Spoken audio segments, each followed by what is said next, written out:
It's about to start, ladies and gentlemen. Stay tuned after this short intro.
Here we go, ladies and gentlemen. Summer Games Fest, Ubisoft Forward. Here, Monday, baby, Monday. We got 5 minutes, 20 seconds until the show goes live. If you missed it, I did do something very special. I said I would do it. I made a new short. Thank you, everyone. Thank you, everyone, for the support. Emotional Gears of War E-Day Dom reaction. You can watch that. You can watch a grown man cry. Because Dom was like a brother to us. And if you know, you know. If you know, you know. Man, we did a lot of reactions, man, and it's coming to an end. It's coming to an end. Here it is, man. Oh, I don't know. Is Atomic Picnic still going on? Let me unmute the audio here. Is Atomic Picnic still going? Because I need to go back in there and defeat Octavio. You guys excited for Ubisoft? What's up, Lex Lewis? He says, I'm on time, yo. Merciverse says Assassin's Creed 57. Wait, what? 57? I'm sorry, what are you talking about? Assassin's Creed 57? What? What are you on about? Oh, didn't Ubisoft announce that they're doing some type of subscription service for Rainbow Six, and it didn't go over well? Are they gonna go back on their on creating that, huh? You think they'll be like, we were just kidding about that. We were just testing the waters. Shiver me timbers.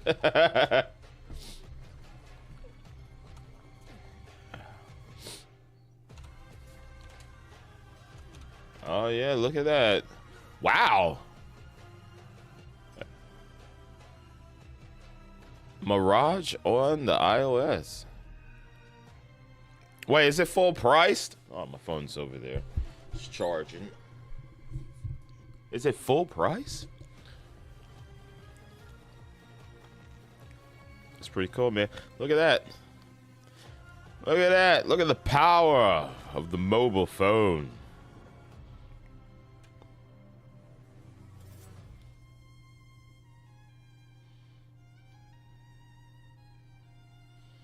What?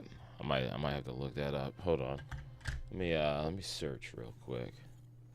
Let me finish posting to yes, the Division. Come on, baby. I need my Division, man.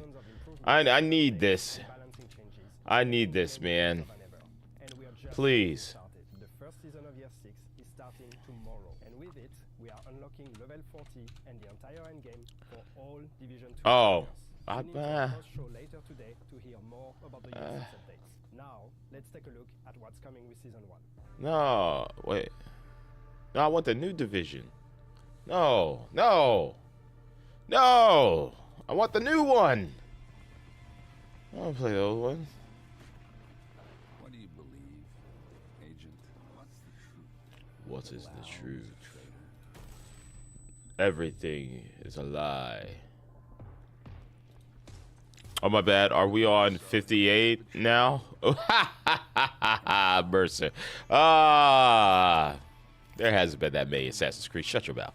Anyway, I mean, there's Assassin's Creed, Assassin's Creed 2, Assassin's Creed Brotherhood, Assassin's Creed Revelations. What's the 3 mobile ones that came out that I forget? Assassin's Creed China. Why did I say it like that? China. There was like 3 Assassin's Creed mobile ones. There was Assassin's Creed Liberation, Assassin's Creed 3, Assassin's Creed, god dang, Origins, Assassin's Creed Rogue, Assassin's Creed 4, Assassin's Creed Valhalla, Assassin's Creed Syndicate,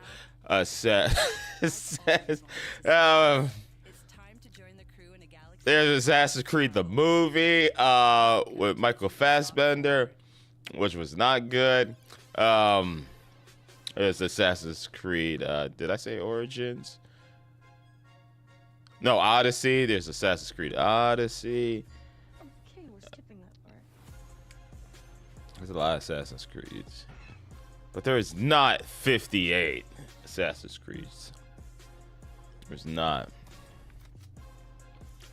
10, 9, 8, 7, 6, 5, 4, 3, 2, 1. Woo! Oh, crap. We're starting off with a music thing already. Huh. We are going to travel as 2 Assassin's Creed characters in a world of turmoil and pain, bloodshed under the crimson sky. Performed by Hollywood something. I don't know. Anyways, ladies and gentlemen, you know it's Ubisoft. What we expecting to see today? Just Dance. We're going to see Just Dance today.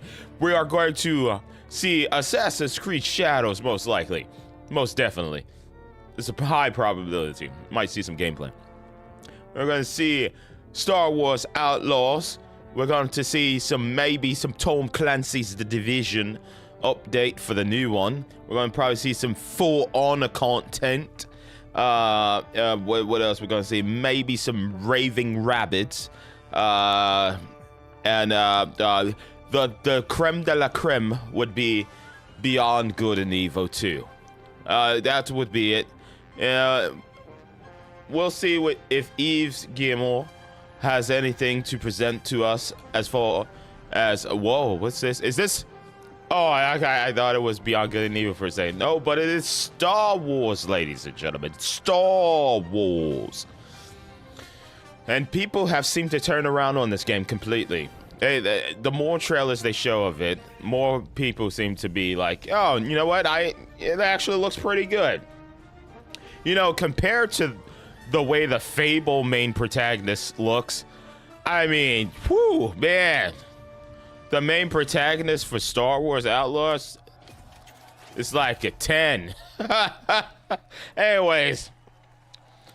Oh, stop being so, women, but they're not there for you to be Googling at. Yes, they are. In the video game, yes. For me, a dude. You ever heard of Rumble Roses? Oni Chanbara? Yeah. Metal Gear Solid 4? What, the different beast? Oh, yes. Okay. We'll show you a different type of adventure. And Duke Nukem, baby. We grew up on Duke Nukem. So found out there will be character customization for Fable, by the way. Thank God. Thank God. Oh, I gotta pick up Rise and Sunbreak today. I'm gonna pick that up tonight. We're gonna be playing. We're not playing WWE tonight. We will be playing demos of the Summer Games games that I wish list. We'll be playing that tonight. Stay tuned for that. So let's head back to our ship. I don't think I'm gonna play Atomic Picnic again. I kind of want to wait for the game to come out. The remnant of the cloning wars I don't know if you get like a reward for beating it. Octavio. Eh. It's a great place to resupply. All right, this place seems very lively. Guys, yay! They gave us a better Starfield. Let's go, baby. Let's go. The real Star is a better game. Star Wars, baby. Yeah. Yeah. Let's go. Star Wars. the better Star. Star Wars coming for their for their space title. That's right. All the NPCs aren't looking at me. They're minding their own business. They're smoking their doobies. This looks great. They're fixing their ships. Gotta love it, man. The real Star game is here. Bam, bam, bam.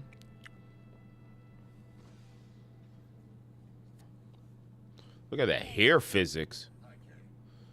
She got some nice hair physics.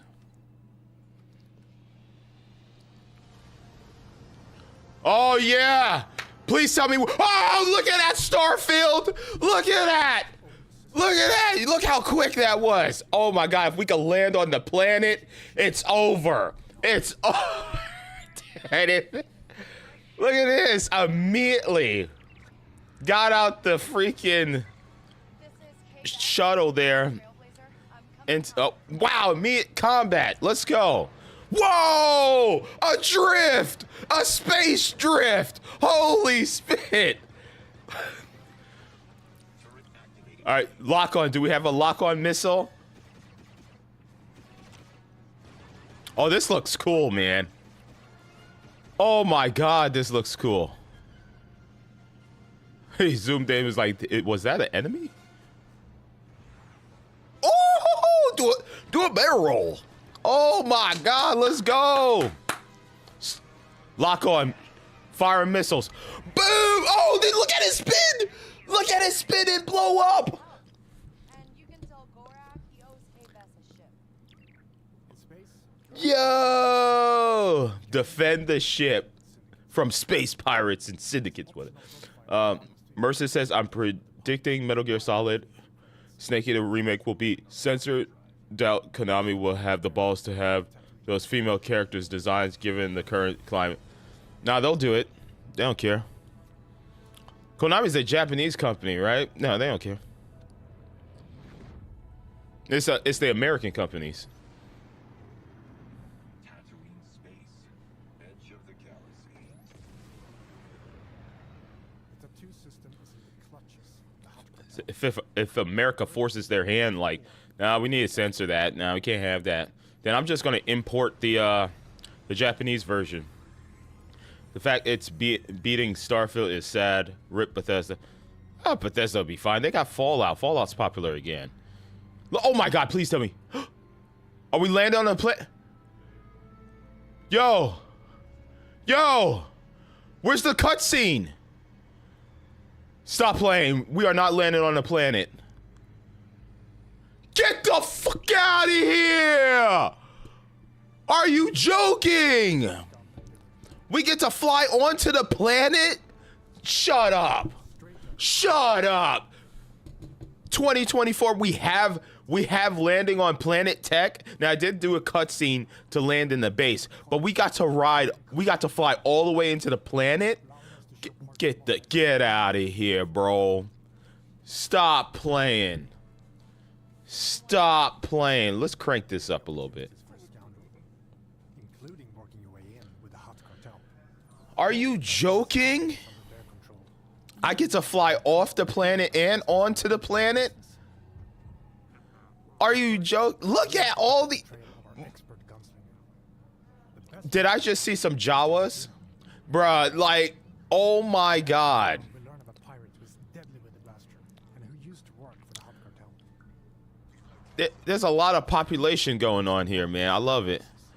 Well, there's just ships just flying by as you're exploring the planet. Shut up, man. Did they make a better Starfield? Did they make a better Starfield? If I see another planet fly, another ship fly by. Dunes and dusty valleys, you'll quickly realize that this lawless desert planet still holds many mysteries.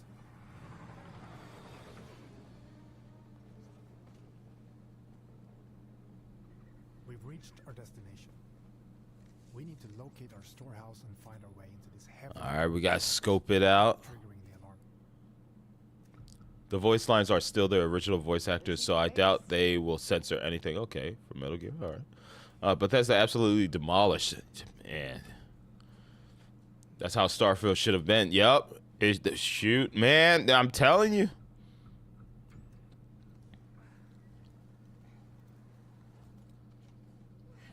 All right, we're about to get our Splinter Cell on. This is the closest we're going to get to a Splinter Cell, guys. We're about to get our stealth on. Damn, this looks nice. Data pad or something that can tell me who that old gunslinger is. I don't know too many Star Wars games that let us explore like this, besides the most recent, like Jedi Fallen Order and whatnot.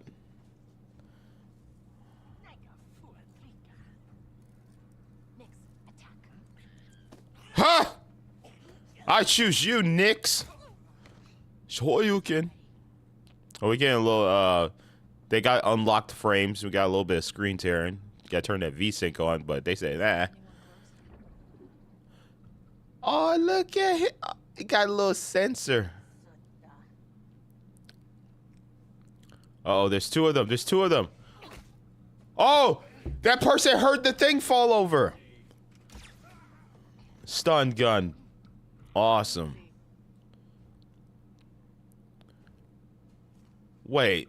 Are you telling me that trays and stuff sitting on counters can fall over? Wait, I thought if you try to hit trays and cups and plates and stuff that they don't move in video games. That thing fell over and alerted the other enemy. Wait, what? I should talk to her. Oh, come on! Uh-oh, We've been spotted, but we now know where to find our gunslinger. Let's get out of here quick. oh my God, we're on a shootout. We're in trouble, pal. Back to Vale. What's back to Vale? Yo, that robot is not going down. That droid is not going down, dude. Wait, you shot the vehicle and it blew up? There's active reload. Oh, those little buggers look annoying. I like how she holds her blaster. Wait, you got autopilot? You got auto? Well, of course, it's the future. Oh, that was great. Man.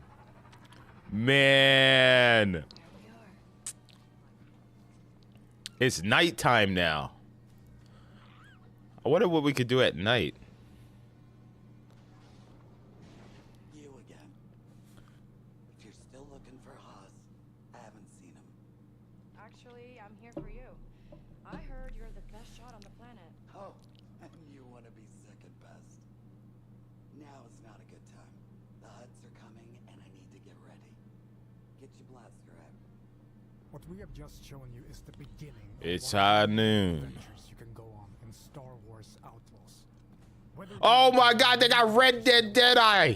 Oh my God.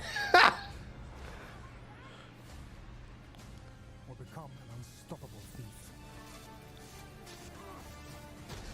Finding an expert is always an adventure in a galaxy full Far, far away.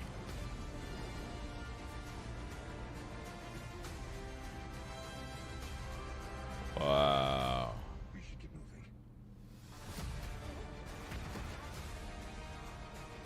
Wow.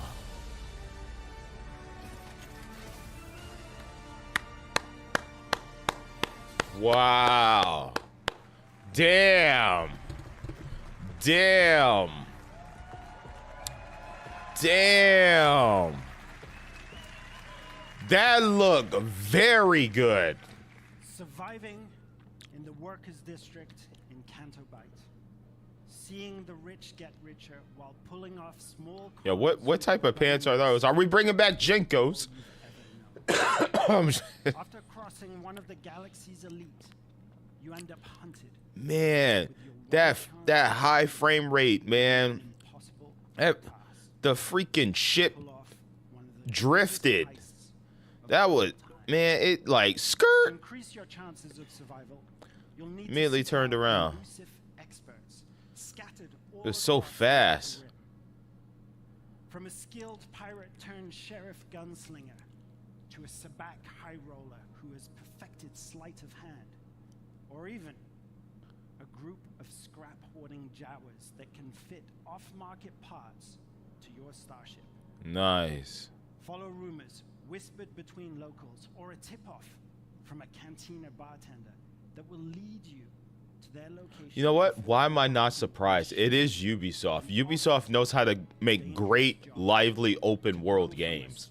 They've been doing it for years with Assassin's Creed. I shouldn't be surprised. But I think the reason why I am surprised is because Bethesda does the same thing, but they couldn't do that with Starfield. But Ubisoft is just like, And their leaders such as Lady Kira, we could do that. No problem. We could do that, no problem. Space? Yeah. We could do that. Build your reputation with them to earn lucrative rewards, or gamble. Oh yeah, and I shouldn't be surprised either, because wasn't what was that that Toys to Life game they had back then, Starlink.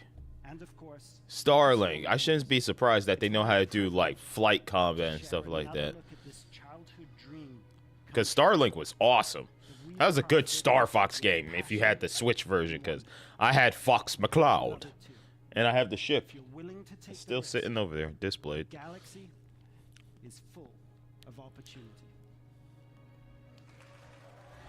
Shame they couldn't get pirates right. Oh man, because they wanted money. They wanted too much money. They wanted to make a live service. See what happens when you don't make a live service and you just make a freaking game? Oh man. Set in the dangerous golden age of the underworld. Let's raise the stakes, shall we? Man, this is Cowboy Bebop Star Wars. Let's go. A scoundrel looking to start a new life. Kay gets pulled into a plan that will change everything. I believe if you follow the plan, no one gets hurt. Fortunately, Oh, Nix. from childhood, Oh, inseparable partners. You're welcome. I like that. I like her little pony, side ponytail here. Oh, look at little Nix. Using their criminal skills and tools. Ha! Whoa! Oh, what is wrong with this little guy? Huh? What? So Constantly adapts to every scenario. oh, that's great. Nix, you want to drop that for me? Oh, snap, it's pulling Diablo, not Diablo, Baldur's Gate moves. It's dropping stuff on enemies. Nice. If you don't want me to sound the alarm, you'll get me out of here. As your versatility grows, What? gain access to new skills and more lucrative contracts. Damn, did you see the damage? Like, look, oh my god. And in this world, your actions have Like the burns on it? Let you walk out of here. I'm gonna finish it. Shame. Oh. And reputation is everything. Multiple paths, multiple choices. The bigger the risk, the bigger the reward, and more attention you'll receive from some of the most notorious syndicates of the galaxy. And how did you think it was going to end? Tell the governor the payments will not increase. It's up to you where your loyalties lie. Hey, Nick! Being wanted by the Empire. The thing says wanted. Oh, you could have did it like a melee finish there. So as your exploits grow, AT-AT, baby. who you cross. Whee! Oh! Scattered across the stars are unique locations, rich biomes, environments, and adventures to discover. Traverse the lush jungle world of Akiva, the ancient city of Kajimi, the dangerous savannah moon of Tashara, or roam the lawless planet of Tatooine. Oh, that's so fucking cool. When it's time to move, pilot K's Trailblazer to transition from planet to planet. Oh, there it is. Fire up the hyperdrive. I got goosebumps. I got goosebumps. This is like a Star Wars fan's dream right now, man. Holy spit. Oh, look at it. Oh! This is the life of an outlaw. A life where you fight. I get to live in Star Wars. God damn. All I need is a house. Give me a little hut. And if you're willing to take the risk, Where I can defy the odds, put my bed and furniture and stuff. it's yours for the taking. Oh, man. Yo, I'm... Oh. God damn, I want to play this game. Oh, yes, it's soon. August 30th. Oh, my God. I might actually buy this. I might actually just buy it instead of playing it on the Ubisoft service. That was amazing.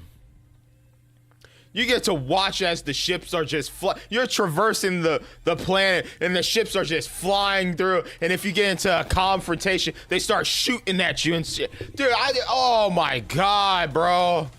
That was... Like I said, all I need is a hut so I could build my little house, my little bedroom, and so I could live in Star Wars. God dang, that was so cool, man. They actually made a better Starfield, man. LucasArts was like, what? Bethesda? They should stick to what they know. Space is our thing, you know? Hold on. Ubisoft. We know y'all know how to make like Starlink with the ship. We know y'all know how to make amazing worlds with Assassin's Creed. Tell you what. You pay us this, we'll give you the rights to make an Outlaw game where Star Wars fans can actually live out being just an average person, not a freaking Jedi. Oh my God, that game, fucking man. It looks a lot more polished than the first time we saw it. God dang, man. Yo, we eating good, man. This Summer Games Fest, shout outs to Jeff Keighley. Even though his show was kind of, dude, the fact that he made this event where all these developers could just come out here and just jaw drop us, man, this is amazing. The new E3 is better. Summer Games Fest is so much better, man. God dang, bro. Since our launch, it's been very exciting watching the community grow. We got an Astrobot game. We're getting Gears again. Ubisoft is making great games, but they're gonna mess it up somehow. Man, I'm just waiting for Nintendo, man. I can't wait to see what Nintendo has to offer us, man, this month. This month was, God dang, this month was like a gamer's dream. We were like, what's coming out? What is coming out? And bro, there's like 15 great games coming out later this year. And some games are coming out in like a month or two. I was like, bro, it's so dry. Erdtree is coming out, but what's after that? I couldn't even look past Elden Ring, bro. And now we're getting all these fucking games. The only worrisome thing is like, will these games come out? Will they run properly? Will they be at a high frame rate? You know?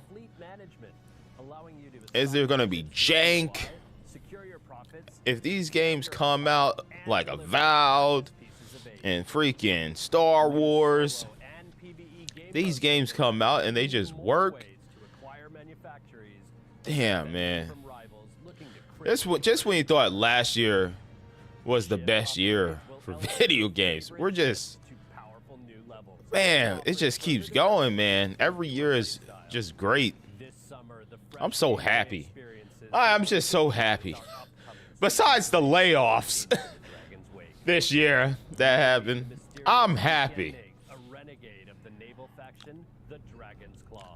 Mercer says, I still think that's a problem here. Star Wars Outlaws is $120 for the complete edition. Bro, I never buy the complete of anything. I never buy the complete of everything. I just always buy the standard, and if I decide I want the additional content, then I upgrade. It's optional. You don't have to pay $120. You could buy the base game for like, what is it, $70? And then if you're like, oh, you know what? I want more of this game, I will pay the additional $50 for the expansion content. He said, I wish I shared your love for Ubisoft. I spent $70 on Skull and Bones, and man, it was bad. That's why I keep telling y'all, I say, wait for the reviews. Don't buy these games, just wait till the reviews come out. You don't have to get day one. The only reason why people buy day one is so they can either review it or they could be in the talk about the game with friends and people. You know, hello everyone. I do not mind waiting. Hell, it took me like 4 years after Resident Evil 7 came out, and then I got it on sale for like $20 the complete edition. I was like, all right, guys, it's time to stream this game. Because I got so many games as is. What is this, Pitfall? No, this is Prince of Persia? Oh, this is Prince of Persia. That's Prince of Persia. Rewinding time to avoid traps. Prince of Persia. To celebrate the 35th anniversary of this iconic franchise, we wanted to give you new. I played all those except the new one that just came out by the Dead Cells team. Like I played the demo for Lost Crown. I'm gonna get that eventually. But it's a Ubisoft game. It'll be on sale for like $20 this holiday season. I could wait. Check it out. Even though I tried, guys. I went to Target, I went to Walmart, I went to GameStop. Nobody had a copy of it. I said, well, I guess I'll wait.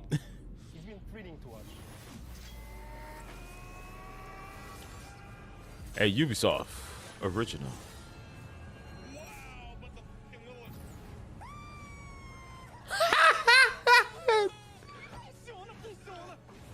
I'm glad I'm not the only one that turns into a Pokemon and starts squealing and whatnot. Yeah. When I get into situations like that. Oh God. Free content update. What? My man got sticks? Revisited bosses. Puzzle challenges. Oh, people got platform challenges. Oh, I seen these. Oh, it's the Mario Maker of challenges.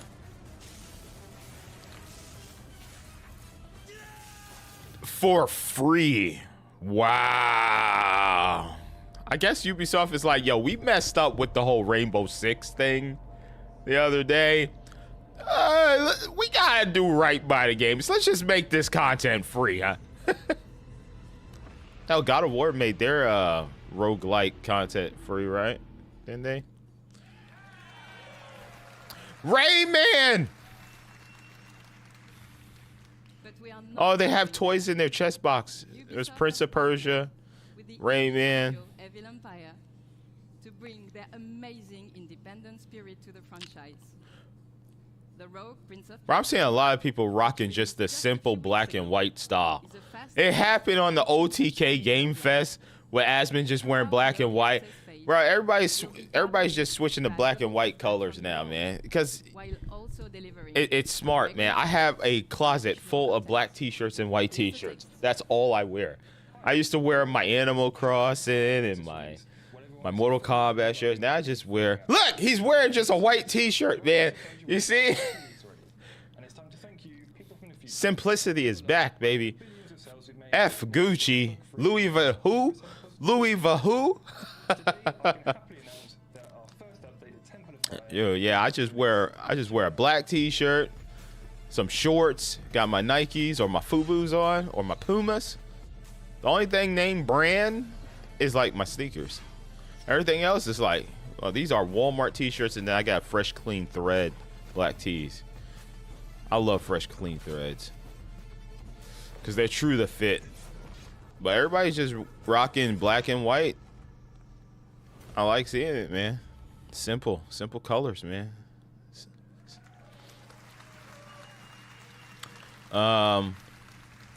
Said I knew it was gonna be bad. Just got it day one to be one of the first people to platinum it. Well, you should have just paid for the Ubisoft thing.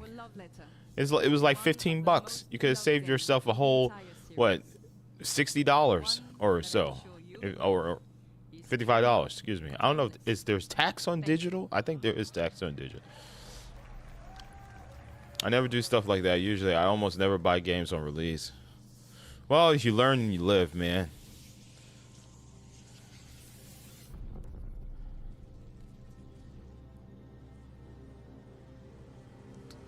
Prince of Persia, Sands of Time. I knew it! I fucking knew it! I didn't even have to see the freaking... Man, I knew it! I was like, what? Okay, it's Ubisoft. What thing reverses time? Prince of Persia, Sands of Time. Wow, there we go. Before the title card could fully pop up, I was like, Prince of Persia, Sands of Time. Anywhere. From your PC, mobile, and now PlayStation. Rocksmith? Of hit songs from artists like Metallica, Tom Petty, Coldplay, and Linkin Park. Oh my God, Linkin Park. Enjoy practice tools to hone your skills. Nice. Like adaptive difficulty and wait, they got Windows tablets? Whether you're a beginner or expert, they still alive? you can learn with Rocksmith Windows tablets are still a thing? You on PlayStation? You can't get the Ubisoft Plus on PlayStation? And best of all, damn, that sucks, man. I'm sorry. Plus free with access to a limited number of songs, lessons, and features. That's what I did with Dead Space Remake. I did the EA thing, and I beat it. And then I beat Need for Speed. I was like, damn, I beat 2 games for the price of barely paying for one. I paid for a quarter of one. No way. I was able to beat 2 games that month. Way. Oh my God. Avatar! I gotta play this game. Oh, I gotta get this game for $20 now. Here's another game.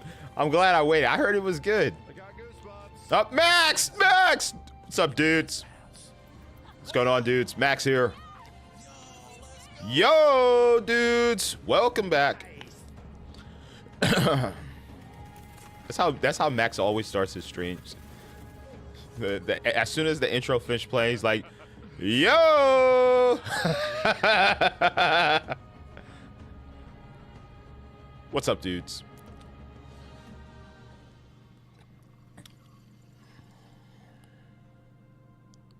Yeah, they're raising the price of Twitch subscriptions by $1. Apparently, they sent me a notification. It's like your current subscriptions is going up $1. I was like, okay. And then Spotify was like, yo, guess what? We're going up $1. I was like, all right. If I hear Disney say, yo, guess what? We going up $2. I'm gonna start losing it. Then I go to the grocery store and they like, guess what? Milk went up 50 cents. I'm like, oh, bruh. Oh, bruh.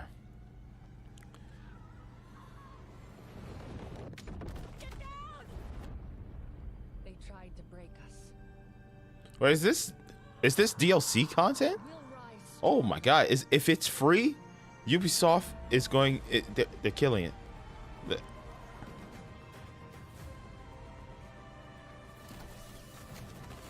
If they say free DLC, they try to do whatever they can to be like, yo, we messed up on the Rainbow Six subscription thing, because they want to start charging people monthly for Rainbow Six. Because it used to be you pay a one-time price, and there you go.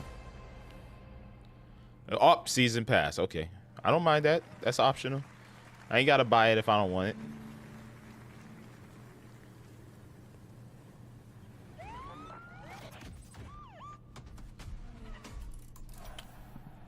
Oh yeah, I forgot about the crew.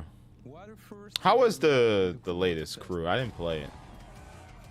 Maybe when I sign up for, well, actually I think I'm gonna buy Star Wars now. Just looking at Star Wars, I think I'm actually just gonna buy it instead of getting the Ubisoft. And you will discover our latest playlist, Donk versus a Rider. Now, let's talk about the future. I'm thrilled to give you a first look at our festival program for the year to come. In year 2, Monofest will continue to grow with more season, cars. Yeah, I'm in the Forza Horizon 2 Reddit. I see people just creating so much great content and cars and stuff for the game. Cool designs, decals and whatnot, taking cool pictures. It's like, man, I don't know if the crew's gonna cruise like that. I don't know how strong the community is with the crew. I know some people like it, but I don't. Hell, there were people still playing the Crew 1, you know, before the servers got shut down.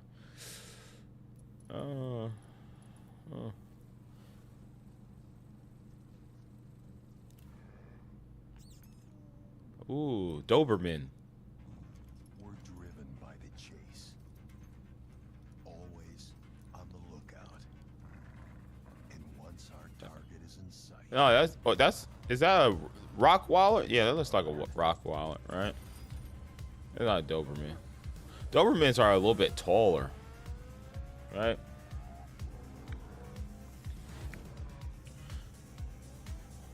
Ooh, look at that wrap.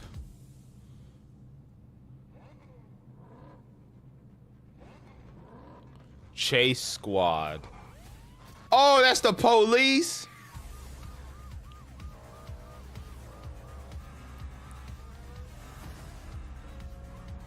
I just looked into it. I already have Ubisoft subscription because it's included with PlayStation Plus extra subscription. Skull and Bones was not offered for free to people like me. Oh, damn.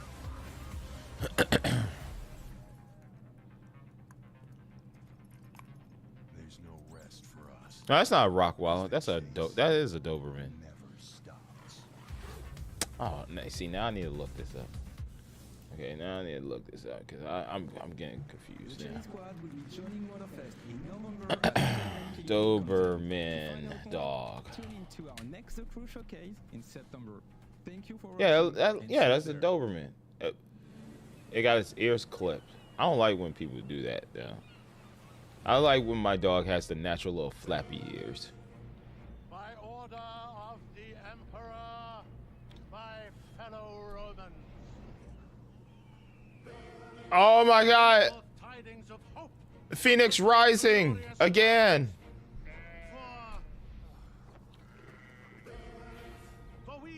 No, it's Civ. It's Civ. Okay. Our streets shall be lined with abundance. Our fields shall yield bountiful harvests, and our coffers shall overflow with wealth.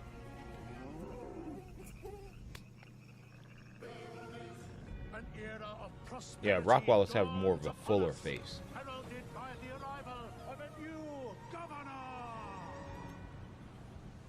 You can take it from here. Build it. And I know. I forgot about this one. I always get these two confused. That was awesome. Hi, my name is Manuel Reiner. I'm creative director. And hi, I'm Hay Anderson, brand director. And it's with great pleasure and enthusiasm that we, on behalf of the Ubisoft Mind Studio, stand before you to give you a glimpse into the extraordinary new chapter that is Anno 117 Pax Romana, a fan favorite setting that's highly awaited. I know what it is. We'll be releasing in 2025 on both PC and console. But today we embark on an unparalleled journey. Unparalleled. It's the year 117, time of the Pax Romana. Yes, and united by conquers, the Empire found its way to peace and become a cultural melting pot. Anno 117 Pax Romana will deliver Roman gaming experience unlike anything you have ever played. And for the first time in Anno, you will be able to choose your starting province. Either the mysterious Celtic battlelands of Albion, where no civilized Roman wants to be, or the traditional Roman heartlands, Latium, close to the hungry heart of empire. Manu, I'm so excited for this. Same for me. And there are so many more exciting features and details that we'll reveal in time. So stay tuned for next year as Anno 117 Pax Romana will be releasing on both PC and console. But it's with great passion and excitement that we bring this 25-year-old timeless game here to the main stage at Ubisoft Forward. And to our core, loyal fans, a massive thank you. Because without you, none of this would be possible. Thank you, everyone. Here comes a new challenge. Yo, Overkill 201. Thank you for the sub. Yo, For Honor's still going. My buddy used to play that a lot. I don't know if he's still playing it. That game's still going. That's wild. I love For Honor though. When I played it, I played as a Peacekeeper, and then I got real into playing as the Valkyrie. I got real good as the Valkyrie. That game was awesome. Brawl ha. Yo, we got new Melee games coming, bro. Dang, yo, hey, man, we got a lot of new, subs, man. Yo, we got a lot of new subs. Reese Bernard. Ooh, Monopoly. Greg Pruitt, thank you for your sub. Yeah, we got a lot of new subs over the past couple of days. Summer Games Fest. King Ula. Trackmania. Oh, damn, man. I miss Trackmania. Lennon Marino Onafa in the fire. Onafa in the fire. I thought Riders Republic was dead. MIP, thank you. I thought I see that game at GameStop for like $8. Battlecore. What the hell is a Battlecore? That's new. Oh my god, they make a Super Monkey Ball? Dude, I am excited. Dude, we will be playing Super Monkey Ball later this month. I am picking up Super Monkey Ball. I want to do that 8 monkeys on a ramp.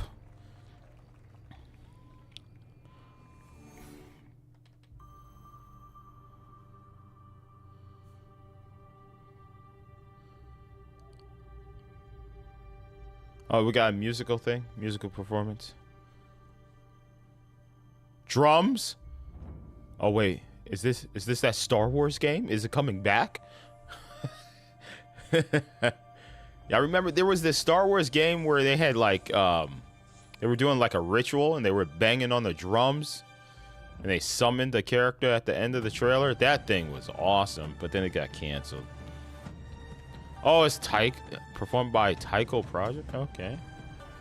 Oh, it's Assassin's Creed. Oh yeah. Yes, sir. I got my collector's edition.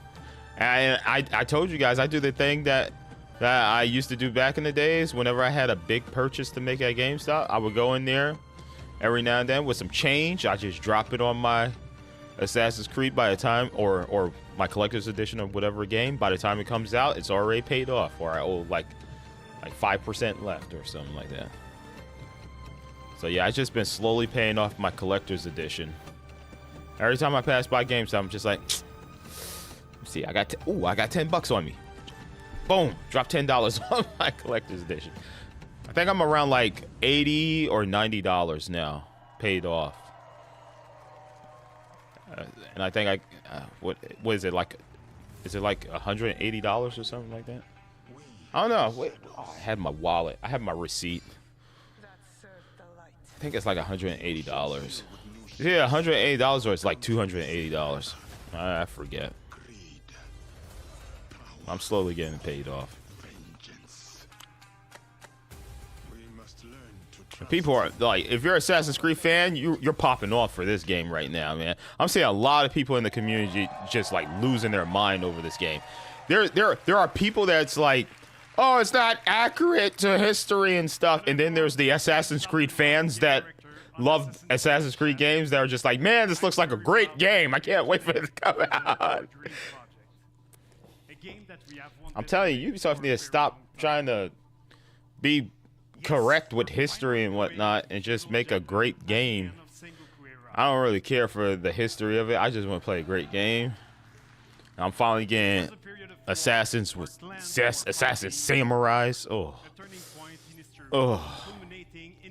Get a $129 one? Hell yeah, dude. I'm all in. I am all in. And I've been critical of Assassin's Creed games before. As a fan of Assassin's Creed, I have been crazy critical, especially with Valhalla. Now, despite my love for Vikings, I love the TV show Vikings too. But besides my love for Vikings, I felt like Valhalla overstayed its welcome. It was way too long. It was way too repetitive. I think the stuff you do in Asgard was cool.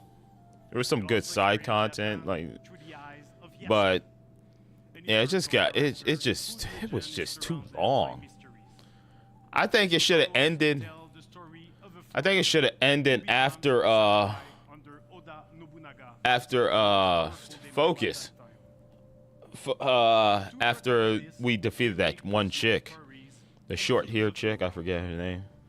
I think it should have been like right there near the end. That's where it should have started to conclude. But then it just kept going. And you could see it on stream. I was like, ugh. End already. Alright, I'm gonna start downloading these Steam games. And I gotta buy Monster Hunter. Chat, remind me during the stream tonight to buy Monster Hunter Rise plus Sunbreak for Steam. Cause I need to buy that. I gotta buy a bunch of Steam games tonight from the Summer Games Fest.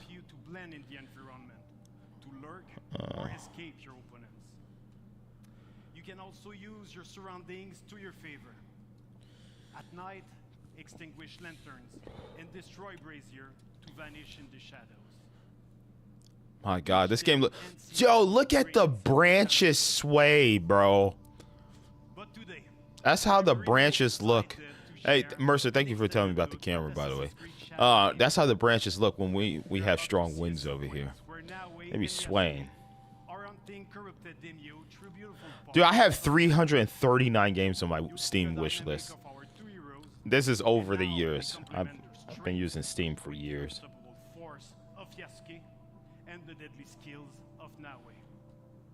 Thank you, everyone. Enjoy. Wait, there's no way to sort on the Steam Deck by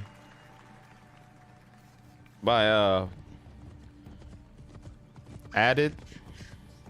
Peace in war. All right, there we go. I know what to do. I'll just use my phone. I'll just down. Wait, actually, there might.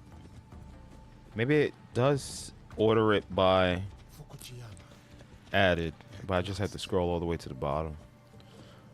Oh, they're out there working in the crop field. The fields are busy. A big harvest requires many hands.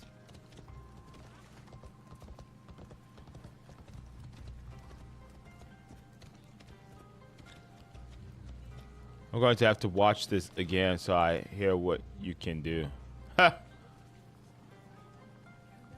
All right, so here's what you could do. You could go into town. You could walk around.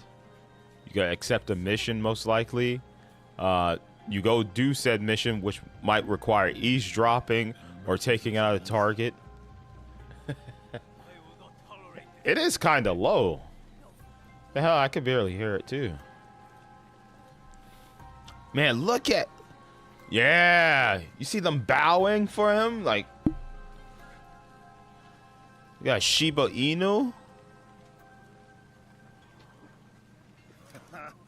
Well, you are a friendly beast, are you not? That's a lot of games, D, on your list. Oh, that not the park? Okay. Beg you. Hurry, sir. Please. Right behind you, little one. Oh, Baba. I brought someone. Ikimaru, I wonder where you went.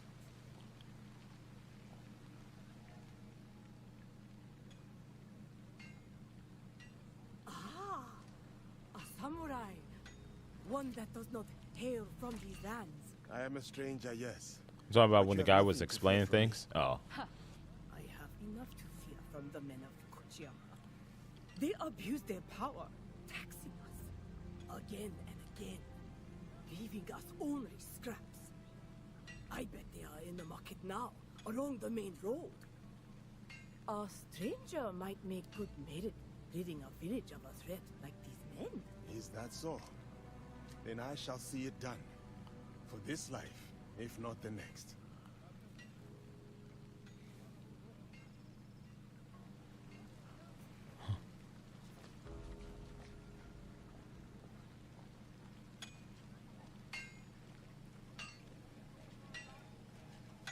Come on, man. I know you trying to show, like, but usually us players would be running around. Come on now. I'd be sprinting.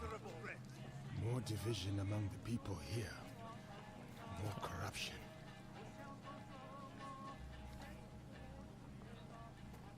Damn, man. All right, I'll download these later, man. This is good. Damn, look at that respect. Yes. Samurai coming through.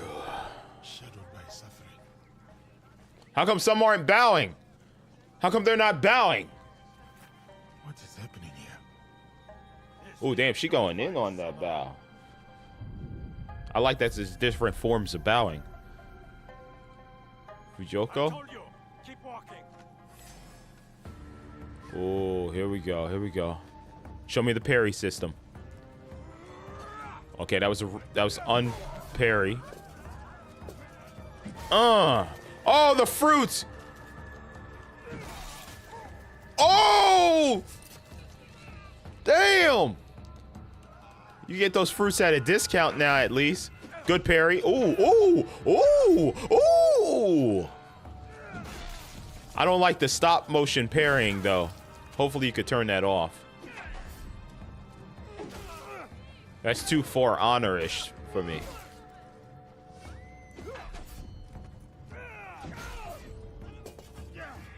Oh! Oh! He stepped on his head! Holy spit! Oh! Holy! How can you move in all that armor like that? That's unrealistic. Oh my God! Into the little barrel, and it broke. There's another. Up the road for the castle. A corrupt samurai named Fujioka. Man, he is crying. He's looking at this guy. He's like, thank God. Thank God. This samurai came to save me. I love this. Oh, the music's Samurai Champloo. Ooh! Oh! Hey, Samurai Champloo! That music, man. Oh, his armor came off. Oh, hell yeah.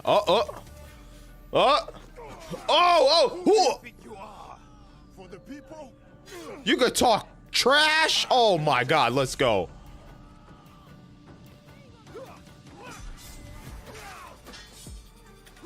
It's a mini boss. Oh, he did the turnaround backstab. Oh, decapitate. Oh, yes. That was awesome. More? Uh-oh.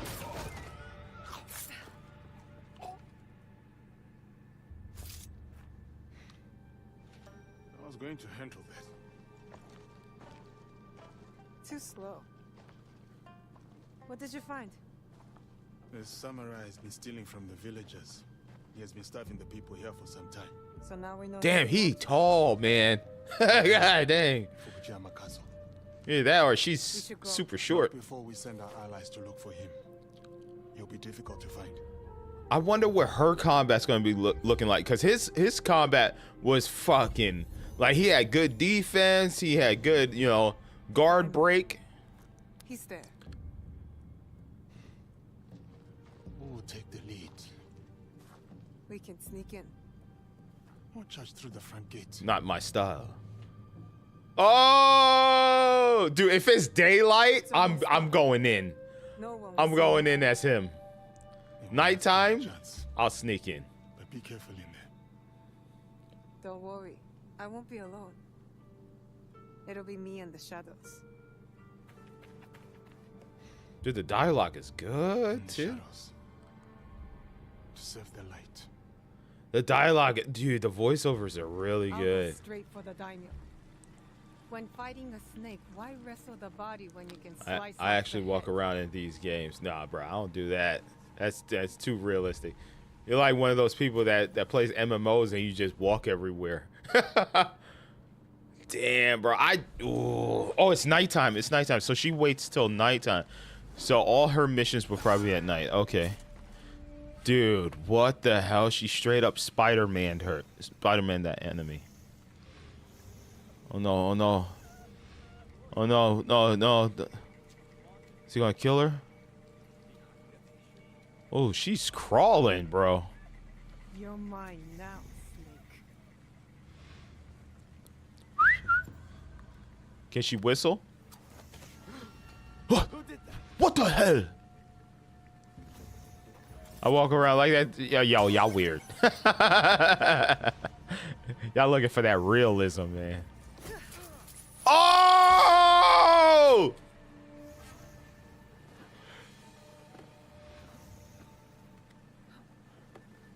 She used the side chain and pulled herself. Bro, the verticality. Oh my God, man.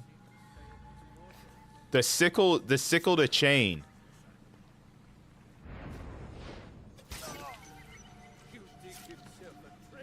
Oh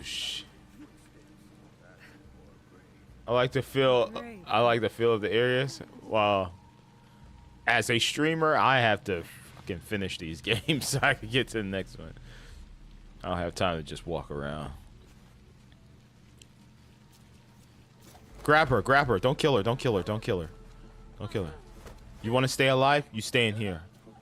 Yeah, just knock her out. Yo, she choked her with the rope. Yo, her kit is crazy, man. Look at all the stuff on her person. Look at her belt. She got all those different items, man. That's dope. Uh-oh. She gonna kill him right through the door? Oh, shit! Just like in the movies. Close the door. Uh-oh. Coming. I need to hide.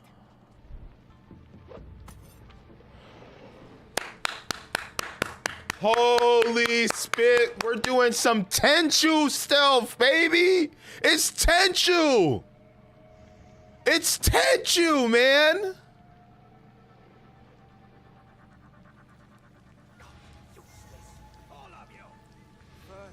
Isn't that person gonna go see the body? Dude, she straight up pulled the Tenchu and hung to the ceiling.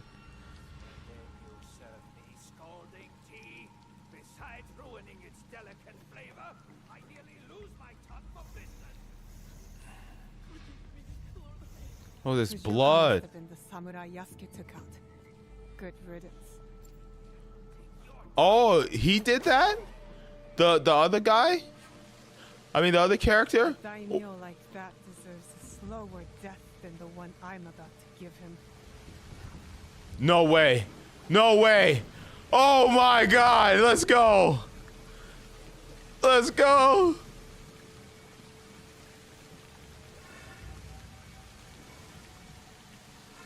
She's using the bamboo stick to get some more air. Oh my god! She's still crawling. Oh, she got the chain! Pow! Oh! Oh, the trees are coming down! Oh, the sickle! Oh! I've shed all the blood I need. Shit! Time to go. Sickle chain attack! Yo, the rain is coming down hard. What is going on here? What happened? Oh, civilian. Out the window.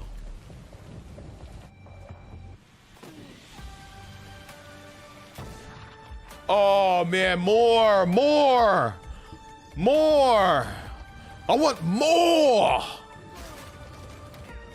Oh, that was so cool, man. Oh, shit. Yo, the music in the game is dope, too, man. Yo, it turned into straight Samurai Champloo, bro.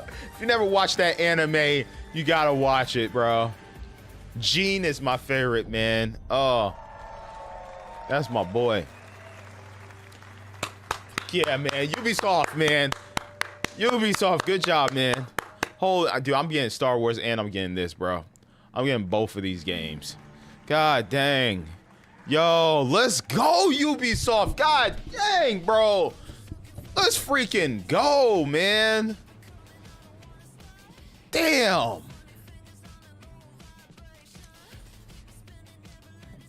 I don't play Rainbow Six. I don't play The Crew. I don't play Republic. Hey, cool. Prince of Persia's getting free DLC content with challenges, multiple different styles of challenges. Whether you like the platforming, you like the combat, you want to do like a boss rush, dude. Like, but for me, bro, like Assassin's Creed and Star Wars, I'm happy. Subscribe for 1 year, save $4, 4 months. Save on 4 months. Nah, I'm like, I already got my collector's edition of Assassin's Creed. I'm gonna pre-order Star Wars as well. Dude, I'm happy. I'm happy, bro. That was great. That was a great conclusion to Summer Game Fest. Hello, everyone.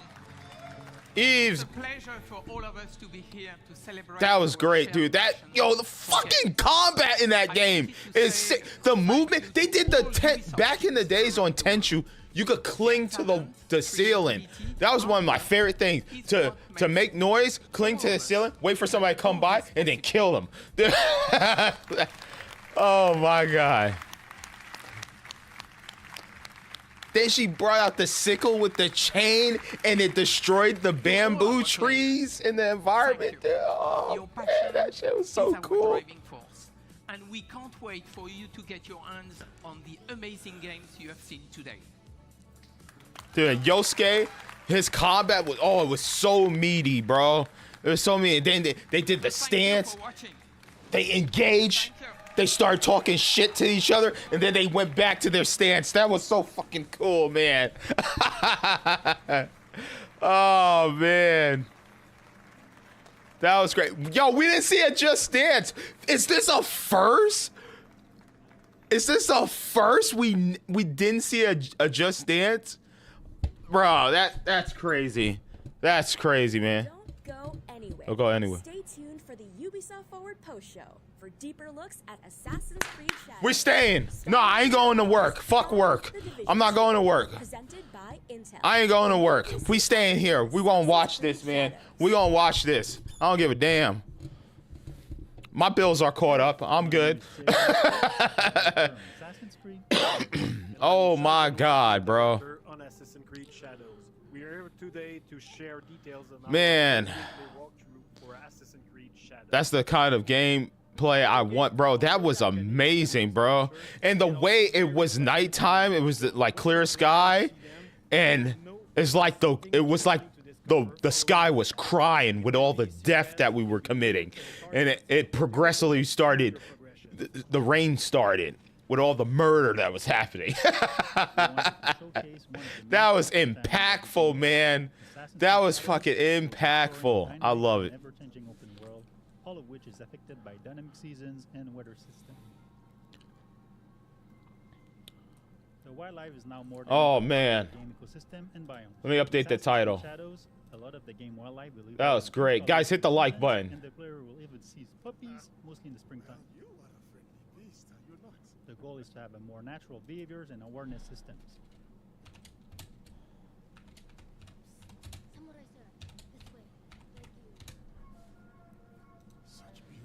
God dang, bro. Worth it. This is completely worth all the money.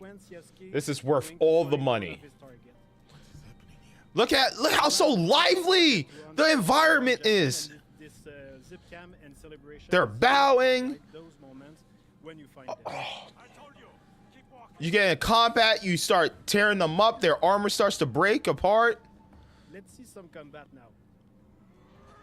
God dang, man.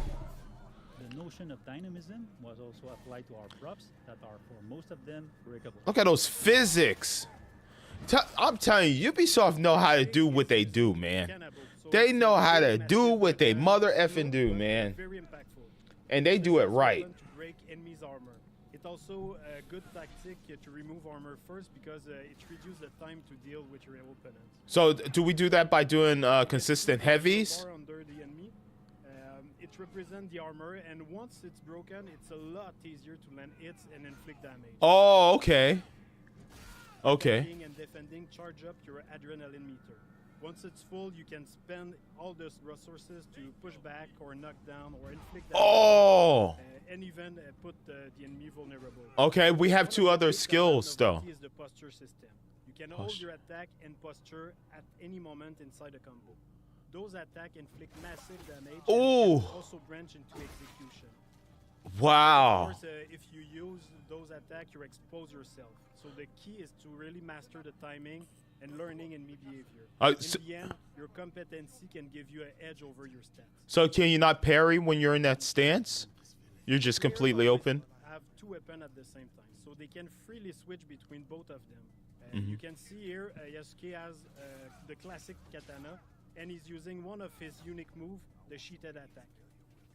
Now you can concentrate on the target. You can see the katana is a lot faster and versatile. Looking at the target, you see he's a lot more reactive and defensive. If you're taking the posture like right now, he's also using one of his posture against you. So it creates really distance between the two fighters. Okay. The enemy reactivity really pushed the player to use all his tools. So the parry, you need to react, you need to read the enemy to find the best opening and land the posture attack. Yeah, because there was no parry there. It didn't show parry markers when he went into that stance. Yasuke and Aoi have their own personal story and their own life. But once they allied, they Yasuke and Naoe. Objective. Yasuke and Naoe. Switch at any moment Okay. in the open world. Of course, not during the infiltration or when you're fighting, but otherwise the players can really choose the character they want at any time and choose how they want to play. Dude, like I would be using Naoe for like infiltration and Yasuke for just open world combat. The Spy Network. It's a new system that we introduced in Assassin's Creed Shadow to support the Shinobi fantasy and help the player to find their objective.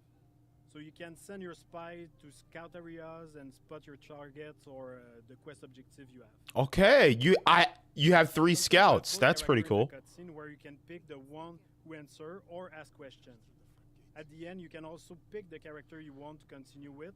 You can choose between Naoe being more stealth-oriented or Yasuke being a bit more focused on fight. So I guess replayability, I could just go back and do it again, huh? Hopefully there's multiple save files. Or I wonder if you could replay missions as a different character. The Fukujiyama Castle. Those Japanese castles are amazing playgrounds as they offer a lot of opportunity to play in them in a stealth way or rather in a fight-oriented. In the following sequence, you can see what's new in terms of parkour and stealth. First, our grappling hook. It's fully physics-based, so your speed and direction can affect where you go. You can also it was a tree there. Okay. As you can see now. We brought back the cover system to sneak and peek, so you can use your tool from there. You can also observe your surrounding. You can now use prone and crawl in tall grass. So you can hide, you can go under small openings. So it's really useful to sneak. What's the directional down button there? Is that for like a whistle or eavesdrop? Of the enemies. They are affected by light and shadow. So here you can see now we can break the light and able to vanish and reduce the detection time. So it's a lot easier to quickly move undetected. The weapons of Nowhere are great for combat, but also for stealth. Each weapon has a specific type of assassination. Like here with the Kusarigama, you can also assassinate your enemy, but at range.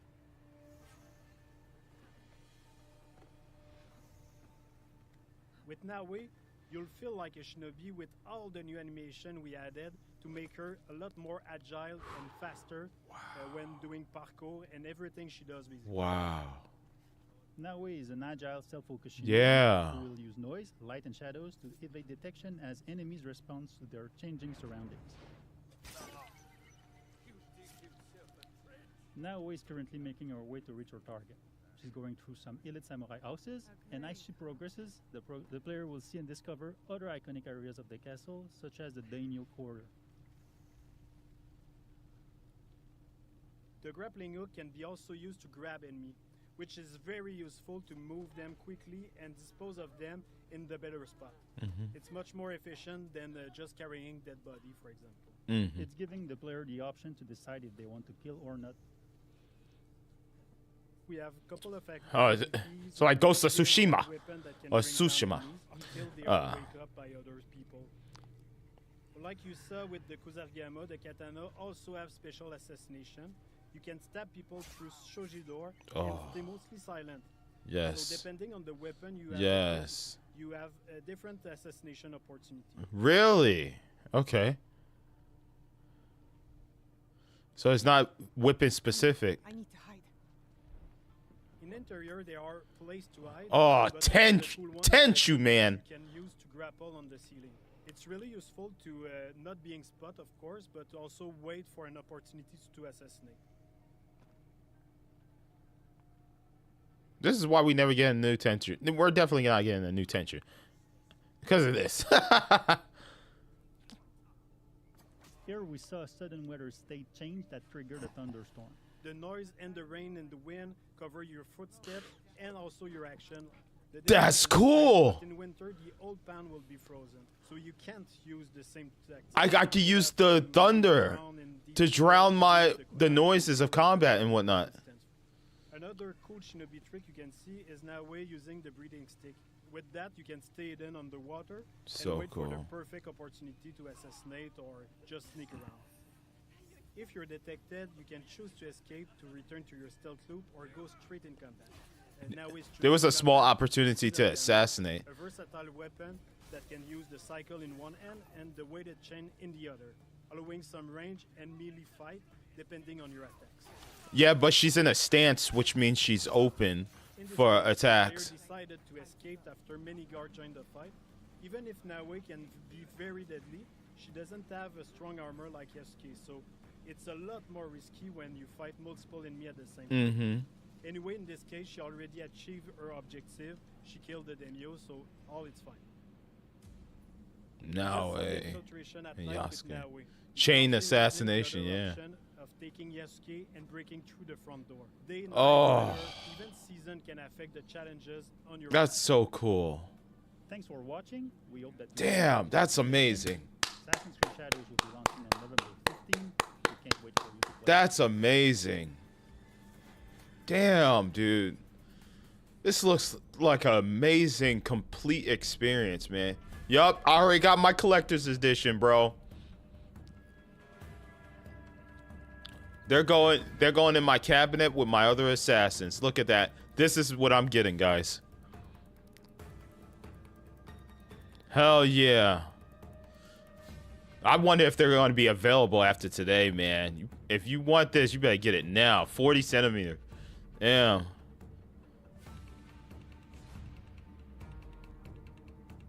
There's the Ultimate Edition. I think that's what King Ghostwolf is getting. Art book and whatnot. Yeah, now it's Katana Suba. Yeah, I saw that and I was like, damn, that looks nice. And then the scroll, that's what made me secure it. Oh, I didn't even know about the lithographs. Oh, man. Yo, that's such a badass collector's edition. Now we get Star Wars, dude. I am John Bjorling, Okay. narrative director on Star Wars Outlaws. Oh, man, look at that combat. And any other Star Wars details you may have missed in our latest gameplay walkthrough. Hey, new record. Kay is a fan of arcade games and has been playing this Raven 6 space shooter for years. You can find it and other games scattered throughout the galaxy. Kay grew up around cantinas and learned from an early age that they're both places to lie low and to find. Guy in the chat said this looks like great value Ghost of Tsushima. Oh, man. Dude, I just love how... Now, this is the world I will walk through. Because look at this, man. And even food. But few are as privileged as What kid didn't want to walk through Star Wars? Like a town or whatnot, man.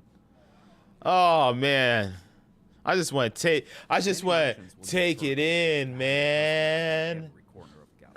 Don't speak basic or Huttese. Kay can bypass the droids since she's fluent in Huttese, and she can use this to talk her way out of or directly into some tense situations. Protocol droids, okay. Look at Nyx. Is an EML 850 light from Look at little Nyx, man. was built to ensure safe transport. I want that plushie.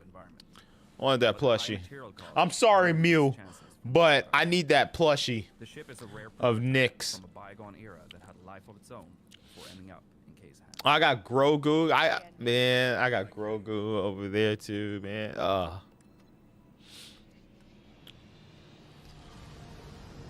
Yeah, look at that. Right into it.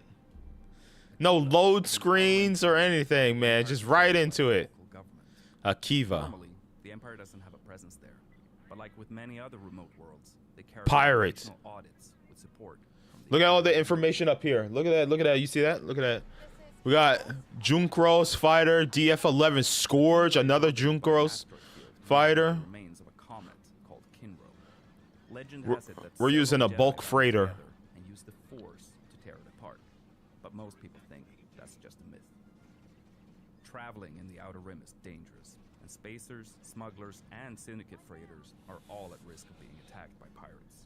Most pirates are part of local gangs that operate in a specific sector, and they usually Oh don't man, care if a mob took that other ship out real quick. That's what that was. Pirate ships, like the Scourge and Junkros, are cheap and expendable. Pirates typically steal whatever they can get their hands on. Boom! Watch this. Watch this. Spin, spin, spin. And aggression. Boom! The Pike Syndicate has shipping lanes across the Outer Rim, making their freighters hot targets for pirates and rival syndicate. Due to Kay helping defend this ship, she has improved her reputation with the Pike. Tatooine orbit. Calibrating hyperdrive to Tatooine orbit. Growing up in the workers' district of ND5 is the droid that we have. being able to get off-world and travel the galaxy. After taking the Trailblazer and honing her piloting skills, she's finally able to jump across the galaxy in search of the freedom she's always wanted. So it sounds like you're slowly progressing with your character that actually becomes a capable outlaw. Large with more than one settlement for you to discover. It's been a privilege to recreate iconic locations such as Chalman's Cantina, while also expanding on the world with locations that are So I'm wondering if you're leveling up her finesse and her pilot skills, and you see that throughout the game, how she becomes more mature which is her favorite card in certain situations. to win. She's be able to evolving, keep an eye out growing for up. traitors, or maybe even cheat herself. Tatooine is the home of Jabba the Hutt, and after the Hutt cartel faced the surprising loss of their council, Jabba is at the height of his power in the criminal underworld. Following the destruction of the Death Star, the Empire has increased their presence on Tatooine, but everybody knows it's Jabba's domain. Yup. The other syndicates stick to the shadows. Kay Speeder. Then she had a little strut. You saw that? She had a little strut. Oh, sway in her step. Kay can call it from afar using a control module to give her and Nyx a chance to rest. Oh man. Imperial shuttles are a dead giveaway that there's some Imperial. Oh, okay. Sometimes that might add further risk, but in other cases, it can be a great opportunity. Yeah, man, that's so freaking cool. Look at that. Outlaws on Tatooine travel around in sandcrawlers, offering trade deals for. Oh, I didn't even notice that. The sandcrawlers were originally built for mining operations, but were co-opted by the Jawas as a way to hold and transport salvage. Dude, I can see some like Easter egg salvage up in there, man. Horned lizards can be found all around Tatooine's deserts. The lizards use their tails and horns to catch condensation and smaller insects while keeping cool by hiding in the sand. Some moisture farmers use the lizards as an indication of their yield.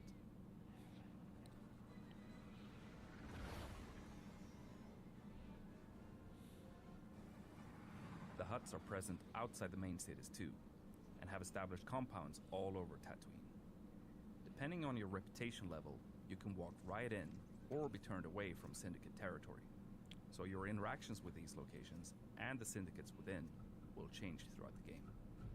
Busy place. Kay and Nix have been Hut patrol poor. and their incredibly close bond means that they're able to support each other in any situation.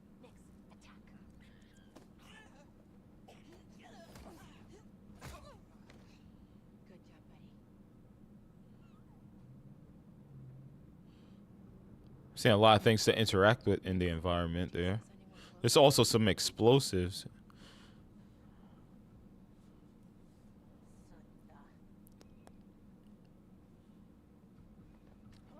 Yeah, look at the little tray fell. That's what I saw, man. Dude, like that was like look at those physics. Blaster with a unique ability to switch modules. Here we see Kay use the stun mode to take out this guard instantly and quietly. See, what I would have did is I would have stunned that guy over there, and then I would have choked the dude out. Alright, let's see what we have here. This is Kay's data spike. That's what I love doing in these type of games. You've seen me do it in Assassin's Creed. I always alert the guy further away, and then I stealth take out the guy when he's going like, oh, what happened? Immediately choke that bitch out. Why you couldn't stun right there? You should use stun gun. All right, here's the part where he blows up the. Oh, there's a canister right there. Cheap and expendable firepower. They are very dangerous, but Kay can use her blaster's ion module to disrupt them, as we see here. But do they have weak points on them that you can shoot with the blaster? You may recognize these as massives, a native Tatooine predator with thick armored hides, sharp spines, and a dangerous bite. They were first domesticated by the Tusken, but even the Hutt cartel beastmasters used them to guard. Oh, damn, we getting some lore here. Yo, Nix was about to go in on them. That were hired by Jabba himself as his most reliable guards. Gamorreans. Incredibly powerful and dangerous, particularly at close range. Here we see Kay switching to a module to try and take them out before fleeing. Autopilot, man. Woo! Hold on, Nix. Tatooine will feature its iconic twin suns, and you'll be able to witness some beautiful sunsets on your journey across the desert planet. Dude, I love the day-night cycle in Assassin's Creed and Star Wars. Oh, I didn't even see them over there. Meat, leather, I have spoken. Banthas are omnivores and can sustain energy without food or water for long stretches of time. He should say, I have spoken. Arriving at Wayfar Station, Wayfar Station. Farmers come to sell water. There's bounties. And buy equipment. Tatooine is known to be filled with outlaws preying on these farmers. Yeah. Which is why we see a stacked bounty board on Yeah. Oh, hell yeah. Spot Kay's picture on the board. Really? Sheriff Quint is a Weequay and former pirate who had a lot of success due to her gunslinger skills. She eventually turned away from her old lifestyle and towards the law, using her skills. I am the law. Quint is one of the experts in our game, so Kay can agree to help her out, and in exchange, Quint will help Kay develop her skills with Blaster.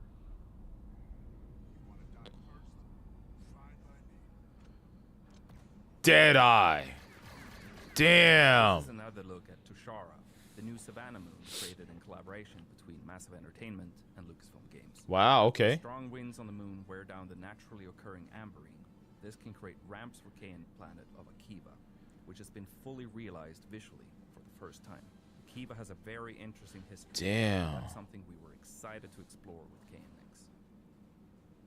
Kay grew up brawling in cantinas and sneaking around as a thief. Man, those are strong winds. We even see her take down a death trooper. You saw the tree in the background just swaying? We see a range of alien species being brought together by Sabak. This includes like Aleutian, Zabrak, and Trandoshan. You'll encounter a range of different species scattered across the Outer Rim.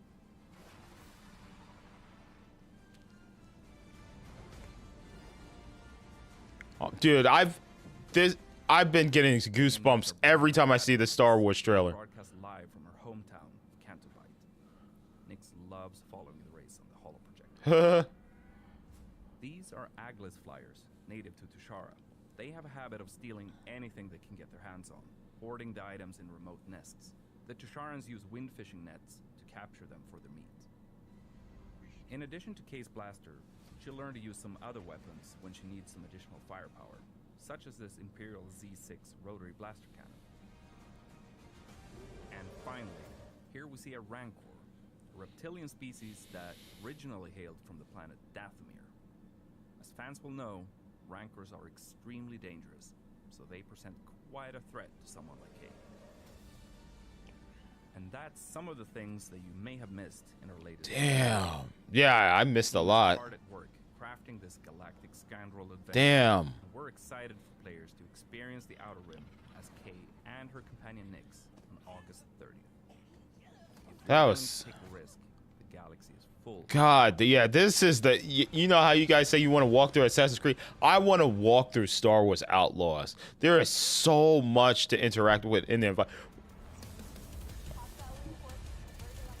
They're still going. I thought we was just getting Star Wars and Assassin's Creed quick extended looks. Division too. As we're wrapping up year 5, we want to thank you.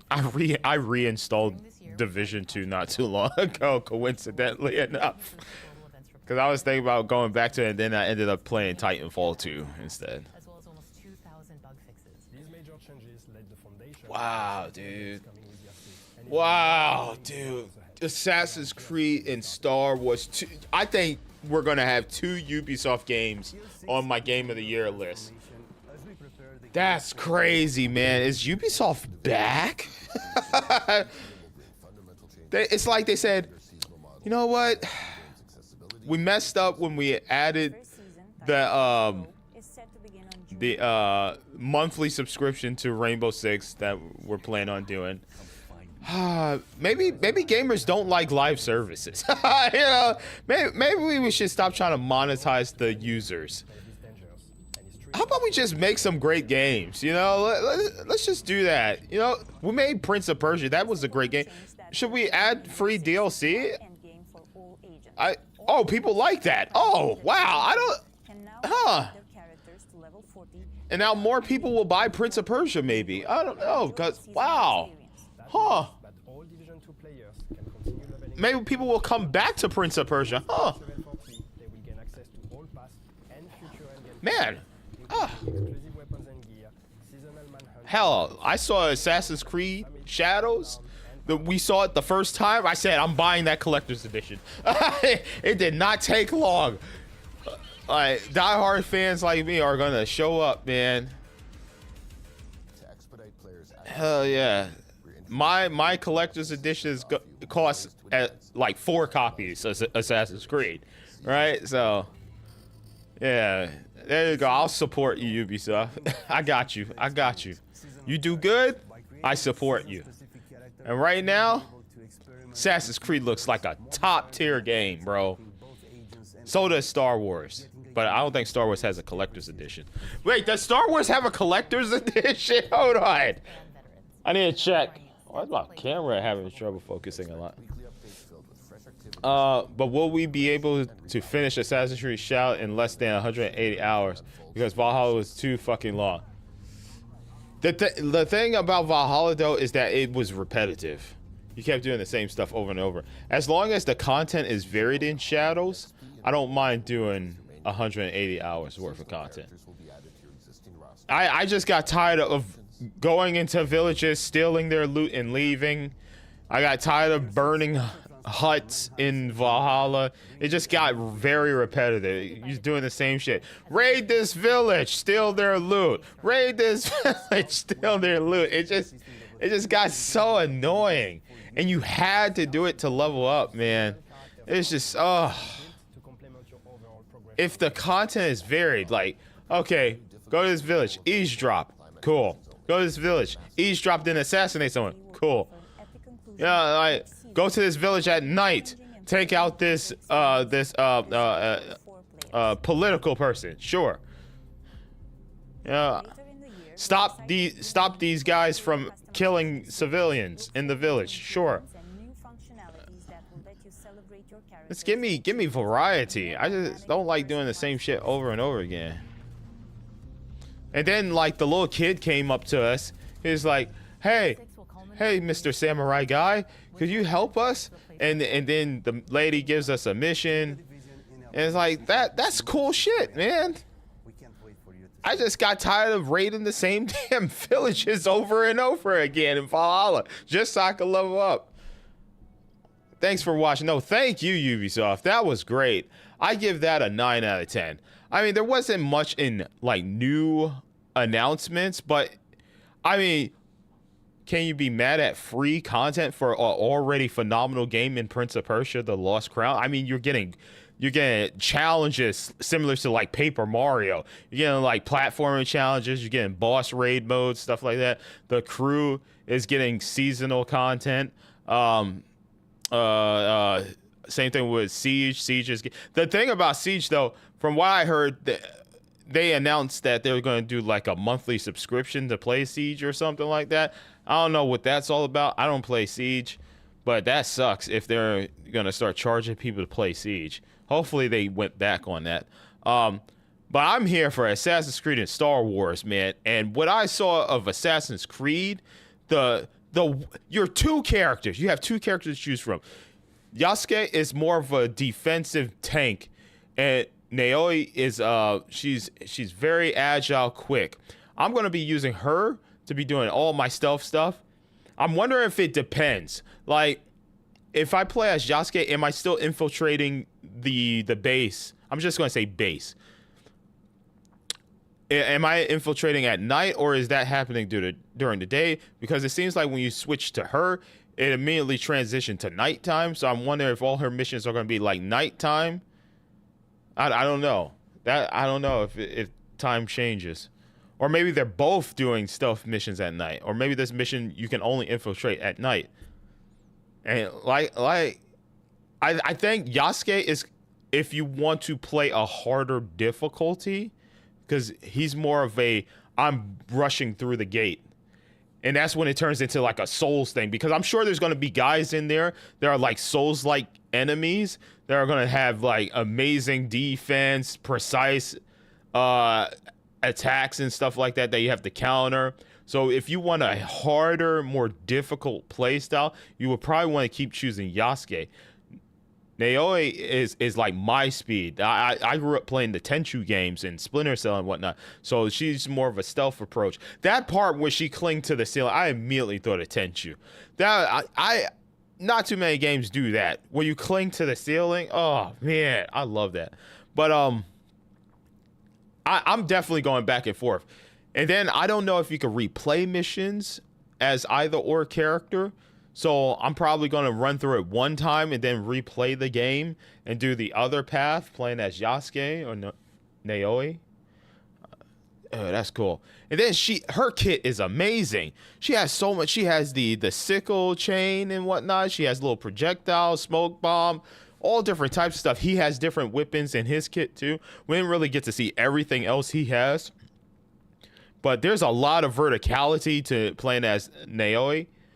And I love it, man. She used the sickle chain to get to like pull herself to the other side and assassinate the enemy. She used it as a double jump to scale. Like, just like your movement is limitless Because if you're like, oh man, I'm just gonna jump off this wall, chain up there, and just, you know, get to that higher level. That's so cool. And then she can like use that to swing on trees and stuff. Oh man. And then in combat, she used it to like as an AoE attack. And not only that, but it cut down the bamboo trees. So you could be in situations like in the forest maybe, and maybe there are some things that you can interact with by swinging your chain, and it'll like tumble down trees on top of the enemies or something like that. Or maybe, could you imagine if there's like an enemy underneath like a bamboo tree or something, and you can chain it and drop it on him and like smack him upside the head like a cartoon. Like, oh my God. Like, I just love just interacting, the amount of things you can interact with in the world. And the same thing goes for Star Wars. As she was infiltrating that hut base right there, I was looking at logos just popping up. I don't know if it was like things to pick up or things to actually like, you know, trigger to make like noise or to blow people up. I don't know. But man, Ubisoft took their time with both these games. This is great. It's crazy that nobody's bought Ubisoft. You know, Microsoft and Sony, nobody thought to buy Ubisoft. That's crazy. That's crazy, man. They got some bangers, man. They really do. Man, here's what you do. You do this, and then you start working on the next Splinter Cell. Oh, my God. Because they know how to do stealth. You look at it, I'm just like, man, a new Splinter Cell, and especially if they do co-op, oh, dude, they're killing it, man. They know stealth. They know how to probably do stealth. They know how to interact with. I just love how Star Wars is a better Starfield. It shitted on Starfield. This game has literally shitted on Starfield. There's barely loading transitions. It's so flawless. It's just like, it just happens. You get in your ship and you just, maybe you get like a 5-second scene where the ship is leaving the bay, and then you're in it. You're just in it. And then you fly down to the planet and you do like a little 3 to 4 second transition to the bay. It flows. It's just nonstop. There's no hindrance whatsoever. There's no loading. It's just all fluid. You're just living Star Wars. You're going wherever you want. Yeah, that's amazing. And the world is so lively. There's people talking. There's people drinking. They're working on their ships. They're doing stuff. They're not just walking around staring at you.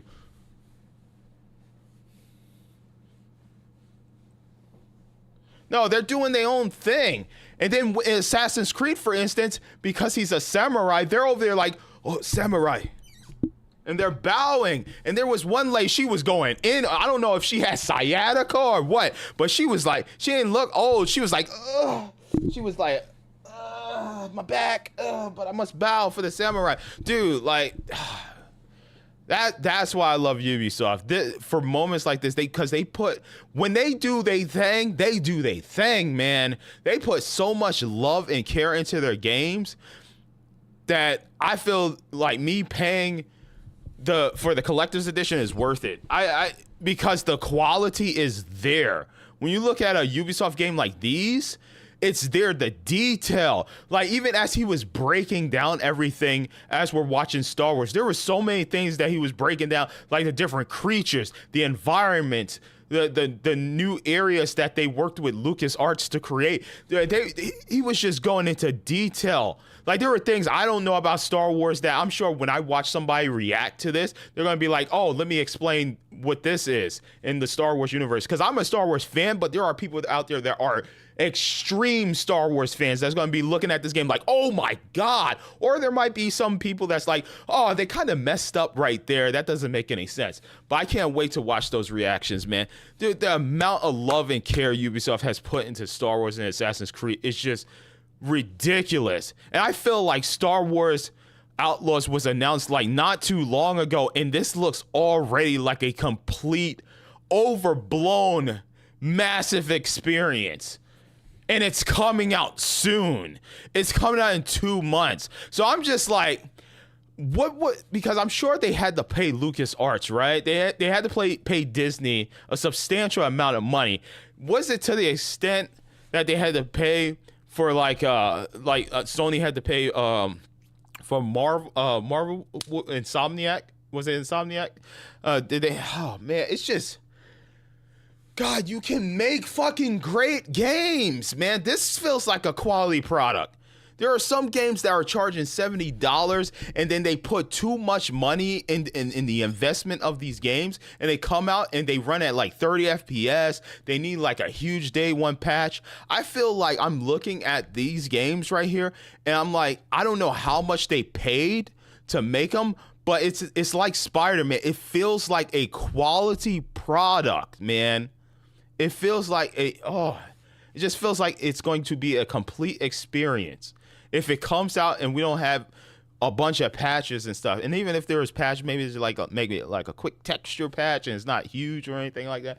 But this feels like it feels like a quality product, man. I'm super excited for both these games. This is amazing. What a way to end Summer Games Fest, by the way. Like. This year has been insane. Microsoft is awesome. Sony is they kind of dropped the ball at the beginning, but then they with Astrobot and some announcements towards the end, they got there. Jeff Keighley, you know, it is what it is, man. I'm glad he made this event every year, you know, so the industry could come together again, similar to E3. Even though his show wasn't that great, there were some nice announcements, some surprise announcements there. It didn't like rock my world, but everything else has. Like Microsoft, the Days of Play, I saw a bunch of indie games that I'm interested in, which we will be playing throughout this week. We're going to be downloading a bunch of different indie developed games, demos to play. This has been amazing. Dude, games are great. Can we stop laying off people at this point? You know, it's heartbreaking. You know, damn, man. What a great time to be a gamer. I literally was like, there's nothing else coming out this year besides Elden Ring's DLC, Super Monkey Ball. There wasn't much there for me, and now I'm seeing all these games that are getting release dates, games that Microsoft announced a while ago that we're actually seeing gameplay, and people are saying that State of Decay didn't have gameplay. To the untrained eye, if you look at the trailer, or maybe you just have not played State of Decay, but there are transitions of gameplay to cutscene. There's actual gameplay in the State of Decay. I'm seeing a lot of people, like, I don't know if they're just not seeing it, but there's over-the-shoulder gameplay. Like, there's snippets in there. It's not a long amount, but there is gameplay. A lot of people are like, man, when are we going to actually see gameplay of State of Decay? It's there. You have to see those moments. And that game looks amazing. Gears of War announcement. Oh my God, perfect dark gameplay. It's like Microsoft just laid everything on the table. They just laid, I was expecting like, oh, maybe they'll end with Gears. Maybe they'll show extended look at Valve. Maybe they'll show extended look at Indiana Jones. Because after I saw Perfect Darkness, I was just like, okay, maybe they're going to pull back a little bit. They said no. I don't know if it's because they shut down studios recently or what, or because people were annoyed that, you know, they paid for Xbox and they weren't getting exclusive games. But Microsoft just laid it out. They said, we're going to show you everything. Not only are we going to show you everything, we're going to show you some games that we announced with some gameplay. I was like, oh my God, come on, man. Come on. You're killing me. Damn, I just wish, I'm not a Sony pony. I'm not an Xbox fanboy, an Xbot. You know, I always say this, I don't cater to any developer between the three, Nintendo, Xbox, and Sony. But I gotta say, Concord, that it's not it, man. It's not it. That I know they were. It's time, Sony. You giving us Astrobot. It's time for a new Infamous, you know, or a remake, remaster. I don't know, but I'm just looking at it like that Sony State of Play was, compared to everything we saw here, it was like Microsoft wanted to see what Sony had to offer, and then they were like, okay, we could do better than that. Because here's the thing about Sony. As somebody who loves Sony as well, here's the thing about Sony. Sony always puts their foot in their mouth.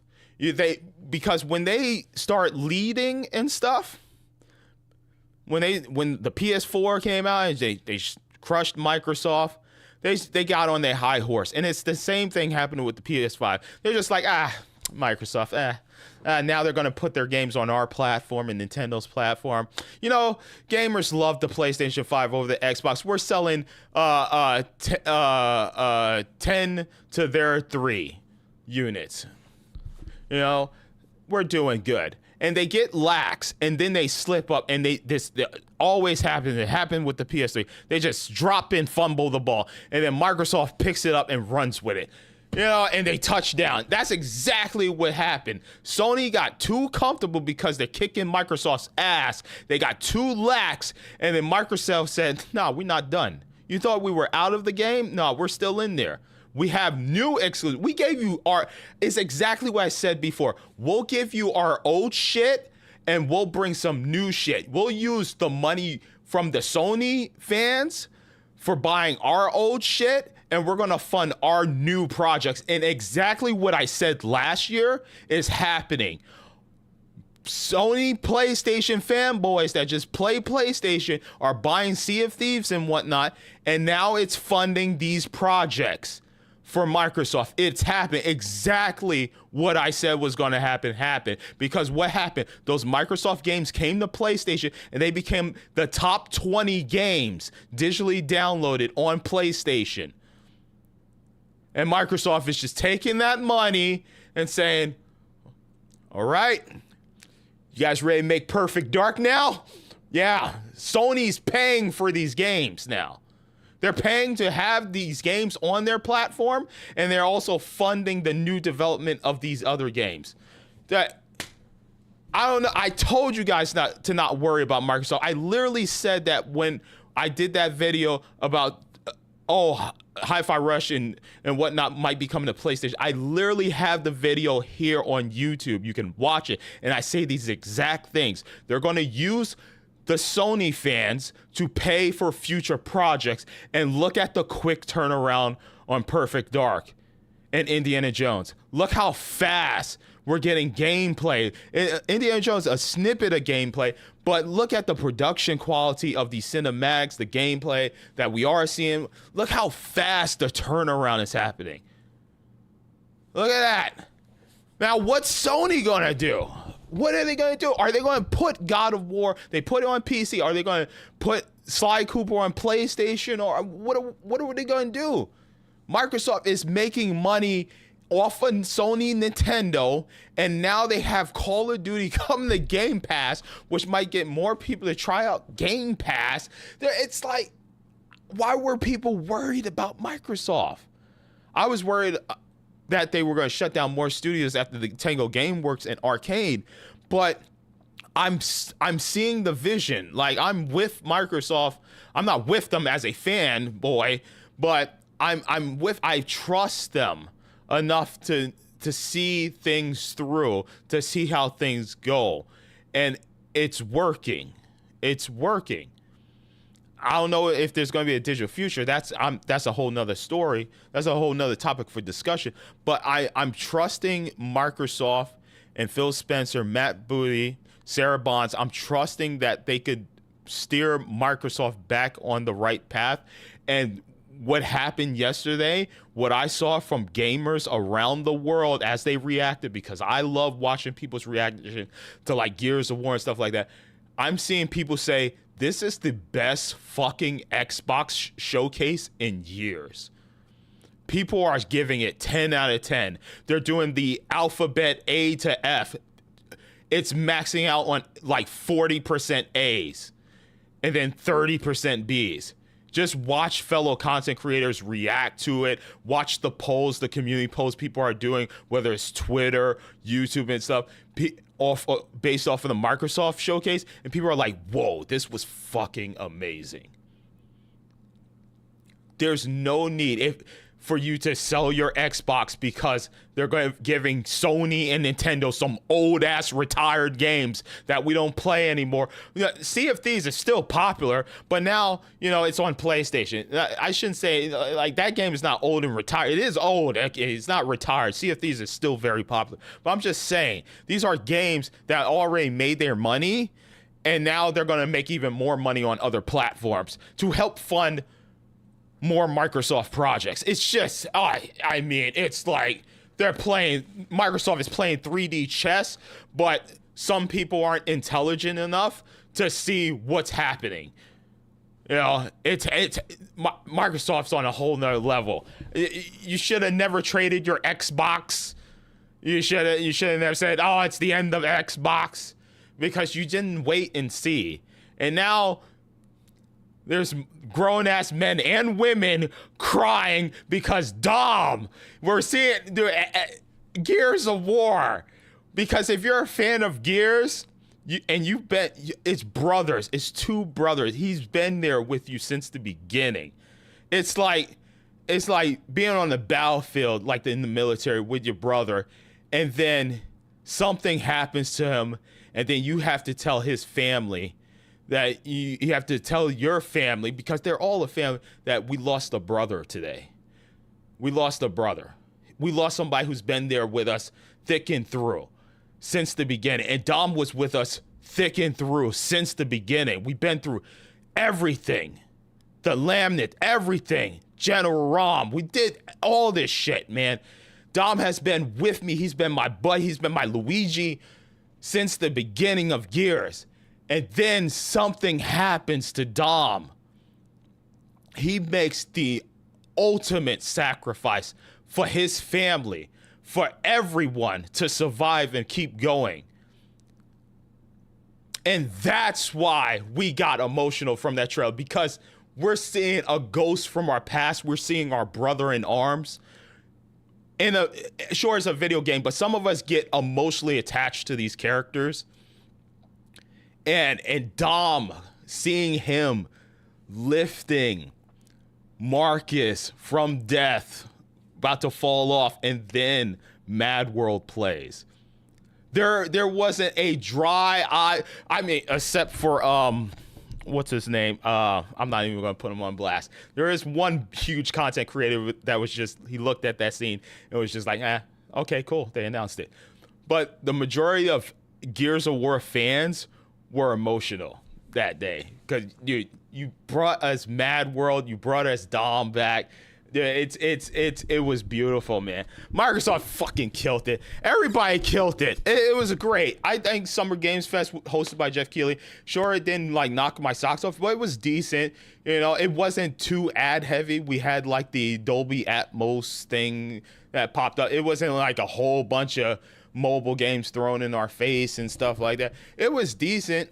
I feel like he's a little salty because he couldn't get a lot of the announcements that Microsoft had, but Microsoft needed to do their showcase right. They had to, just have all the big announcements on their showcase, because, what they done, the things they've done in the past, they wanted to do right by us gamers, us people that bought the Xbox. So I felt like they were just like, listen, Jeff, we can't give you money for this nah, we're gonna do our own thing. Good luck, man. And then Microsoft became the best showcase of everyone.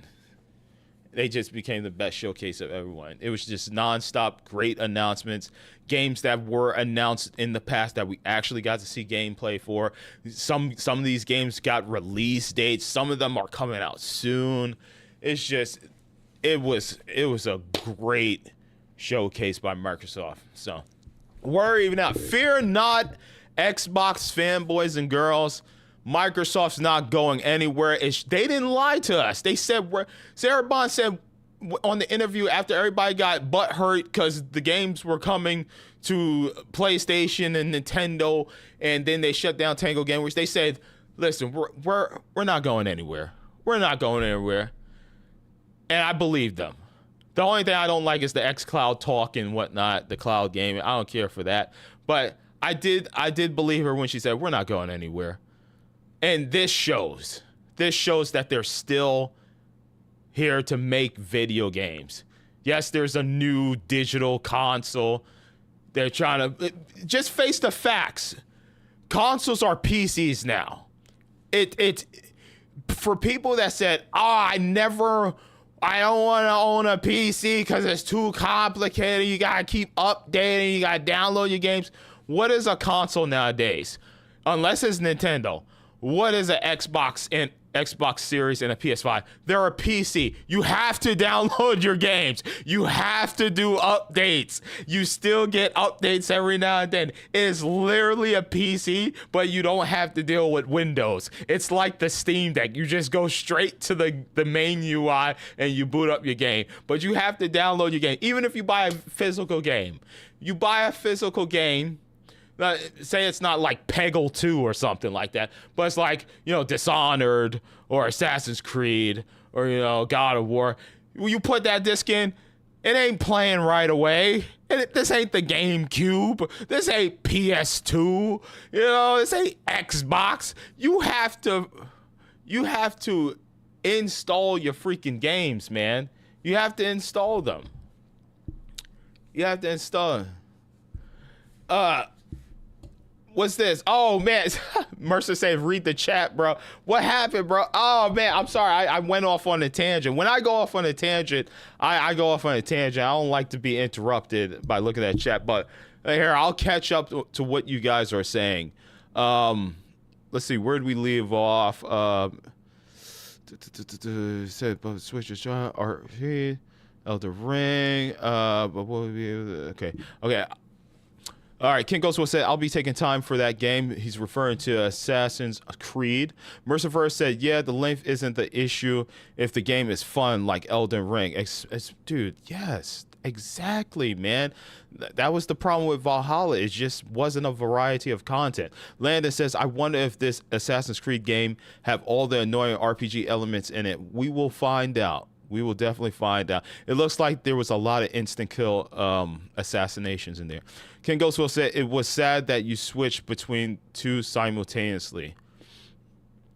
What, in Assassin's Creed? Is that what you meant? Mercifer said maybe Sony can buy Ubisoft and fire all the people abusing people in the company. Lol. I mean, if Sony has the money, I don't know if Sony. I believe right now with Sony that their gaming division is the only part of the company as a whole that's making money. Like Sony music, movies, and is not really making that much money compared to their gaming division. Mercer says because apparently there's massive issues eternally. Oh yeah. It's like that at every company. Every company has. I guarantee you, like Nintendo has some problems within them as well. Landon says, I feel like most AAA games spend more money marketing the game than they do actually developing it. And you see that with like the indie games that we've seen. Like these games look better than most AA, AAA games that I see. They look more fully featured and fun. And I'm sure they had like a budget of maybe like 20K, 20,000 or 50K or something like that. All they had to do was find a good publisher. Belito Ramirez, what's up, Belito? I can't wait for Gears of War E-Day, bro. You know what? I always say that I can wait, because the reason why I say that is because I want them to make sure it's a polished, quality product. So I don't want, I'm super excited for it, but I want them to take their time, because when they take their time, we'll end up with a better product than if they rushed it out. But I feel you on that. The excitement, you want it now. You can't wait. You're anticipating it. I just want them to take their time, because we've had too many times where companies will rush out a game, Starfield, for instance, or Redfall, and it's not a complete experience, and there's still problems with it. It's not fully featured. So as long as it comes out before I die, I'm happy. Just like Grand Theft Auto. This may be my last Grand Theft Auto. I don't know what Father Time has for me, but this may be my last Grand Theft Auto, and I hope it's a banger. All right. Mercer says, these games were well into development before Microsoft gave PS5 a few games. Yeah, that is true. Like Machine Games, I believe, has been working on Indiana Jones for a good amount of time. Some of these games that we're seeing now have been in development before acquisitions and whatnot. So yeah, it's just a matter of if Microsoft is overseeing things, because they kind of just gave Arcane free reign to do whatever they want with Redfall, and they didn't really they wasn't over the shoulder like, hey, how's the game looking and stuff like that. They really trusted Arcane, and then Microsoft was just like, yo, is it ready? Is it ready? Is it ready? And Arcane was like, yeah, it's kind of ready. And Microsoft was like, it's good enough to release? Yeah, kind of. All right, then release it, without even playing it, So, and even Phil Spencer said, like, he wished he would have overseen the development process for Redfall before it came out, because he would have been like, no, it's not ready. It needs more time to cook. So that was because they were forced to bring out games because people kept saying, where are the games? Similar to this year with Sony. Sony fans are like, where are the games? And now they get Concord, and Concord doesn't even look that interesting. But hey, we get Astrobot, so I will be playing that day one. That is a day one purchase. I've been saying that since Astro on the first VR, man. I was like, oh, bro, this needs to be the next Mario. And they're finally doing it. Finally. That's why I geeked out so hard on the State of Play. I said, you could have gave me just Astro State of Play, and I would have been fine. You didn't have to show me all that other stuff. Monster Hunter, of course I'm going to buy that. You didn't have to show me Concord, Until Dawn. Just make it an Astro State of Play, and everybody would have lost their shit. King Ghost will say, I just downloaded COD 6. And that Souls game, you did? You pre-purchased it? You pre-purchased COD? Call of Duty? Wait, COD 6? Wait. Is that COD 6? I'm confused. COD 6. Is it COD 6? Is it COD 6? Man, I don't know. I just see it. Oh, a new Modern Warfare is out. A new Black Ops is out. I don't even look at the numbers anymore. But I like that as a continuation. And it's starting to catch up with the actual times in America.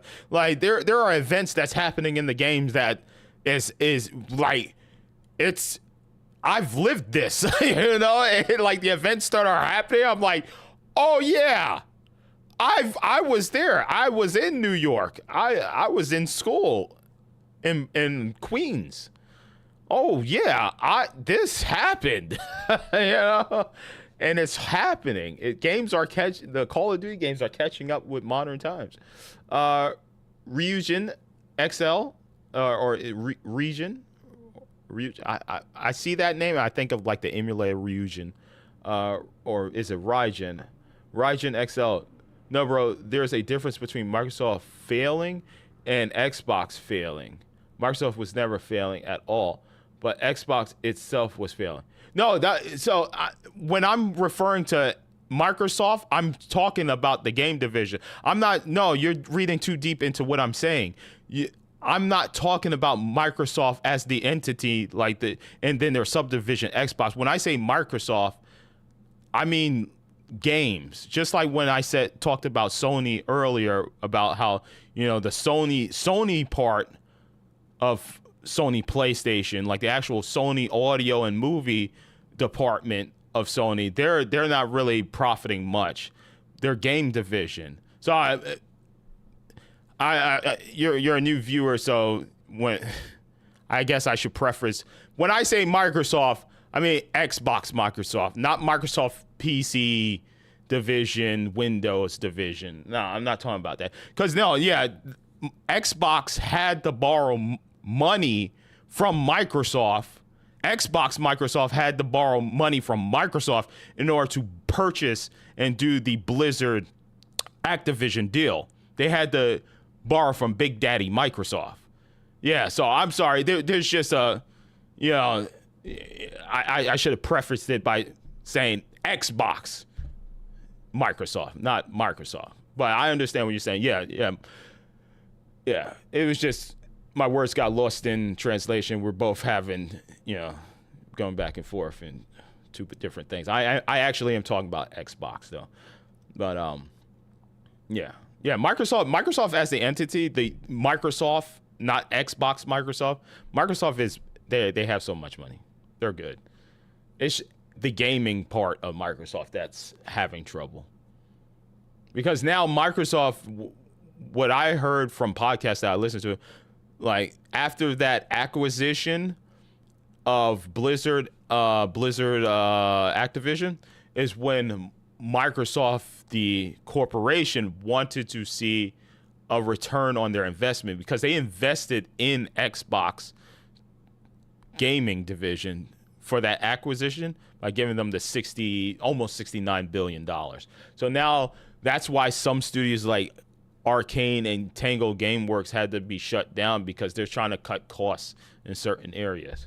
Because if you look at it, if you're Microsoft and you have this division that's been buying different entities, different gaming entities, like Microsoft before the Activision Blizzard, they would spend a couple of $1 million here for gaming studios and whatnot. But then that $68 billion acquisition from Blizzard Activision, Microsoft's going to be like, they're going to be like Stewie Griffin to Brian. Okay, where's my money?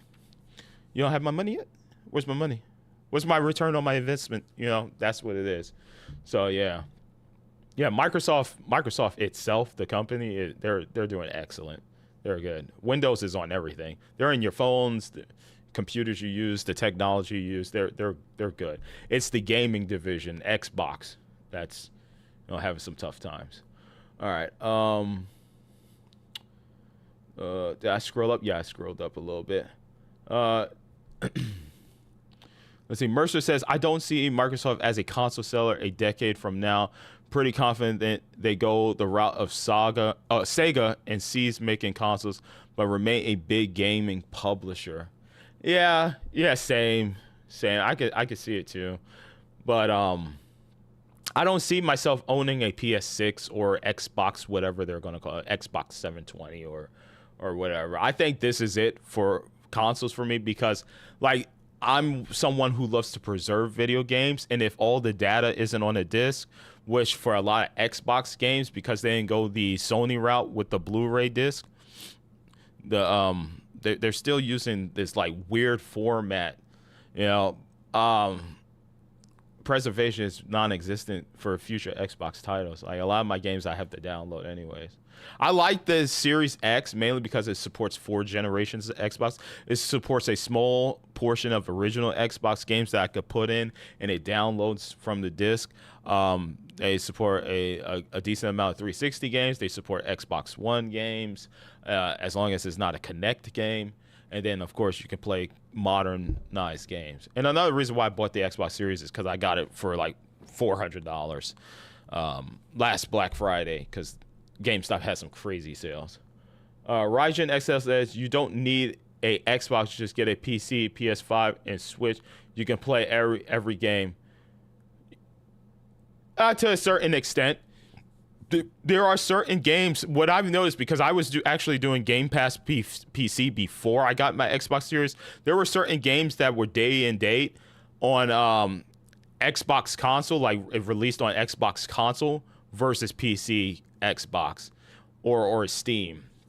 Like there were certain games that I wanted to play that I was like, oh snap, this is an Xbox exclusive game. Oh, is it going to be on Game Pass PC? And I would check that list, and it would say, oh, not coming there. And I would switch to the console side, and it would say, oh, it coming to Game Pass day one.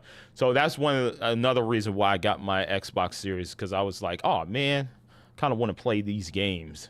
It's not a huge amount of games, and here's another thing. My PC, it can only do so much. Like I'm still rocking a 1650? I'm still rocking a 1650. And I'm just like, I kind of want to just build another new PC, but I just haven't had the time to build a new PC. So I was like, $400 for an Xbox Series sounds like a great deal. Plus it supports these past generations of Xbox. It was like a no-brainer for me. So now I do Xbox Core, and I just play the games day one on the Xbox. And if I can play on PC, I'll play on PC and remote play, or through my Steam Deck, because sometimes I like to lay in bed and play my games.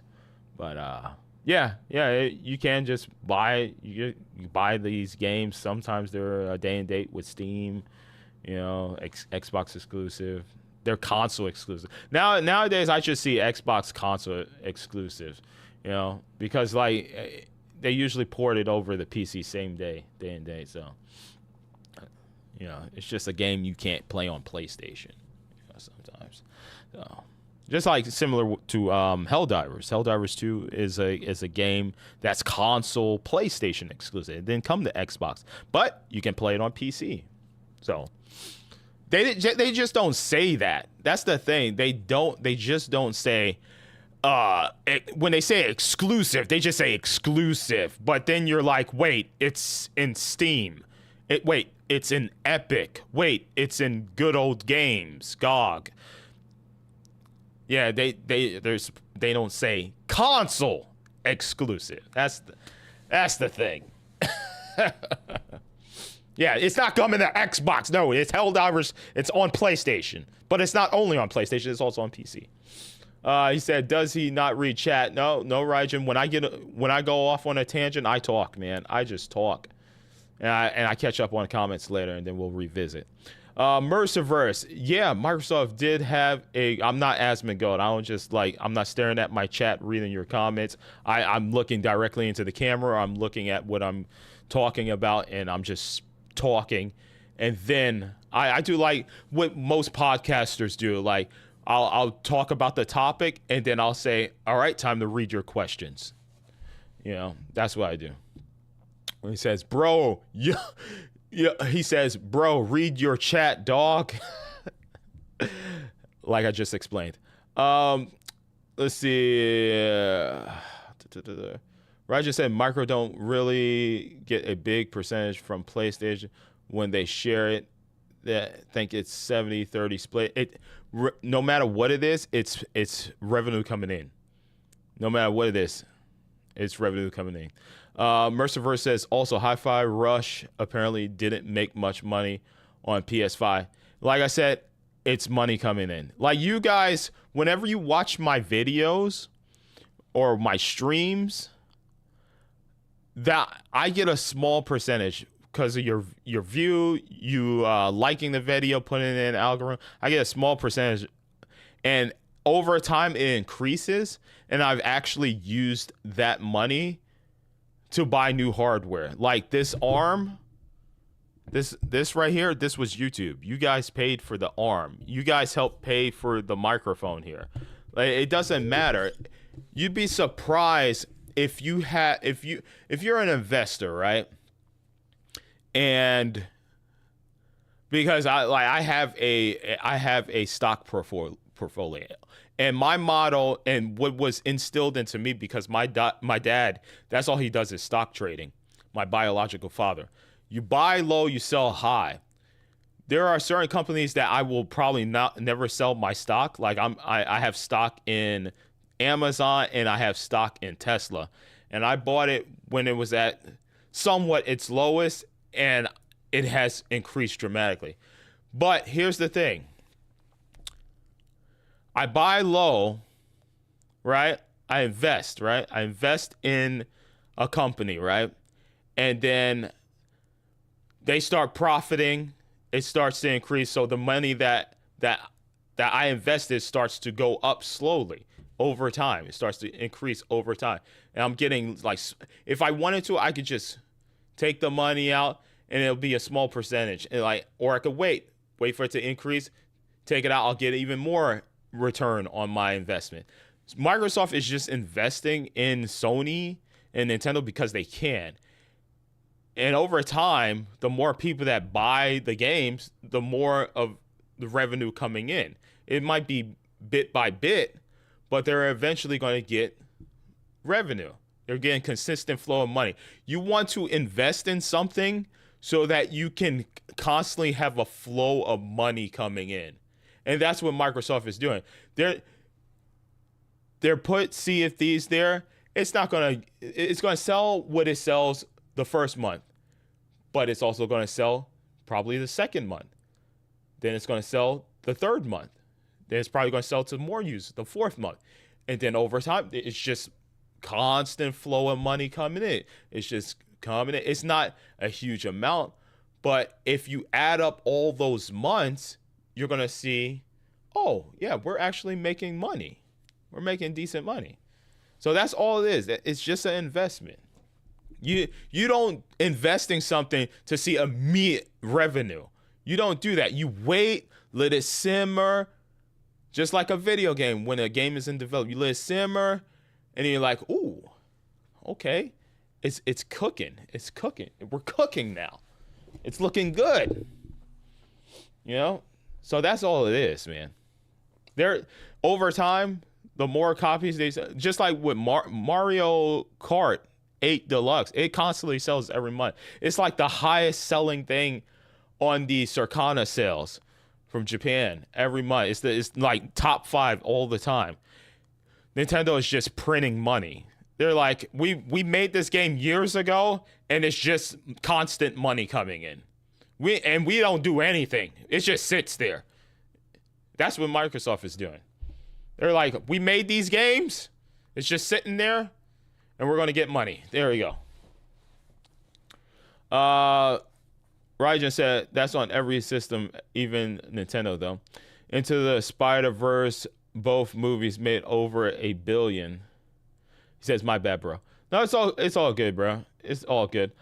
Zoop says, sup, bro. Loved your Gears reaction. Haha, so hyped. Hope you have good stream, man.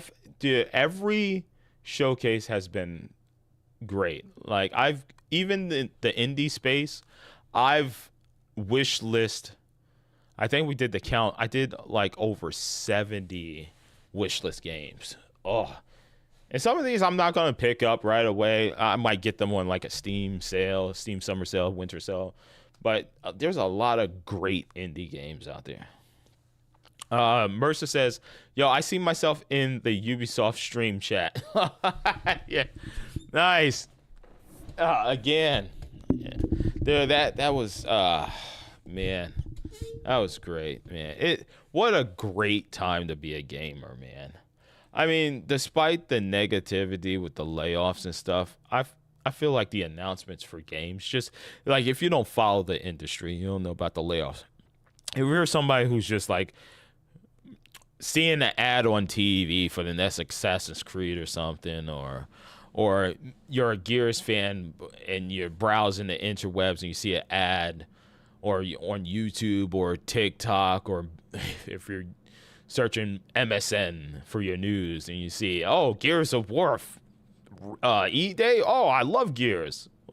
You're just like, man, what a time to be a gamer. What a great time. What a great time. I feel like the industry is doing right. Here's the one thing I worry about.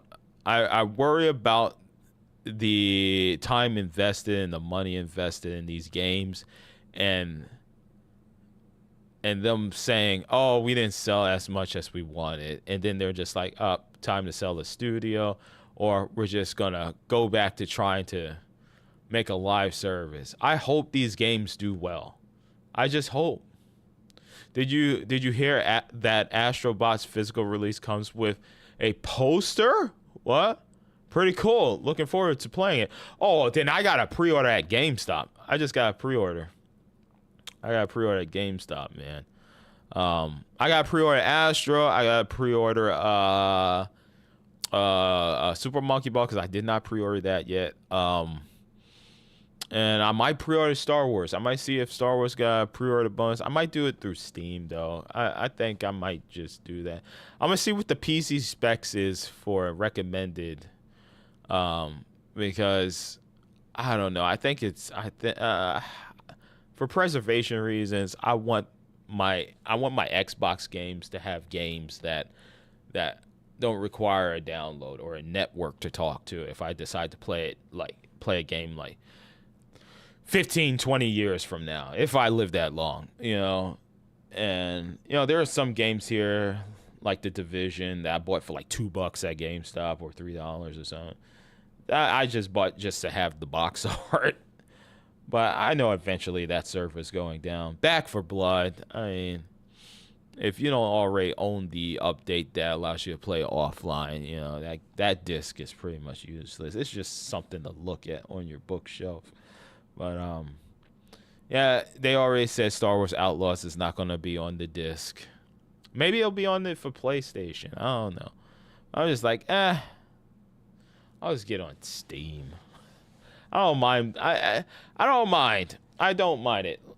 I really don't. You know, if the like I always say, if the digital ecosystem is coming, the digital universe, the digital gaming is coming, I would just be a Steam user.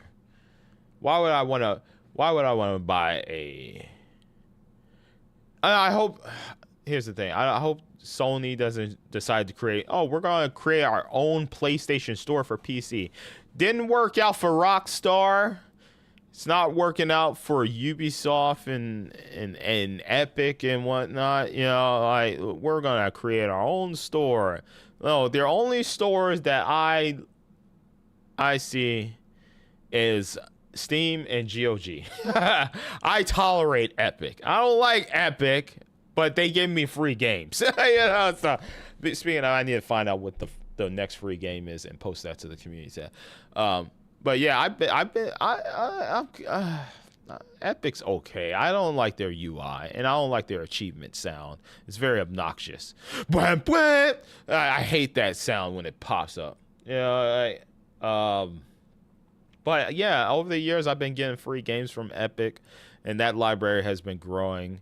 It looks nice. But now whenever I want to play an Epic game, I open GOG Galaxy, because GOG Galaxy just pulls your library from all the other applications. Says, do you want to boot this game here, instead of having to open 4 freaking applications, you know, to launch your game or something like that.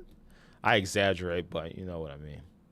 But it says Bethesda had to close their store, says Merciverse. Yeah, because what the hell, man? Bring it to Steam, man. You gotta bring your games to Steam. If your game ain't on Steam, here's the thing. I like Ubisoft's method. They have this like back-end launcher. I mean, I buy it through Steam, but it doesn't fully launch through Steam. There's like a back-end Ubisoft, Ubiplay or whatever application that has to boot up. I don't have to install anything. It's just an app that opens up within Steam. I don't actually own the Ubisoft application. It's just like some type of back-end software thing that just allows you to boot the game. You know, so I don't mind that. But having to have my entire library, you know, tied to a whole nother application that I have to open up, I hate that. I hate that. Because I like seeing my Steam achievements go up. I like to see my levels and my cards unlock on Steam. So, yeah. If Sony's gonna do it, I didn't mind the whole PlayStation account thing. I talked about this before, but the thing I don't like is that there are countries that can't get the PlayStation. They can't make a PlayStation account. It's just the way it is in their country. You just can't make an account. So that's what I don't like. You know, they charge people for this game. People bought the game, and then you tell them they have to download an application that they can't even download. That's the problem. So now Sony's like, hey, Ghost of Tsushima, you gotta have you need a PlayStation account. All their future games, they're like, you gotta have an account. So now the people that live in those countries, they could be like, okay, well, I just won't be able to play that game unless I have like a VPN or something.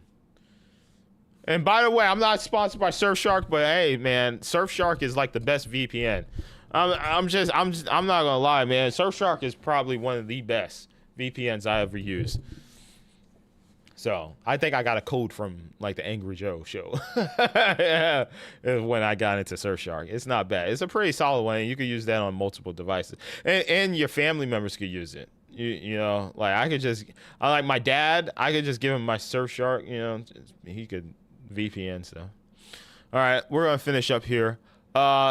Mercer says, I remember playing Hearthstone 10 years ago and being annoyed that I had to open up a different app for it. Yeah, I don't like.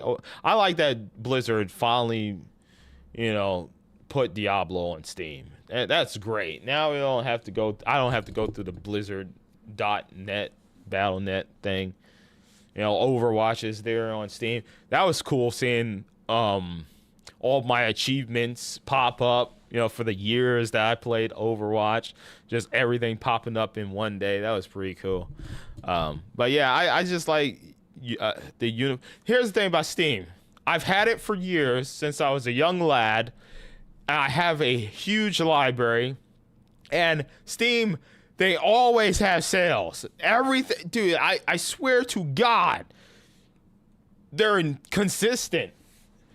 Like every now and then, my games get rotated. It's like, yo, hey, guess what? This game discounted. But it's not just that. It's these steep discounts. There are so many games I have in my library. I bought it because it was like 75% off. And it was sitting on my wish list. I just bought it. I said, now's the best time to buy it. And nowadays, that price is now the standard price. But back then, that was the sale price. And so it's been sitting. There are games that has been sitting in my library for so long that I bought on sale that now the price that I bought it for when it was on sale is now the standard price. So I'm telling you, man, Steam, man, it's great. It's great. You're gonna love it. You know, yeah. Mercer says, yeah, Sony is killing the goodwill they have with their recent BS been pulling. And it happens. If you just look at it, like PS2, amazing, right? Sony up on their high horse, right? Then the PS3 comes out, and then it's competing with the Xbox 360. What happens is the Xbox 360 is cheaper, and it has better online, and more people gravitated towards the Xbox. And plus, the Xbox I felt had better graphics. The Xbox 360 had better graphics, in my opinion. I felt like the 360 was just better. You know, and the only problem with 360 was the red ring of death. And then, you know, Sony had to they had to eat it, man. And then the PS4 comes out, and the PS4 over the Xbox One, you know, Microsoft says something stupid like you have to always be connected to the internet, and you can't share your disc. And Sony was like, now we are going to rise up again. And they say you can share your games. You don't have to always be connected to the internet. And Sony won. And then the PS5 and the Xbox Series comes out. And now Sony is on their high horse again. It's happening. You know, believe it or not, these consoles haven't been out that long. It's only been a couple of years, and already they talking about the next generation of PlayStation and the next generation of Xbox. Bro, when this generation hasn't even started yet, man. We're just now getting there. And Sony's like on their high horse. We're selling 10 to Microsoft's 4 or whatever. So we're on our high horse. And then they come out with the state of play, and they're like, haha, Until Dawn remastered, Concord, haha, you like this? And then we got some amazing third-party games. And then we have one amazing game, Astrobot. And look what happens. Microsoft says, ha, you activated my trap card. Microsoft's like, we got games. Sony over there like, we're getting Xbox games on our platform now. We've won. Our state of play, Concord. This will be amazing. And Microsoft, man, they just said, they didn't. Everybody's laughing. Everybody has different laughs. Microsoft just said, fuck you, Sony. Your gamers are paying for the development of these great games. Hold on. There's something I need to show. Hold on. I liked it on Twitter. Mercer said, and Steam Summer Sale is legendary. Dude, all this winter, summer, fall, those, oh my God, I just love it. Xbox 360, the GOAT. Xbox 360 is the best online experience I've ever had in the generations of gaming. The GOAT for. I have a fine example. Guys, I have to keep preferencing. I'm not an Xbox fanboy. I'm not a Sony fanboy. I love competition. I love video games. There's a reason why I love watching sports. Okay, but there is something I have to show you guys. There is something. I'm going to go to my Twitter here. I'm going to go to my Twitter here. Okay, there is something that I retweeted here. Okay, this is going to get me copyrighted. But you remember that moment in White Chicks where Terry Crews was singing, right? All right, here it goes. Okay. He's singing this song. It's Xbox Game Showcase 2024. Call of Duty Black Ops 6, Indiana Jones, Gears of War, Doom, Avowed, Diablo DLC, Flight Simulator, World of Warcraft, Dragon Age, Assassin's Creed, Stalker, Asian Mythology, Fable, Mixtape, Perfect Dark, Expedition 33, South of I forget what is it, South of the, what was the game called? South of something. Shuttered Space, State of Decay 3, Wu Chang, Elder Scrolls, Metal Gear, Fallout, Life is Strange. Oh, I forgot all about that Life is Strange game, that Detective Life is Strange. Sea of Thieves, Atom Fall, Flintlock. I don't know what the hell this is. Something. Don't know what that is. Mech something. All right. So here it is. Walking past. Oh now, there's Sony. It's Ghost sitting there. It is Monster Hunter. Okay, nice. 2025, Dynasty Warriors 2025, Until Dawn 2024, Concord 2024, DLC, God of War, and then what is this? Silent Hill 2 2024 and Astrobot, and then look at this.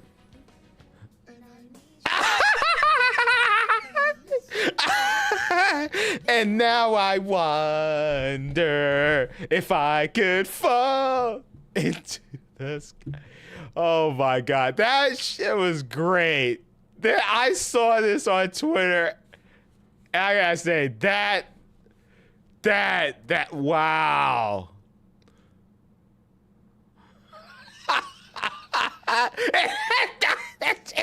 That's perfect. It's Microsoft with it. Ah, yeah. Sony like, motherfucker.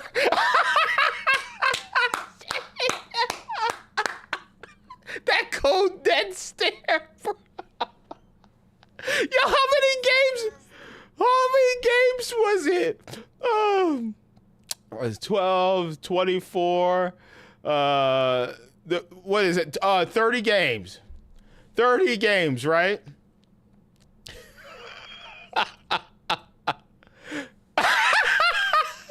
One, two. You've got boxes here. 1, 2, 3, 4, 5, 6, 7. Oh, Sony, you showed up, and all you got is Astrobot, bro. Because if we look at it, Monster Hunter multi-platform, Dynasty Warriors. I could see Dynasty Warriors coming to Xbox. Until Dawn, exclusive. We're talking console exclusive. God of War exclusive. Silent Hill, I think, is console exclusive. Concord and Astrobot. So you got 1, 2, 3, 4, 5. But then, so what does Terry Crews got? Not exclusive. Exclusive. Doom. I can see Doom being multi-plat. Avowed is definitely exclusive. Diablo's multi-plat. So 1, 2, 3, 4. Yeah, 5. Well, technically, it's not coming to Xbox. No, so we can't count that. So 1, 2, 3, 4. Is Stalker exclusive? No, I don't know. Somebody let me know if Stalker is exclusive. 5, 6. Don't know if this is exclusive. I think this is exclusive. 7, 8, 9. I'm just going for the ones that I know is exclusive. 9, And I don't know if the other one's exclusive. I don't know. There could be more exclusive. But already, gosh dang it. That's a lot. And now I wonder. Hold on, let's play it one more time. I am going to get copyrighted for this. I am going to get copyrighted for this, but it is what it is.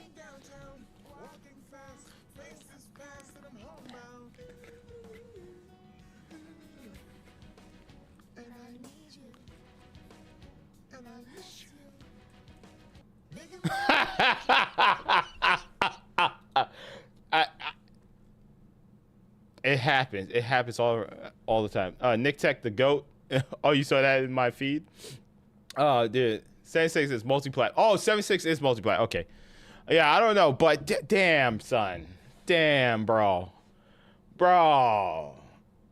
Y'all were... Microsoft fans were worried, bro. Dude, I love this wallpaper. This is going to be my new wallpaper. This is my new wallpaper. I just been liking some stuff. Posted. Oh, yeah. Yeah, Shadows, man. Shadows, bro. Like, I'm glad I'm not the only one. Like I said, I do watch other content creators. We won. Oh my god, we won. I'm so happy.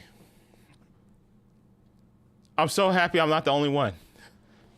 And I seen it in my chat on the video too, like making grown men cry, bro. Making grown men cry. It's so hard the last couple of years, you know, grinding Gears of War content, man. I'm so happy, man. Oh man. Bruh. Damn, Gears, man. Oh man, it's been a grind, bro. We made it, chat. We made it. Oh man. Just seeing Dom again, man. I am excited for new Gears, but also seeing Dom alive, bro. Like, damn, my brother. And I did it too. Hold on. I did that too. Hold on. I watched a video. I watched the scene. We're in the spoiler territory, so if y'all want to know about the whole Dom situation, don't oh, this is my old channel. Guys, you want to hear me talk? This is my old channel. This is my channel where I popped off and became a somebody with Machinima. Len said, not to sound like a Sony point, but pretty much all of these games are coming to PC. No. You see, Landon, was you not listening? I said console exclusives. We're not talking about PC. I'm talking about specifically consoles. Console exclusives. Now keep in mind, there is a huge population of people, like my family, like my pops, not my brothers, my pops. He will never let us build him a gaming PC because he's so comfortable with consoles. So I'm talking specifically consoles exclusives. We're not talking about PC. Okay? Console exclusivity. Some people don't want to go out of their way to play games on PC, believe it or not. They don't want to educate themselves. They don't want to build. They don't want to buy pre-builts. They don't know how to configure graphics and get the frame rate in the games to work properly. They don't want to go through all that. They just want a console. You put the disc in, and hopefully it works without crashing, you know? I'm talking console. But, oh, yeah. This is my old channel, guys. This is my old channel. I watched my video last night of Gears of War when I where is it at? Yeah, here it is. I think this is it. No, this is it. This is my old channel, guys.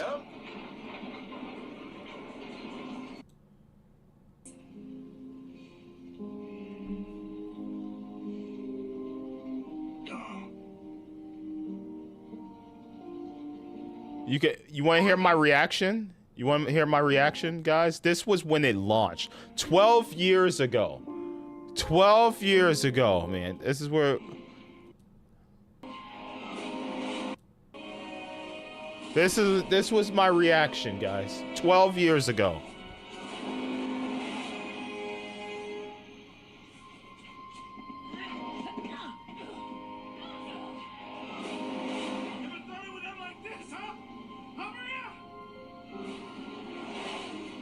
This was playing the old Gears thing. Oh shit!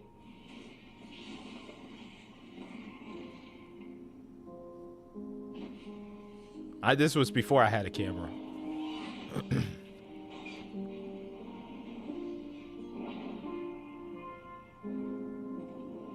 I was just in awe. This was my face.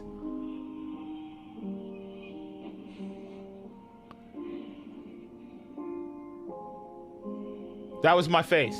The entire time it happened. I was just, I was like.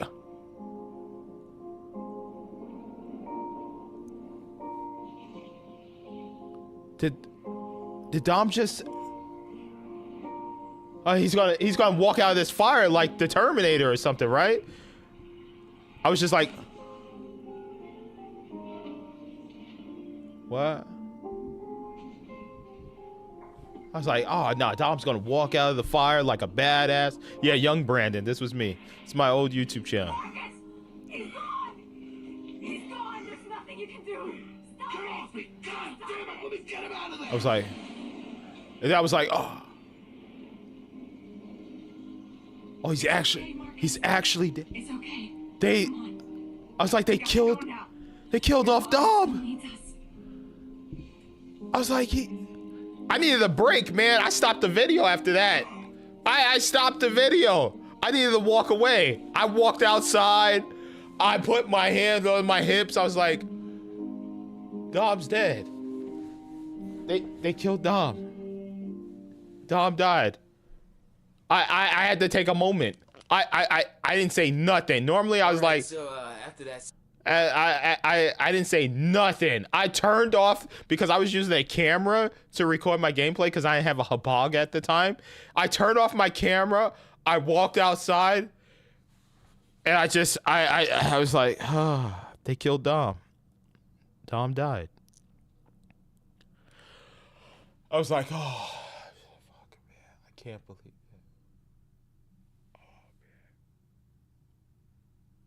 And then this is me. I came back. I turned the camera back on, and all right. So after that scene where Dom sacrificed himself to destroy all the Lambient and Locust, I must say I have just shed some tears. I must say I had just shed some tears. I had just shed some tears, bro. That was emotional as fuck, man. I was young. I didn't smoke. So I was just like, what do I do? I just walked outside, bro. All right, so after that scene where Dom sacrificed himself to destroy all the Lambient and Locust, I must say I have just shed some tears because that was a very emotional scene. Dom has been with us since Gears 1 all the way up to now, and to have it end like this, it's just very emotional.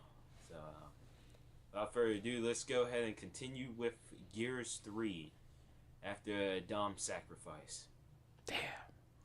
Damn, that shit hit. And then if you go to my main channel, I actually ended up replaying all the Gears games, I think because what you call it came out, right? What was it? Gears Ultimate came out. I'm not scrolling for this. This will take forever.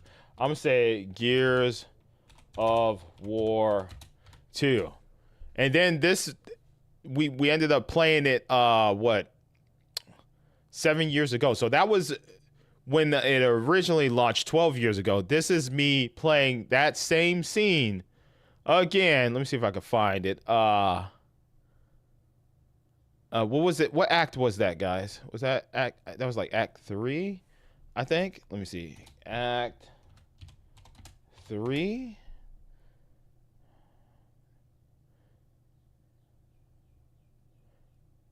Oh no, Gears of War 3, Act 3. My bad. Let me see. Yeah.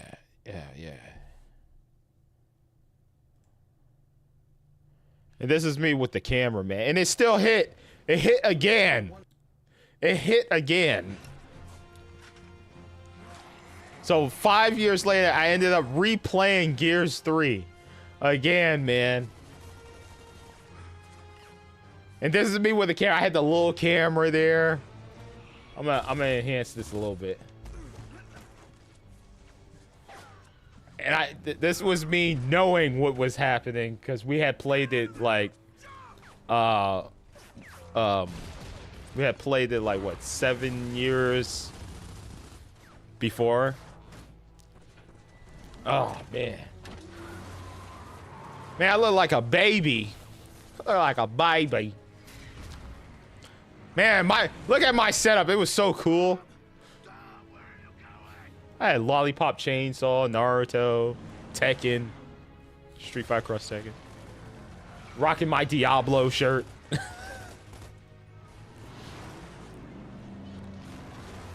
Pablo says, if I don't have them, I'm on the street. Oh, man.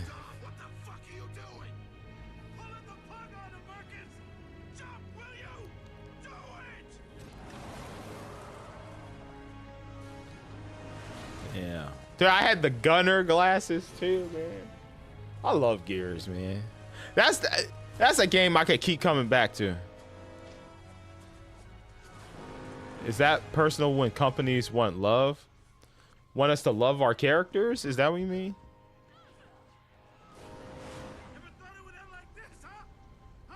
Man, God,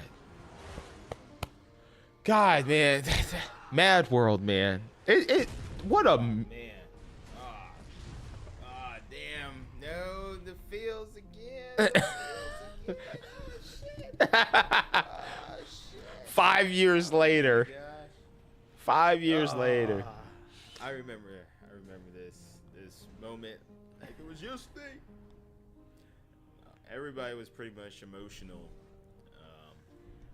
at this part right here. I had to mute the audio because of copyright reasons. Because copyrights and whatnot. Damn, bro. Like, so you can see me playing it at launch day on my old channel. You can see me revisiting it later down the road. God, man. Hey, man, I only have 4 views. I only had 4 views 7 years ago. Look at that. We come so nobody liked the video. I recorded to no one, pretty much. Well, to like 3 people. I guess because one of those views was mine. Because I like to watch my own videos to make sure they upload properly. But, man, look at that, man. Look at that. 7 years ago, man. 7 years ago, we played that, and then 12 years before that on my old channel, we played it launch day, man. Oh, damn. I love Gears. I love Gears, man. What a great game. Landon says, yeah, I know, but a lot of them, like Doom, Metal Gear Remake, and Stalker, are also coming to PS5 a few weeks after launch, if not day one. That's not bad. I think what this is trying to represent right here is that Microsoft just had way more announcements, way more things to get people excited to own an Xbox. Because, you know, people like me weren't looking at, oh, is this exclusive? Is this exclusive? We just want to see great games, and it's just a presentation of the culmination of all these games that Microsoft presented. Just made it seem like to the uneducated mind, you're going to look at this and be like, oh my God, look at all these Xbox games, you know? But a lot of these are multi-platform, whether you're playing on a PC or PlayStation 5, or even Nintendo Switch, you know? So, I don't know if any of these are coming to the Switch, but you know what I'm trying to say. But then you look at, you know, Sony's side and the games that they had to present, and it's just like, man, it's not making me feel good about owning a PlayStation. Or to the uneducated person, you're like, damn, these PlayStation games, this is all we getting? That's it? So, you know, there are people out there that don't look at the games being announced as multi-plat. They look at it as like, oh, this is Microsoft. This is Microsoft. Oh, this is Microsoft. This is amazing. This is all Microsoft. You know what I'm saying? Believe it, there are stupid people out there. They're all over the place. They can vote, by the way. You know, they can vote. So yeah, to that uneducated person looking at it, they're like, oh my God, Microsoft has so many games. Yeah, wow, look at all these Microsoft games. Whoa, did you see that? Did you see Microsoft's Fallout? That was amazing. Wow, did you see Microsoft's Diablo? Bro, it's on multiple platforms. No, what is it? I didn't know that. It's not until you tell them, like, dude, it's on PlayStation 2. Not PS2, but PlayStation 5. You know? So that's what it's doing, you know? It's just like people want to hear big announcements, you know, and Microsoft just had bigger announcements. Not all of them are exclusive, but it's just seeing that Microsoft presented these games. That's what people are like, wow. Whoa. Sony could have did the same thing, but Sony has this thing. I don't know if they're going to do a showcase or anything soon after doing the state of play, but Sony could do the same thing. We used to see Sony do it. They used to show up to E3 and they'd have like an hour to 2 hour showcase, and they would show games. They even be on stage playing the game, showing you the stuff. But I don't know if they just got too comfortable that they're beating Microsoft. You know, they're selling so many units compared to Microsoft's. You know, I don't know if they just got comfortable. And this is why, you know, you never, no matter what you do, you never want to be comfortable. You always want to be at your A game. You know, that's like, you're winning the playoffs, you know, in NBA. And then all of a sudden you're like, yo, man, all we got to do is win one more game and it's over. It's a wrap. Let's just relax for a little. Let's sleep some of these games. We'll win, you know, and then tomorrow's game, you know, we'll put our bench players out there, you know, our second string bench players. We'll put them out there. We'll just sit back, you know, this game, relax. You know, let our sore muscles relax. And then the following game after that, we'll take them out. And then the following game happens and you lose. And you're like, nah, it's all right. We're still leading. All right, we got the next game. And then you lose that one and you're like, oh, fucking, okay, damn it. Now we gotta go hard. And that's what Sony is doing right now. They're like, we're chilling. We're killing Microsoft. We're selling so many PS5s. Yeah, we're good. And then Microsoft does this, and you're like, what the fuck? Why they announce all these games? Whoa. So hopefully, you know, competition is good. So hopefully Sony looks like this. You know what? We got all these multi-platform games. We got like 10 bangers. You know, hopefully they do that. And meanwhile, Nintendo's like, motherfuckers buy our shit no matter what. Yo, we can have 20 cozy games. It don't matter. They'll buy it and then they'll buy the next Nintendo. We make money. You know, it's Nintendo on their own island. And PC Master Race, we're just over here. Because if I was to choose a side, I swear to you, if I was to choose a side, if we're not talking consoles and we're just talking about gaming as a whole, I would be a PC Master Race. Why? Because all your shit you have, I could play illegally on my PC. You know, if I wanted to go that route. Your PS5 games, your Xbox games, you know, all your generations of PlayStation, Nintendo, all I had to do is download one emulator and it'll play everything, you know. I'll get on RetroArch and I'll get my achievements for these games, you know, retro achievements and whatnot. Actors are, Pablo says, actors are mentally unstable, meaning actors in games and movies. I don't know where you're going with this. I don't know what's happening here. Landon Jones says, yeah, I agree. I don't really care about who advertises the games as long as they're good. Yeah. Mercer says, I think Microsoft does own Fallout now. See, that's the thing. They own these games, but they're multi-platform. So that brings me back to what I was saying earlier when I was saying that, you know,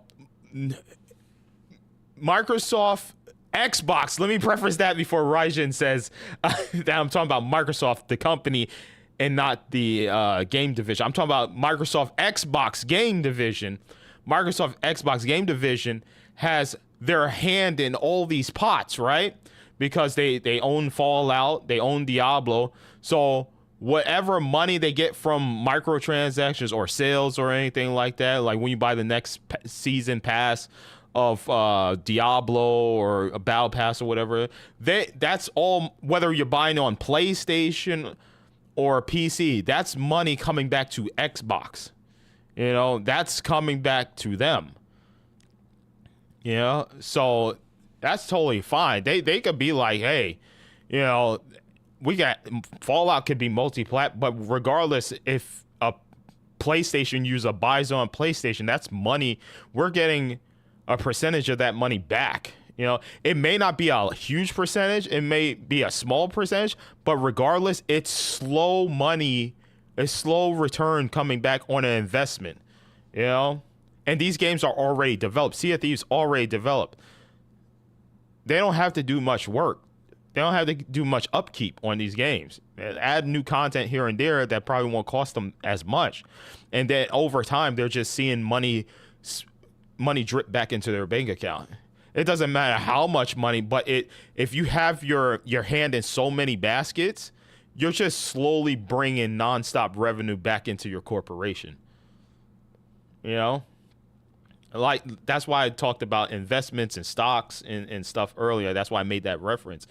Because no matter what, I bought low at all these different companies. If I wanted to, I could slowly take my money back out, because after a while, my stock went up here. I started from the bottom, bought low, and now my money, my profit, my return on the investment is up here. I can just slowly take money out. I take money out. I say, oh, these three companies, Peloton, something might happen with another child soon. You know, I made this much money. I made a 60% increase on my invested. You know, I'll take it out and invest 20% in another company, and then all of a sudden that 20% that I invested in that company, and they do something like new tech or something. And then my stock goes up to like 70, and I'll just like, I'll take that money out of there, and I'll do like 30% in Microsoft. And then, you know, I bought low, and then all of a sudden Microsoft just announced all these amazing games, and then all of a sudden my stock goes up to like 80%. I'm like, damn, it's just nonstop money. And that's pretty much what Microsoft is doing. They put their hands in so many baskets now, and they're just taking money out. They're just slowly taking drips of money out.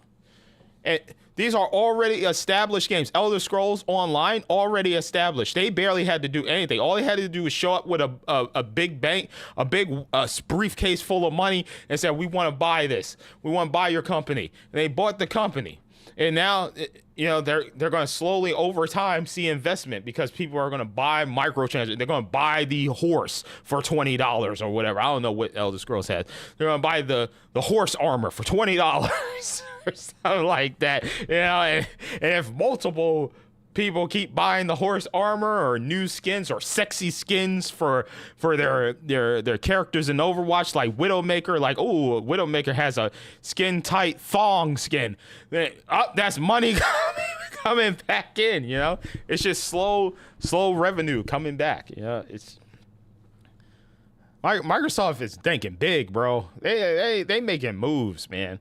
See, Sony's the one that's like, now we're going to release games on PC. Microsoft, we put Super Lucky's Tale on Nintendo. Forgot about that. That was one of our exclusive games we put on Nintendo. So now all the little kids going into the eShop or going physical copy hunting for video games at GameStop, they're like, oh, mommy, can I get the thing with the little cute fox? And then, boom, money. Because, like, a majority of people that play Nintendo is kids. And if they see, like, a cute little Mario-like character, they're going to be like, I want that. And then they're like, that's easy money. Because if little Timmy goes to school and be like, I play this game called Super Lucky Cell, you should check it out. And then that kid tells their parent, then that's another sale. It's just like, yeah, it's like it's easy money, man. Why exclusivity is cool. Like, it's nice to have some exclusive games that's tied exclusively console to the exclusive to that one console that's not on PlayStation. It's nice to have those, but it's also nice to have some games that are Microsoft made go to other platforms and just make money there. It's not that hard. If you know anything about investing and whatnot, you know Microsoft is, no matter what, it could be 20% revenue coming back. These games are complete. They're done. Pentiment is complete. They're not adding any other content to Pentiment. It's a complete game. Hi-Fi Rush is a complete game. Sell it to Sony. We don't have to put any more. We just have to make sure it works on their platform. We don't have to do nothing else. We don't have to add new content, nothing. We just take what's already made and give it to the other guy. And that's money. We spend nothing. We made the game. Xbox users already bought it. We have to spend nothing. All Sony does is just give us a small percentage of the profits. That is it. Microsoft ain't had to do shit. They had to do nothing. And that's what Microsoft is doing. And they don't gotta do jack squat. I sure Sea of Thieves is getting new content. How much you think they invested in the new DLC for Sea of Thieves? Or content or whatever? How much you think Microsoft's gonna put into creating armor and stuff, into having the Blizzard team make armor for Diablo? It's just a skin. And with AI now, that's another thing, putting people out of work. With AI, all you need is like 2 people say, make cool flame armor, and then the AI makes it for you. So that's even less money that these companies have to spend now. Not to mention, I hate this is very dark. I hate to say it, but it's already happening. Companies are just going to fire their artists and their graphic designers because there's going to be a freaking AI thing that you could have 2 or a small group of people work on, and they could just make the armor and stuff. They can make the new skins, AI generated for Overwatch, World of Warcraft stuff. Just click a button. You say, all right, steel, flame, armor, LED, RGB, blue light, blah, blah, blah, blah, blah, blah. Fits warrior class, boom, button, done. And it's made in 10 minutes. It's made in 10 minutes. So you had a team of like 30 designers, creating different skins for each of those characters. Now it's a team of 4. So you already cut off having to pay for these people hourly or salaried and medical expenses and stuff. You already cut them off out of the company. You don't need them anymore. So that's more revenue coming back into the company, more money that we're saving as a company. And now we only have 4 people making armor. And that's terrible. That's terrible. But is it cost efficient? Yes, it is. If I had a company and I was like, where can we cut costs? And I was I'm a gaming company and there's AI out there by people that you just hire the person that knows the AI and they just do it. You hire that one person over hiring like 20 designers that you don't have to pay salary. You don't have to worry about leave pay, maternity leave pay and all that. Nope, you just got 4 people. I'm telling you, man, a lot of these companies that have like hundreds of people, it's going to only have like maybe 50 people, 20 to 50 people. Because soon, wasn't it that Ubisoft or some company was already, I think it was Ubisoft with Far Cry, was looking into making the next Far Cry be AI generated or something like that. Or maybe it already happened. So companies are already... And it's not just in gaming, it's movies. Did you guys hear about it? I just saw it on the latest ABBA and Preach. Look at this. ABBA and Preach. There's AI commercials. Look at this. ABBA and Preach. This is an ad from Under Armour, and it's completely AI generated. Made the hard way. Completely AI generated. You can fight. And they go into, definitely check them out. Go into here. I'm gonna share them. I'm gonna drop it in the chat. Go watch this, dude. And this is how gaming companies, like, it's already happening in TV, movies. If these companies want to save money, they're just going to start shutting down studios, firing people, laying them off, and you just hire like a handful of people to create stuff like this.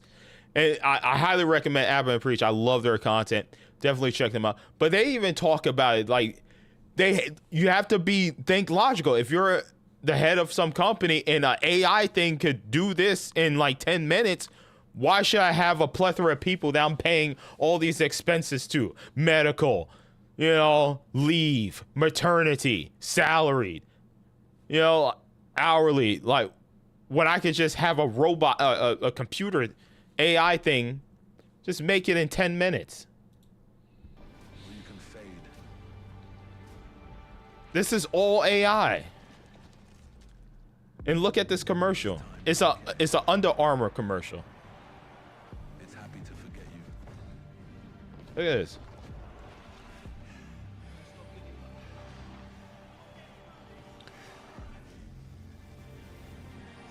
Isn't this insane?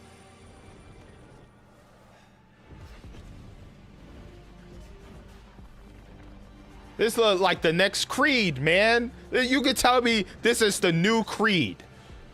And I'll be like, damn, son, this look good. Like there's no tomorrow. Now, the ad in question was done by AI, and it made a lot of people upset. Yeah. Dude.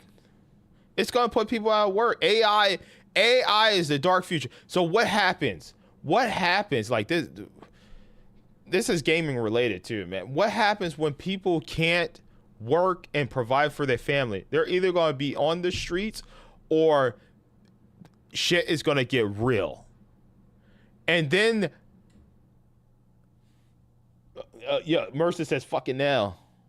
Fucking hell, man. Yeah. It's crazy. I think gamers will protest a game that's filled with AI slop. It doesn't matter. It doesn't matter. There are going to be some people that are going to buy it, regardless of what you say. Look at Hogwarts Legacy. All the things that came out about that, how J.K. Rowling is a horrible human being and whatnot. And then you have gamers like me, like, okay, J.K. Rowling doesn't represent an entire development team, so I'm going to support this game.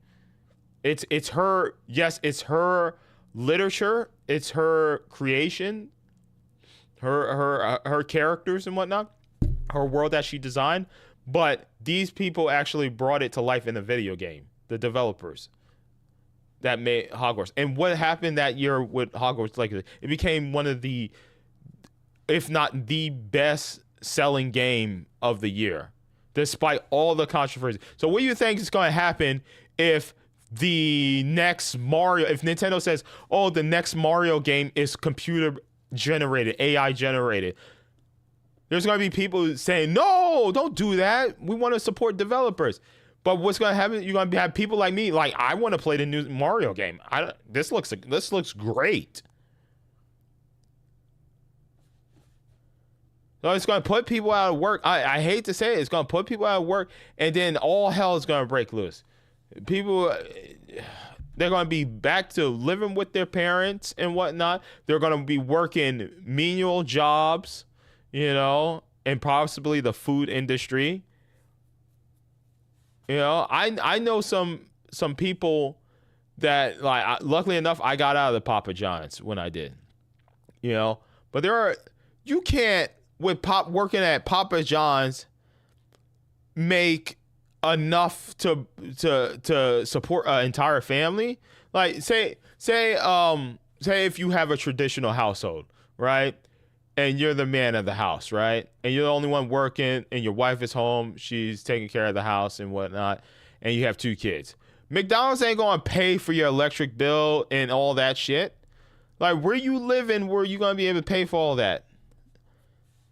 It's going to, you can do it. It's going to be hard, which is why some households have 2 people working, right? You know? So what happens when AI takes away like the more insulting thing is that people went to school. They put 4 to 5 years into college for graphic design or programming and stuff like that. And then within the past 2 years, AI has just shedded on their diploma. Ain't that crazy? There's probably going to be some companies that are like, no, we want actual humans to make it. But then there are going to be companies like, we can save so much money if we just fire all these people and just have a couple of people do this through AI. Look at WWE 2K24. The premium edition, the big one, the WrestleMania edition that has all the different wrestlers on there, that's AI. That box art is AI. This one right here, hold on. 2K24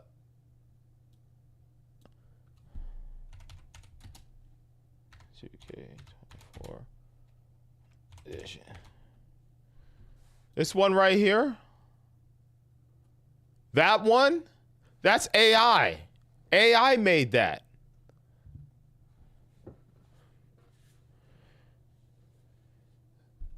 Yeah. So like it sucks. It truly sucks, man. I think I missed one of Landon's comments. No, I missed 2 of your comments. No, I missed Mercer and Landon. Mercer said your Gears of War short has increased by 1,000 views since you last looked at. Wow, damn, that's a lot of Gears people watching it, man. Yeah. Thank you everyone that watched it. That's wow.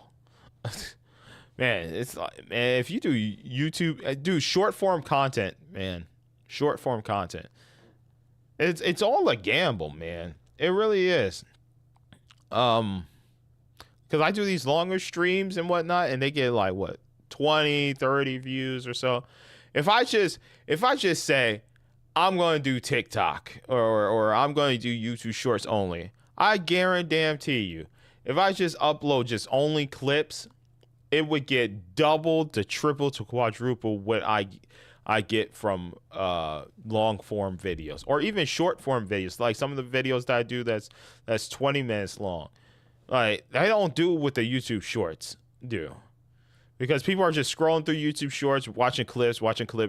They see my video. Oh, gamer cries from watching Gears of War. Or, oh, I love Pal World. I'm watching this Pal World. Oh, that was funny. His friend had too much weight on him and he was moving super slow. That's hilarious. You know, and then sometimes they'll rewatch it again because some YouTube Shorts don't allow you to rewind. So they're like, oh, I'll watch it one more time. Because I think I missed something. That was hilarious. That's double the views. When you click on my video, I get one singular view. I get one singular view. If I make a YouTube short, that person's probably going to watch it at least 3-4 times if it's hilarious. Already, I'm doubling my profits. You see? Just like the industry. Landon also said, I actually think this event is a good thing for Sony and AAA video games as a whole. Yeah, I think what we're also seeing is a shift in the industry as far as gamers and how they spend their time, because there's a lot of gamers now, a new generation of gamers that are playing mobile games and stuff like that, and they are more accustomed to a tablet than a controller, right? And what type of games are usually on a tablet? Little bite-sized, iOS games and stuff like that. Indie games. A lot of indie games are on tablets and stuff. So we're seeing a shift from people that there's people like me that'll be like, yo, new Call of Duty, hell yeah, new Gears, ooh, new God of War, I'm there, baby, I'm there. But then there's another generation of people that like, all I play is Fortnite, but hey, there's this cool indie game that came out called Celeste, or, oh, I could play Hades 2 on my tablet. Hell, we just saw an advertisement for Assassin's Creed Mirage for iOS. Believe it or not, guys, mobile games is hot. I remember my brother says, that's cool that you play mobile games because not a lot of people, know how good mobile games are. And I play a lot of mobile games on my phone, dude. I really do. You'd be surprised the things you can play on your phone because it's so convenient. I always have my phone with me. I always have it with me. It's like the one singular thing. Like it literally has Apple Pay on there. I don't need to carry my wallet. So now if you get pulled over by a cop, all you have to do is show them a picture of your ID on your phone. Like it's like the one thing that I could bring with me that has everything. I could entertain myself with videos, play video games on there. The phone is one of the best devices, like currently right now, whether you're an Android or iOS user. Like phones are just so versatile, man. They're just so versatile. And they're powerful, man. Genshin Impact looks amazing on mobile. When I used to play Genshin, I was like, dude, this is like Breath of the Wild.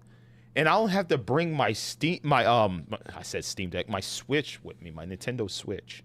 It's like, damn, the portable fact, of this, having this device here is just amazing.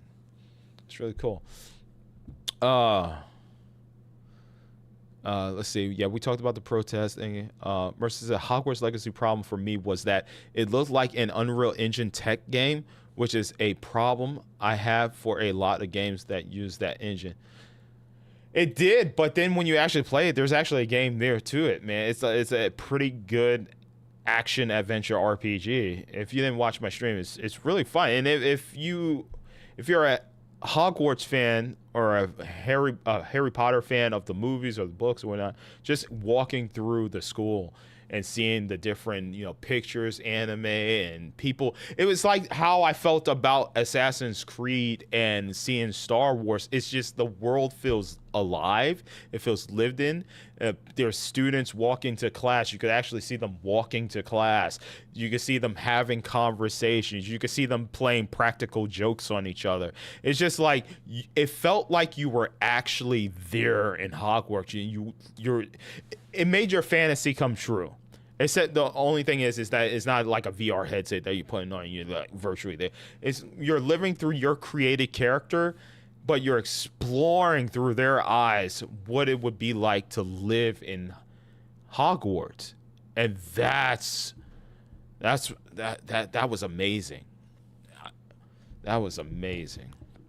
Not saying Unreal Engine is bad because it's a tool to use and it's used well in games like Stray, Final Fantasy 7, 8, etc. But a lot of games using the engine look samey.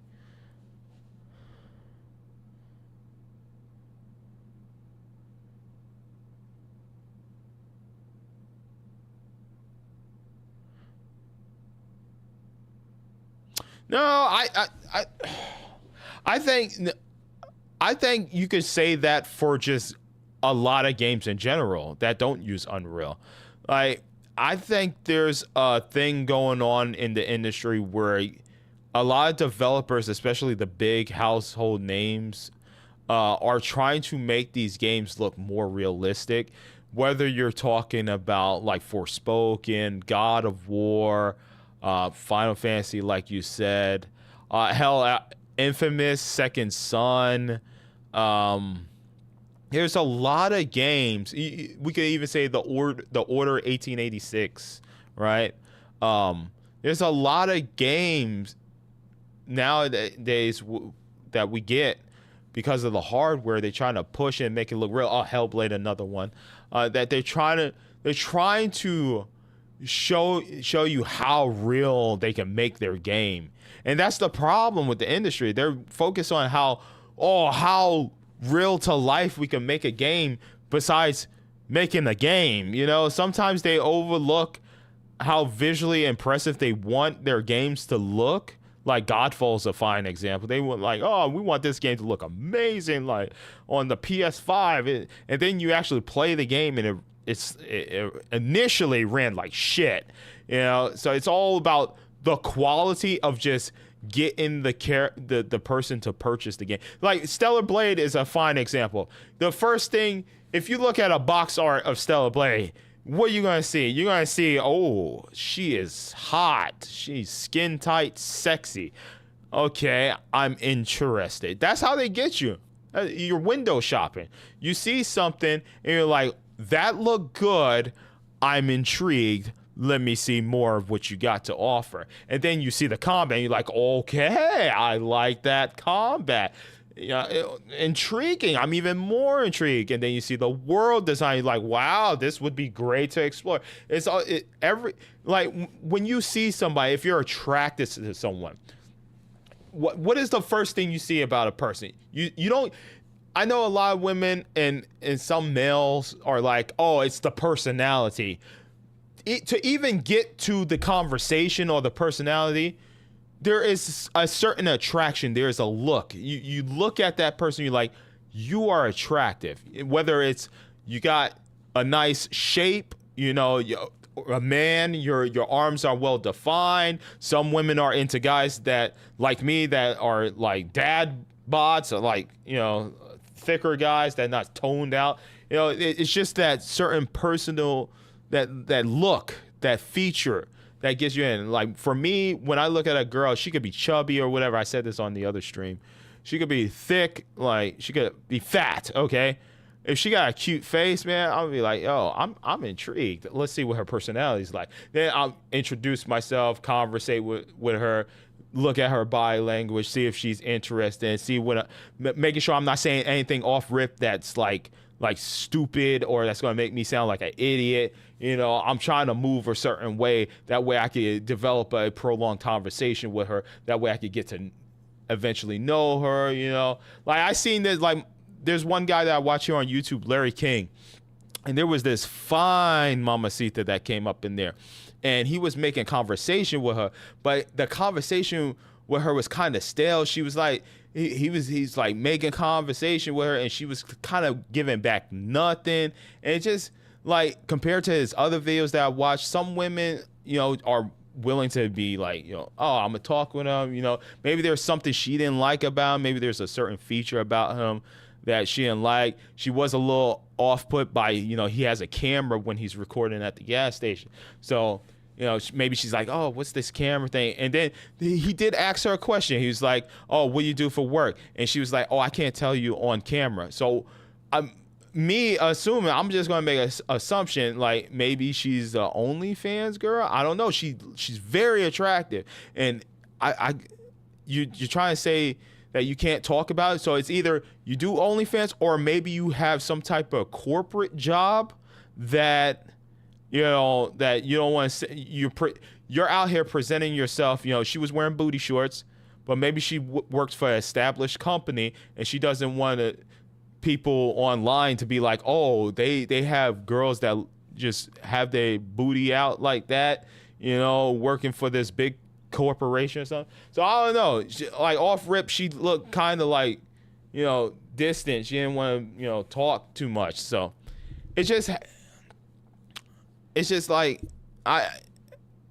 that's how it is with video games. They give you a certain style, art, and it's like, are you intrigued?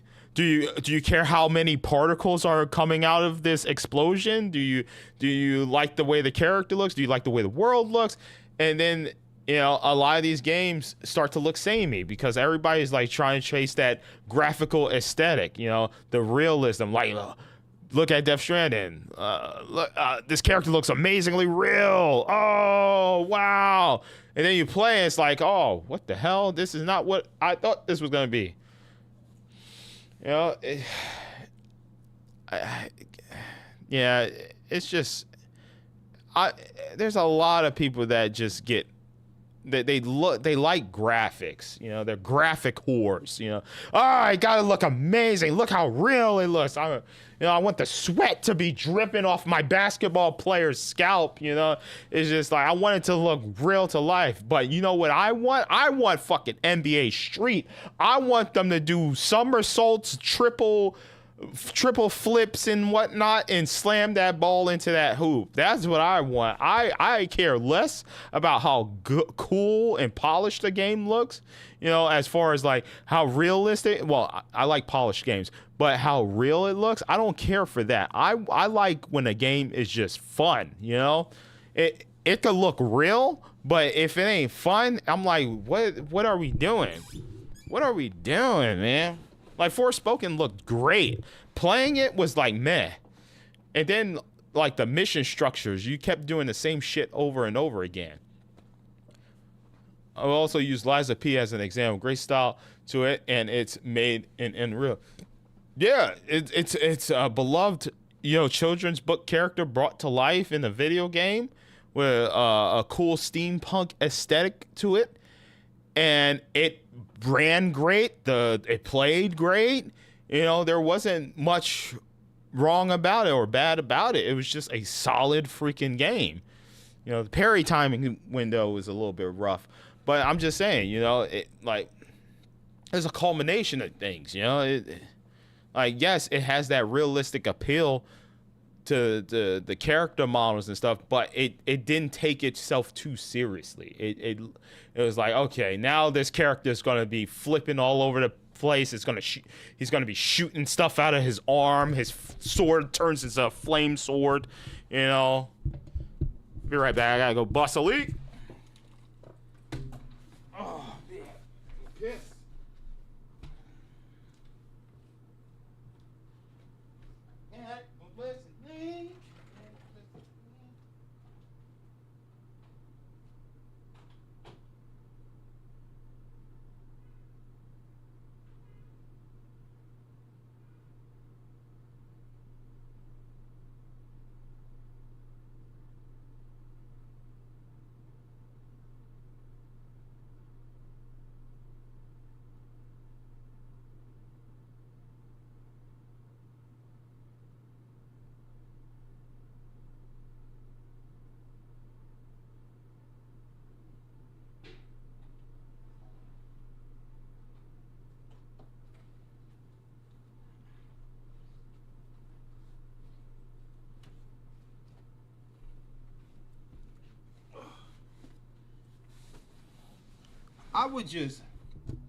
I just would like us to just give Jeff Keighley a round of applause, a good old pat on the back, because without Keighley doing this Summer Games Fest, we probably wouldn't have this.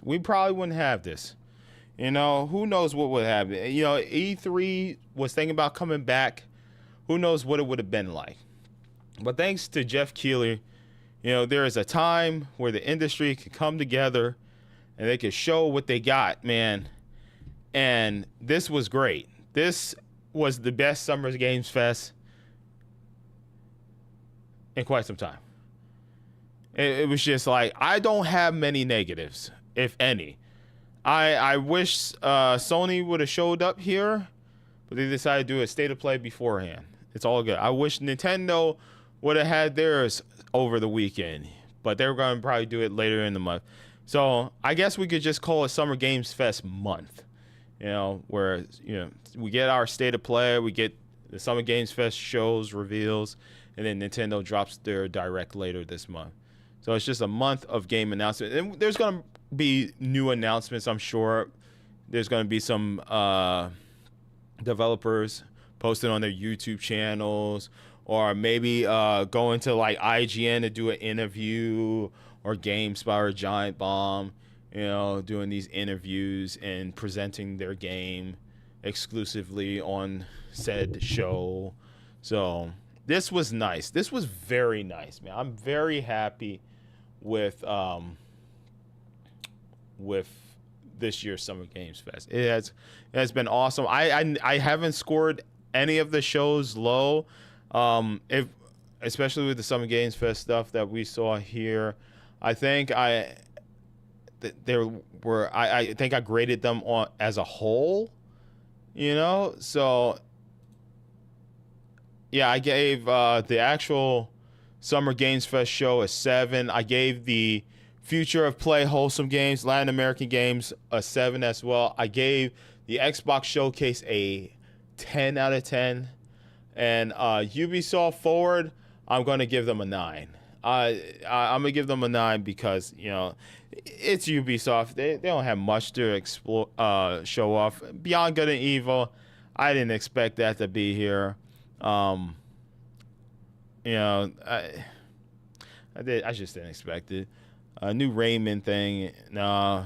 Just Dance, I don't care for Just Dance. I think there were some good announcements, some good deep dives, some additional content.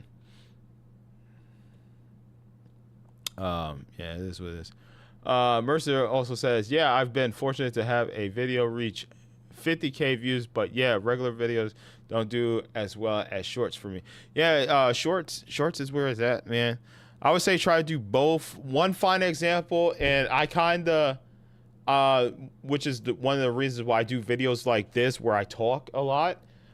There's a specific man called Tyrone Magnus, and he's a part of my list down here. If you go down here and you look at channels I watch daily, because these are channels I watch daily, there's a man named Tyrone Magnus. He calls us the Magnazites. And he does all different types of content. He reacts to trailers, game trailers, TV, movies. He gives reviews and stuff like that. He's a huge nerd. He may not look like nerd. He's a cool nerd, man. He's a cool nerd. But he also live streams and plays video games. Oh my God, the Stellar Blade scenes here are. I need a PlayStation. But yeah, he live streams, he plays video games and stuff like that. I haven't watched a lot of the stuff he's been playing lately because I don't want to be spoiled. But yeah, I don't want to be spoiled at some of these games. He played Grand Theft Auto, nice. But yeah, man, yeah, I use him like a mentor, man. Like spread my wings, try to do new content. I've been doing YouTube Shorts. He also does YouTube Shorts and stuff like that. So I just been trying to do my own thing. Look at what other people is doing and try to branch out and try doing things that I normally don't do. Like we got videos. I do raw gameplay, full 1080p, 60 FPS. I do YouTube Shorts. I got a couple of YouTube Shorts. Wow, 3.6. Wow, it beat my Baldur's Gate Astarion Rejects Me. That is amazing. Wow. And of course here you watch live streams. And then, my videos are in playlists. Like you can literally find my reactions playlist somewhere in here. Yeah, here it is. You can see all my reactions. I've been doing a lot more reactions this year. I said I would. I even did a couple of topics about the gaming industry. I'm a WWE fan, so I talked about Maxine Dupree. I love anime. I talked about Akira Toriyama. So I'm trying to spread my wings into doing different types of discussions here on the channel. Studio closures, Assassin's Creed discussion. We're doing reaction streams. So I try to not stick to the same content that I normally do, and I try to do a lot more stuff. I post to the community tab. I do polls, pause, Make polls for you guys to vote. Oh, by the way, this is still going. It's that time again. Vote for what game you want me to play. Results will be live streamed on June 17th. WWE 2K24 stream. Get voting. So far we got 11 votes, man. Red Dead Redemption is taking it 55%. Custom Robo sitting at 18%, but SSX3 slowly creeping up, man. About halfway there. Halfway there. You can catch up. Will SSX3 take over Red Dead? We shall find out. So yeah, definitely, guys. Definitely. Look at this. Look, this is disgraceful. Even though it looks nothing like advertised, it was still pretty good. Taco Bell Cheez-It Crunch Wrap. Look at that. That's what it's supposed to look like. This is what I got. I'm paying more for Taco Bell now than I was 2 years ago. And that's what is advertised to me. Look at that big block of Cheez-It. Look at that big block. And this is what I get. It's like, where's the Cheez-It? There's the Cheez-It. Where's the meat? Some would say that the meat fell all the way to the bottom. But I tell you what. The meat was not at the bottom. You know what was at the bottom? A bunch of sour cream. Gosh dang it. No, man. Mercer said, oh, snap. I'm going to vote real quick. Vote on what you want me to play. Ain't this something bull? Look at that. You know the one thing that I buy? Hold on. Oh, yeah. Here's another poll that's going on right now. What game/DLC are you picking up or are interested in? Elden Ring Shadow of the Erdtree at 63%. Super Monkey Ball Rumble, 13%. Luigi's Mansion 2 HD. Now, if I had a bigger audience, I could end the polls.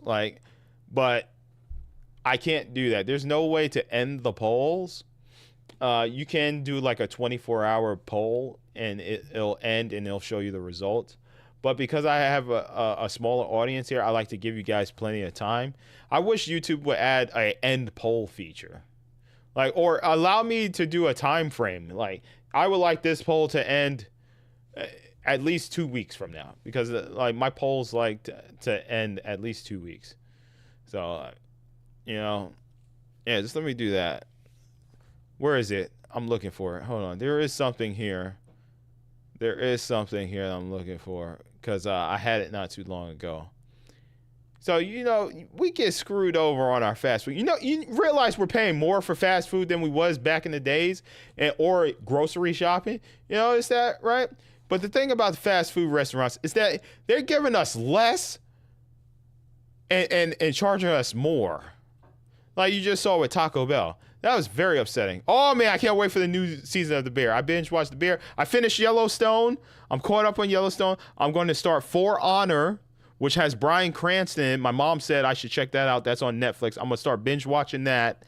And I might wait to watch Acolytes because I'm not hearing many great things from the Acolytes. But where the hell is my post of my PB Swill? Okay, so there's a store there's this fast food chain called, there it is. This is the one place that I go to and my item I pay for actually looks like the picture that it's supposed to look like. This is Smoothie King's PB Swizzle. This is what it looks like in the picture. God dang. And it's delicious. I love this damn thing, man. I love it, man. I'm telling you, acai is not good for you. It's very sweet. It's very sugary. It's not good for you. So I only eat this on occasion. I love PB Swizzle. It's on 4K. What? Your Gears of War reaction already has 3.7 views and is at 4K. What is it? Let's check. Is it? It says 3.7. It's young Marcus Phoenix. It says 3.7. Oh my God, is it Dom? Oh! Dom! Oh, no! Dom! Oh, man! Damn. Oh, my God! Damn, real ones cried. Yeah. Oh, my God! Love that. Oh, I scrolled. Young Marcus Phoenix. I was trying to scroll there. This is before. He's such a beloved character. Bro, yes, my dude. Yes. Here's a below clip. Play Gears of War. I get goosebumps every time I watch this trailer. It's just, yo, it's so good. Hell yeah. It's been a whole lifetime ago since I said goodbye to Dom. I miss most of it, bruh. Oh my god. This is the best. Yeah, I'm gonna just like all of these. I'm gonna just like, yo, thank you guys for the support. I'm gonna just like all of these. Yeah. Yo, Unit's in there. Oh, Dom fucking dies. Supposed to be Gears of War 3, a game that came out in 2011. Dom fucking dies. Yeah. Unit. Unit. Was that him? Somebody texted me on Discord. I think Unit did change his name. I think Unit did change his name. My wife was like, "Are you crying?" Bruh. Let's relax, lol. There hasn't even been a gameplay revealed yet, and it's not like Gears 5 was exactly widely loved. I don't know how people are still this blindly optimistic with the current state of the gaming industry. Well, here's the thing. Before I read the reply, here's the thing. And I said this earlier in the stream. The thing about, so understandable. Gears 5, you want to know why? Because they weren't the beloved characters that we grew up playing. They just weren't. It's Cat, it's Marcus's son, I forget his name, JD, and it's what's his name? I forget his name. See, that's the thing. They're forgettable, right? Yeah, they're forgettable characters. Yeah, it ain't Cole. It ain't Dom. You know, it's not these characters that we know. Beloved characters, man. The thing about Dom and why I reacted emotionally, I explained this earlier, is because Dom has been our brother in arms since Gears 1. He has been our Luigi. He has been there when we've been through the ringer. We fought General Rom. We fought the freaking Queen. He's been there through all the bull, man. Well, not 3. The 3 is the Queen. He didn't make it to the end, unfortunately. Damn. But no, listen, he's been there. He's been there with us in life and death situations, man. He's been a character that's been our buddy. And we've been through literal war with Cat and JD and the other dude. We don't have that type of attachment with them. That's why 4 and 5 aren't as critically acclaimed as the as Gears 1 through 3. Cause these dude, it's like you watch these characters go through it, man. You just watch. It's like watching a military movie. It's like watching Saving Private Ryan. It's you with your boy. It's a man thing, man. Maybe okay, bro. Like you with your homies in the trenches, man. And not all of us survived. They're not your blood relatives, but they're your brother, man. You slept in the bunk near his bunk. You've trained with this man. You lived, breathed, ate at the same table with this person for a majority of your life in the military.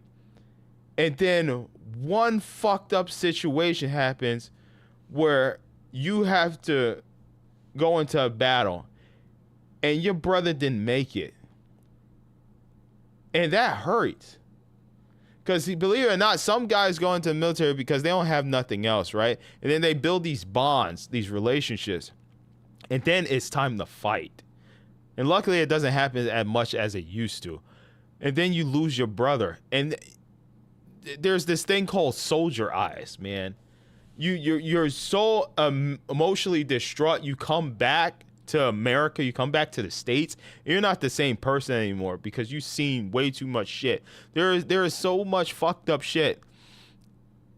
And it's portrayed in movies and TVs. Like, for instance, Yellowstone, like I just said, I finished watching that. Casey is one of John's sons, and he served in the military. And there was a scenario where him and his squad they were going through a building, right?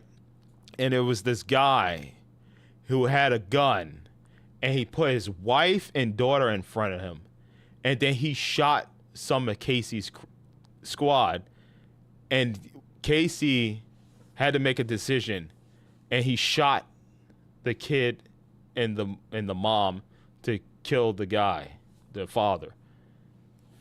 And after seeing something like that, Casey came back and he was fucked up mentally. He lost his brothers, his military brothers, and he had to end the life of two individuals that probably didn't want to be in that situation to begin with, but because the father was some type of, horrible human being, Casey had no choice. It's not John Wick. Motherfuckers ain't John Wick, okay? Yes, they're trained to shoot targets and stuff, but not if a motherfucker is literally behind his daughter and child, and he's putting a gun over her shoulder and aiming at you and your squad. There's only one outcome. You're gonna have to either retreat or shoot right through them. So that's why in the show, Casey was so mentally fucked up, man. It sucks. And that's how it is. Like when I see games like this where, it's a video game, but you have those type of moments with characters like that in these type of games. There are some fucked up situations in Gears of War where you don't know if your team or your squad's going to make it. And like I said, Dom has been with us since the motherfucking beginning, since Gears 1. And he has everything he went through. Like there's others, there's other emotional things that come out throughout like Gears 2, like with Dom's wife and stuff and family. It's a whole thing. I'm not going to spoil that. But then the sacrifice he made in 3 fucking hurt because he sacrificed himself for his brothers, his sister, his squad, his unit. He sacrificed for everyone. And that's why this is fucking emotional, because Dom, it's a prequel, and Dom, this character we've been with for years, man. Seeing him alive, it's like seeing a fucking ghost. It really is, man. And that's why I got emotional, man, because I like this character that I love. I love Dom. Dom is probably one of my favorite companions in a game ever.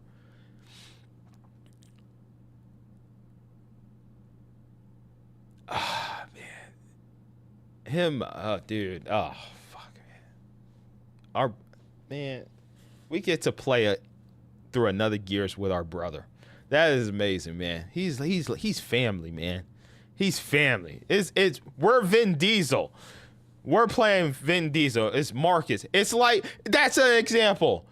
I love Fast and Furious, right? I loved it. I loved it since the beginning, way before they turned into what they are right now. But I loved it back with Paul Walker, Fast and Furious. He was undercover. He starts to build a bond with them. He becomes family and decides to choose them over, the corporation that he was working for, the undercover agency or whatever. He gives Vin the car at the end of the movie, tells him to get out of there, man. And Too Fast, Too Furious, you see him with his old buddy, old pal, played by Tyrese. They get into some hijinks, bada bing, bada boom. We get all the other movies, and it's just, the family just grows, man. It just grows. And then Paul Walker passed away. You can't tell me that at the end of which Fast and Furious was it? Because their numbers are all over. The movie where it's Vin Diesel and Paul Walker, and it's that Wiz Khalifa song playing. You cannot tell me when there's the 2 separate roads. This was after Paul Walker passed away. This is the 2 separate roads, man. And they're playing that song. You're listening to the lyrics. And you're looking at Vin staring at Paul Walker. Paul Walker got that smile on his face. And this is a smile we may never see again, man, unless they AI generate Paul Walker in it. And it's just an emotional scene. And you see Paul Walker drive off into the sunset, bro. And it's just, damn. He takes the other road and he's, And you listening to that lyrics, man, there is no man in that theater that had dry eyes, man. Because if you've been a longtime fan of Fast and Furious, you just fucking, man, that hit you. And that's how it is with Dom. Dom is the character that's been with us through all the movies of Gears of War. And then he goes, it's over for him. It's over for him. His candle burns out, man. And fuck, man. Damn. Sucks, man. That sucks, man. It just sucks. Man.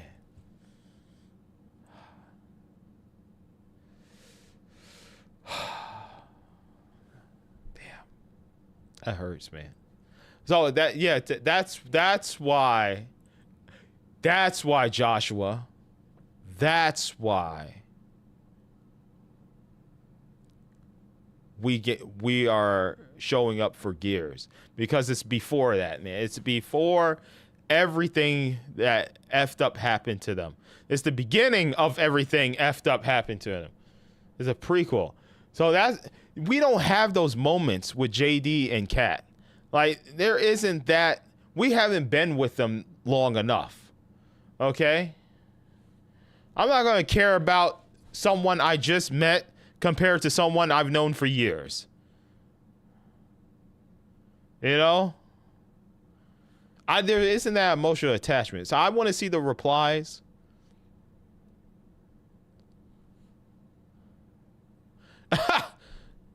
Doug B. Fresh says, hey, people are happy. I have to try to make sure they aren't. Relax, bro. Let people enjoy an awesome trailer and look forward to the game. Thank you. Exactly, bro.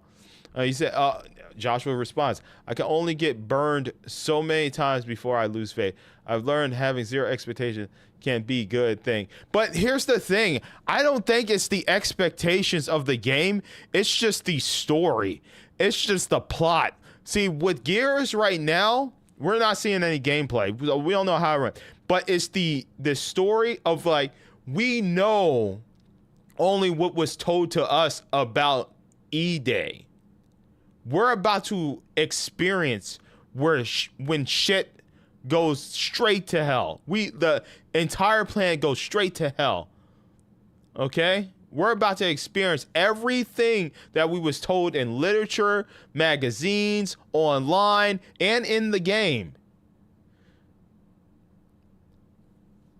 That's why we're excited. We're about to see the shit that got us to Gears 1. And how these characters became, they had a bond, like a brotherhood. That's, dude, that's why I said when I reacted to the Microsoft thing the other day, if you know, you know.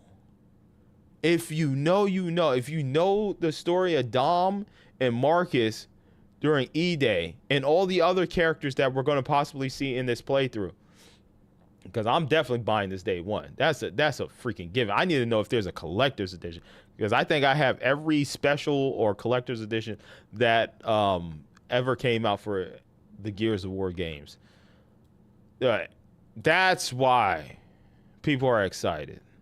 Yeah, it's not about this has nothing to do with the way games are made nowadays. This has nothing to do with the industry of games, what's going on. This is a specific Gears community situation. This is a Gears lore and story situation. We don't have to see gameplay right now. We just hearing that it's E-Day, we just know what the fuck's gonna happen. We know the effed up situations that are happening, but there could be more stuff that we don't know about E-Day that we're going to experience through the game. You just have to be a fan. This is one of those situations where the reactions you're seeing, the emotional reactions, are because we've been through the trenches and we've seen the shit, and we know of the shit.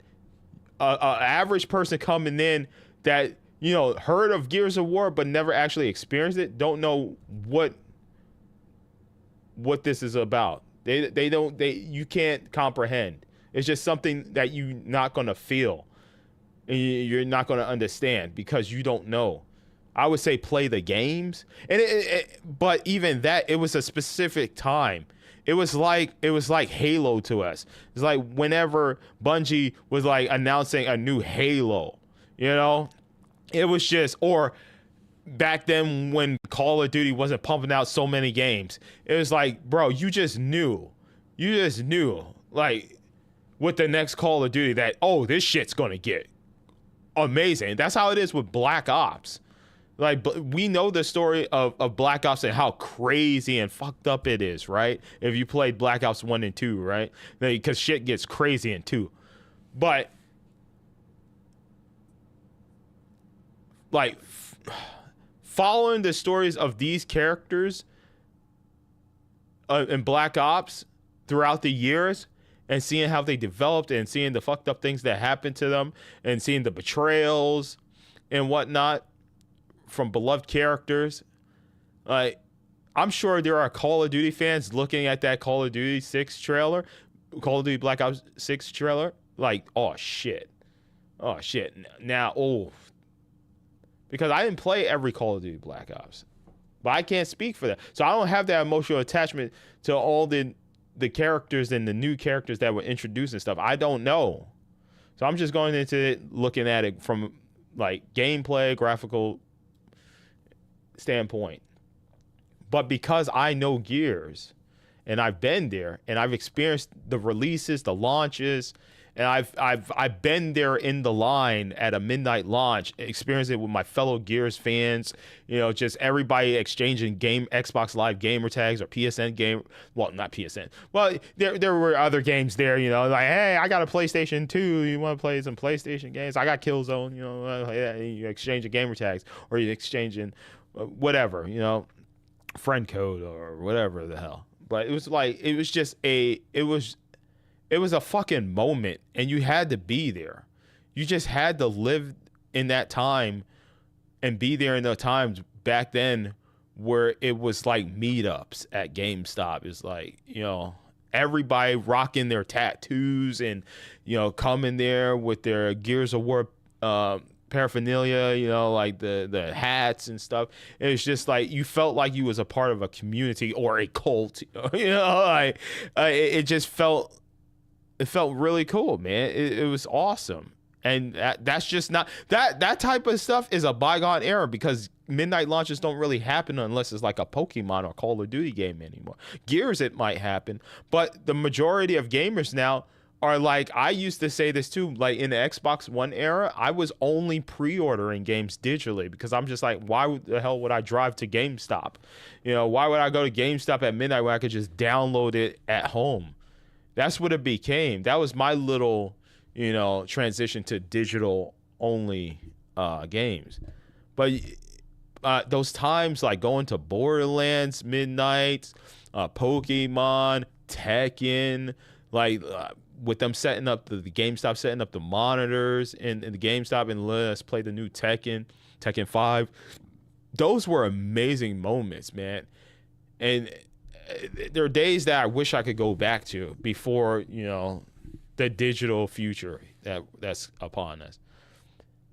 It was just a moment, man. You were there with like-minded individuals. It's like when you go to a comic book store and you're there playing Magic the Gathering or Yu-Gi-Oh or Pokemon. You're there with a community that understands you, and you're playing with your brothers and sisters, and you're just having a great time. That's what the Gears trailer. That's what you just won't get. That you won't understand because you don't know. If you don't know, how you gonna feel this type of way? How you gonna have this type of compassion? Like I don't cry for video games, but seeing Dom, it's just like everything just whoosh. I remembered like talking to my friends or my cousins, like, dude, can you believe what happened to Dom in Gears 3? Like holy spit. Like, we'll be in an Xbox match playing the game. Like, hey, did you beat the campaign yet? No, I didn't beat the campaign. Well, you should finish the campaign, dude. You guys see what's going on. And then the next day, you know, you get online with everybody's in party chat, and we're just talking about, like, fuck, man, Dom. Oh my God, can you believe it? I can't believe it. The same thing with Halo. You're like, what the fuck is wrong with Cortana? Why she tripping balls, man? She going loco. It's like those experiences don't happen very often anymore. You don't get that with characters, established characters anymore. Like that, and then they did it the right way. It was such a beautiful moment. It wasn't a Joel moment. And if you know, you know. Last of Us 2, one of the reasons why that game got shitted on was what they did to a specific character, a beloved character, man.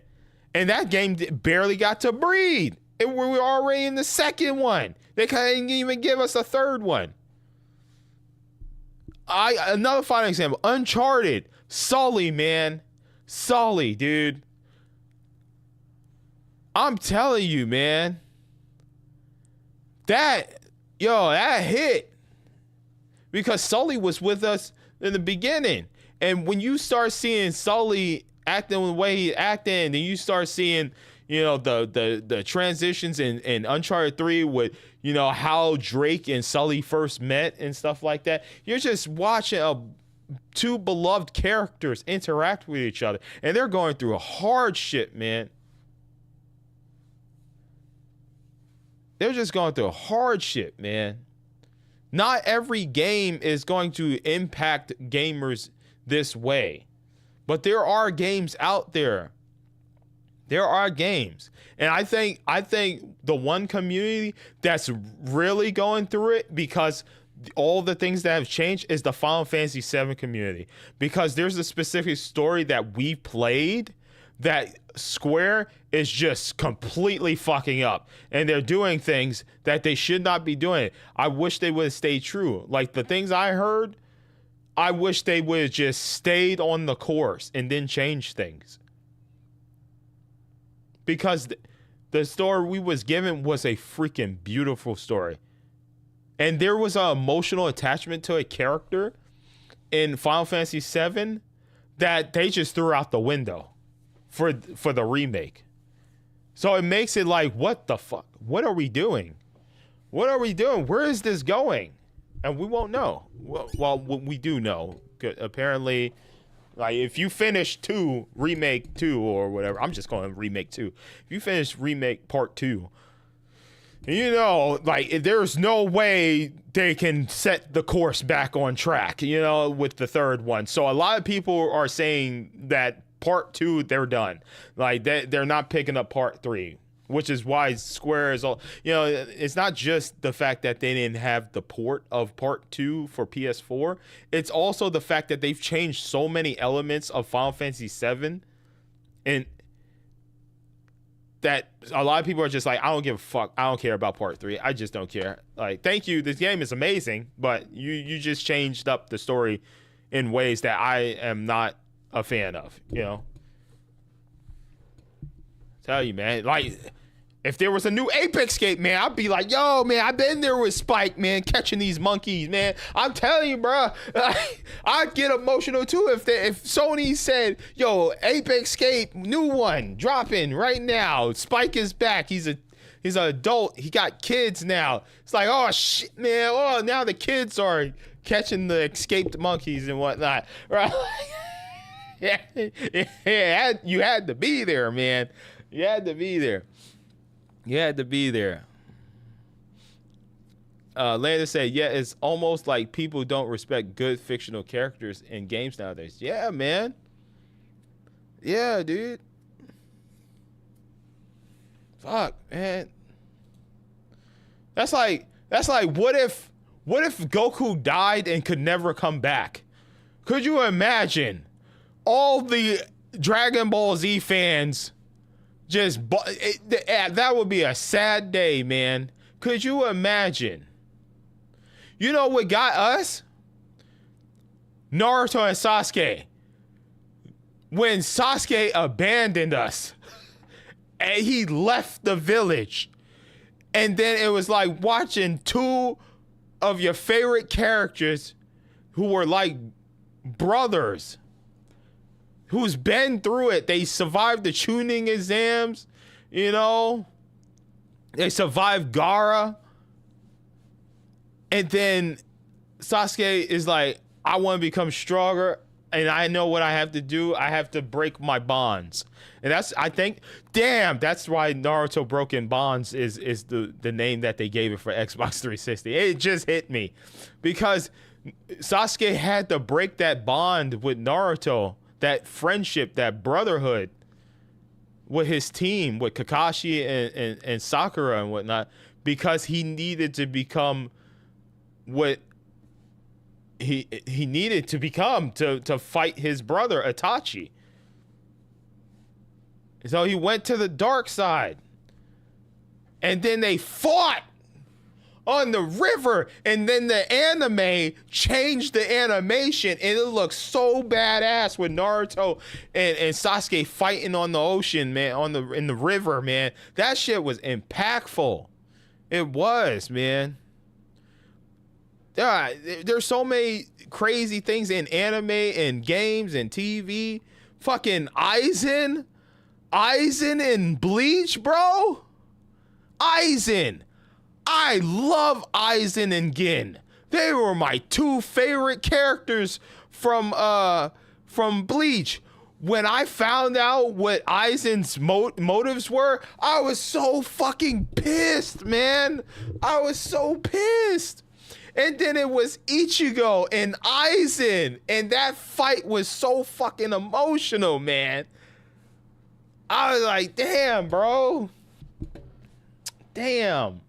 Killua and Gon, when Killua went back to the mansion with his family, and they wouldn't open the door for Gon, and Gon had to become strong in order to see. Gon finally made a friend in Killua. He made a friend. It's like Naruto becoming friends with Sasuke. You know, it was a brotherhood. It was a friendship, man. And then Gon went to go see Killua, and he couldn't get through the gate. He couldn't open the door. He couldn't see his friend. Like, Killua's parents wouldn't allow Killua to have any friends. You know? So what did Gon had to do? He had to become strong, and you're rooting for Gon. You're like, fuck, man. Because there was in the anime, the guard keep was like, hey, there's a side door you could go through, but there's an animal there that'll rip you to shreds. And it only respects people that can open this door. It only respects people that can open the main door. And so Gon trains his fucking ass off, man. All because he wanted to see his friend. He wants to see Killua. He put himself through the ringer to move this iron door, and then he finally gets to the other side. And then he has to deal with people trying to stop him from seeing Killua. Dude, like, bruh. That was emotional, man. Cause you want to see Gon do it, man. Fucking man.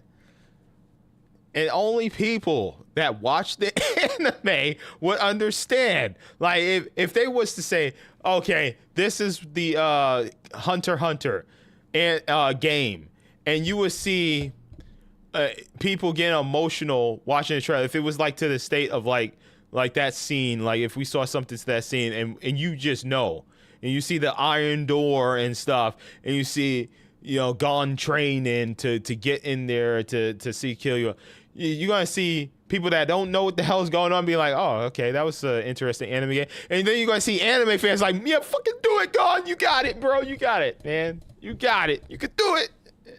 And you're mashing square on the PlayStation controller. You're like, I'm gonna push this gate open. You just don't understand, bro. You don't understand. Oh, man. Fuck. One more. Brawly.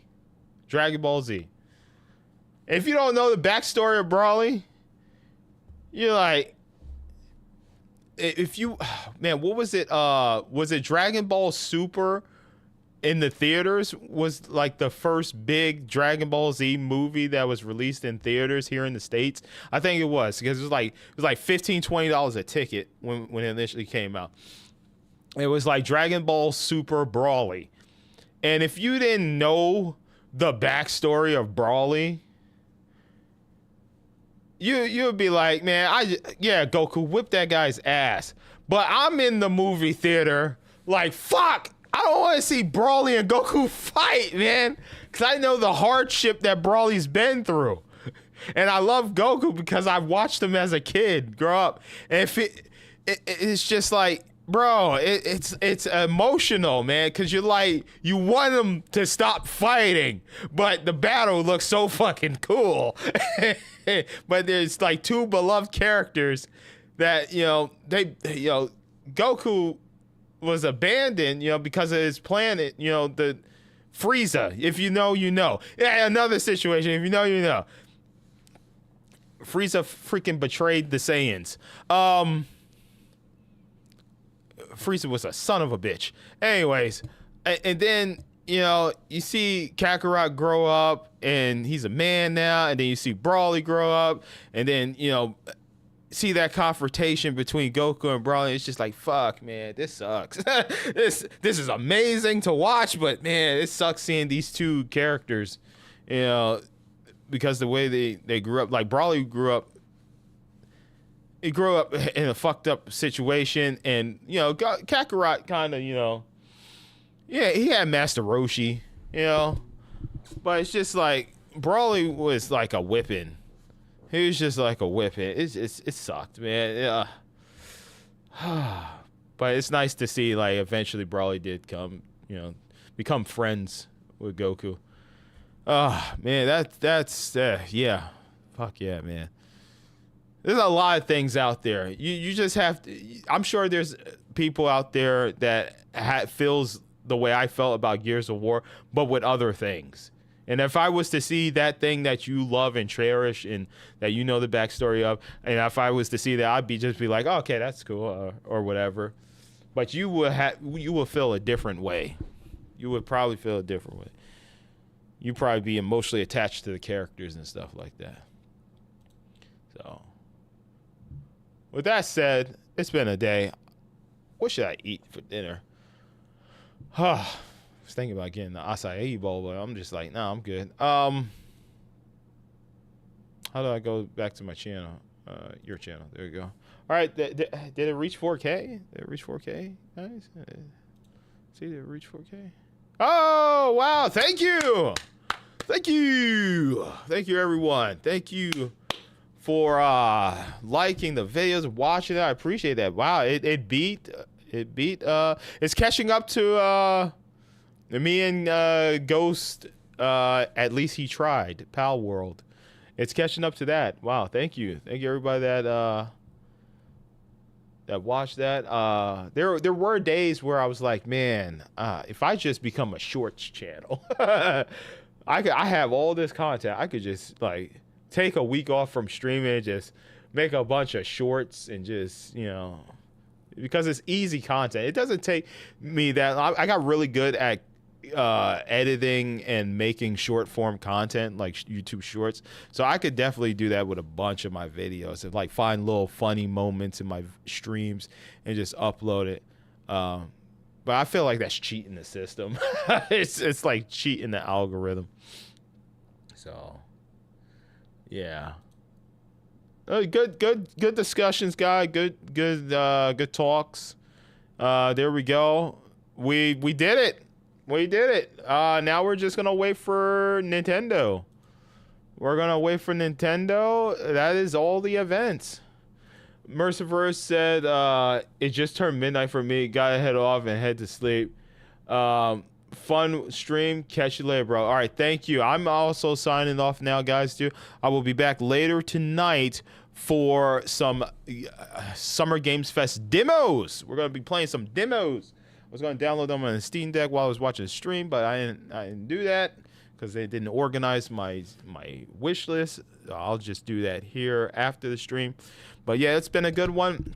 I'll try to be back around probably like 10 p.m. Eastern time. It's a quarter after 7 right now. So give me like 3 hours here. I'm gonna get me some food because I don't want to eat anything in my fridge. I want some fast food. Might get some Jersey Mike's if they're still open by the time I get there. But yeah, thank you everyone for watching. Thank you for enjoying and liking the Summer Games Fest 2024. We will be back tonight for some game demos. And there's not going to be any Sandland Persona this week. We're just playing Summer Games Fest demos the entire week here. The entire week. So it's going to be multiple games a day. And hopefully we'll find some games that I will want to purchase. The hell is that? Find some games that I want to purchase. Oh yeah, I am going to pick up Monster Hunter Rise and Sunbreak for PC. Got to remind myself to do that. But yeah, we'll see what happens tonight.